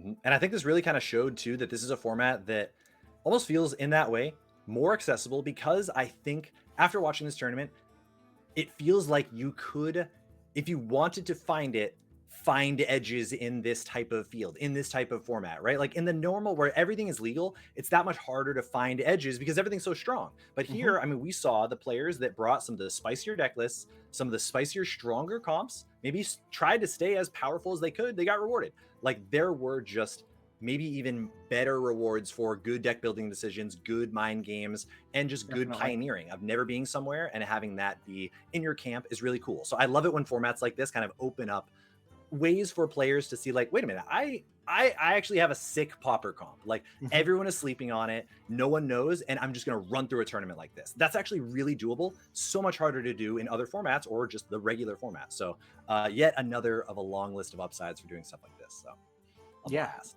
This was really, really great. Definitely something I think we could see doing more of in the future. It's just, I think it's great getting, I think these kind of community events, like we've had a few in the past, kind of the beginning of Mercs, and we are doing this now. And I think this is really, we talked about before, a great way to kind of shape what the scene can become eventually, right? Mhm. We're in kind of the early days right now. It's not established. Like, I Oh. think almost every tournament's done things at least a little bit differently, Mhm. and so it's good, we're trying out all these different modes and to see, what's fun to play, what's fun to watch, and what brings some variety, right? Like, I think to me, this was so much more fun to watch and cast than like a regular mercenaries meant, because I felt like I was learning along with Yeah. the players as we were Mhm. going. Like, nobody had a definitive like knowledge of like, this is the best comp and I'm going Yeah. to jam this comp, and I'm expecting a lot of it, so I'll put these other two in the sideboard to counter it. No, we had a lot of variety, Mhm. and again, we did see a few mercs like Samuro and Karen, were very prevalent, but I don't think that's really too surprising to anyone because they are two of the mercenaries who are just stronger individually, and they aren't as hampered by the banning to task 7 equipment as a lot of the other mercenaries are. Yeah. No, and honestly, even the Karen and the Samuro looked like fine. They look good.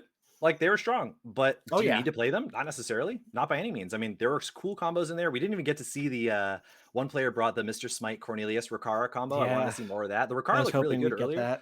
that. So I mean, yeah, honestly, there's just more and more to find. So that is gonna take it to the end of the night for us. Mhm. For Tangster behind the scenes, for Zombies, for myself, for the Fighting Pit, for the entire Mercenaries community. Again, hopefully you guys are either watching this live or on this video should go up on Zombies YouTube, I think. Hopefully we should be able to Yeah. put this up there. That should be a blast. So again, Try and get this up make on Monday or something. Get the whole VOD up ooh, right there, away. so that way people can take a look at it, and then maybe like on Friday, once I've given people a few days to check it out, if they miss the stream, then I'll see about posting just the finals matches. Ooh, So if people will just want smart. like True, true, true. the fun little crazy games we had at the end, they can check that out. If they want to see the whole tournament, they can also go back and watch it whenever they want. Sick. No, fabulous. All right.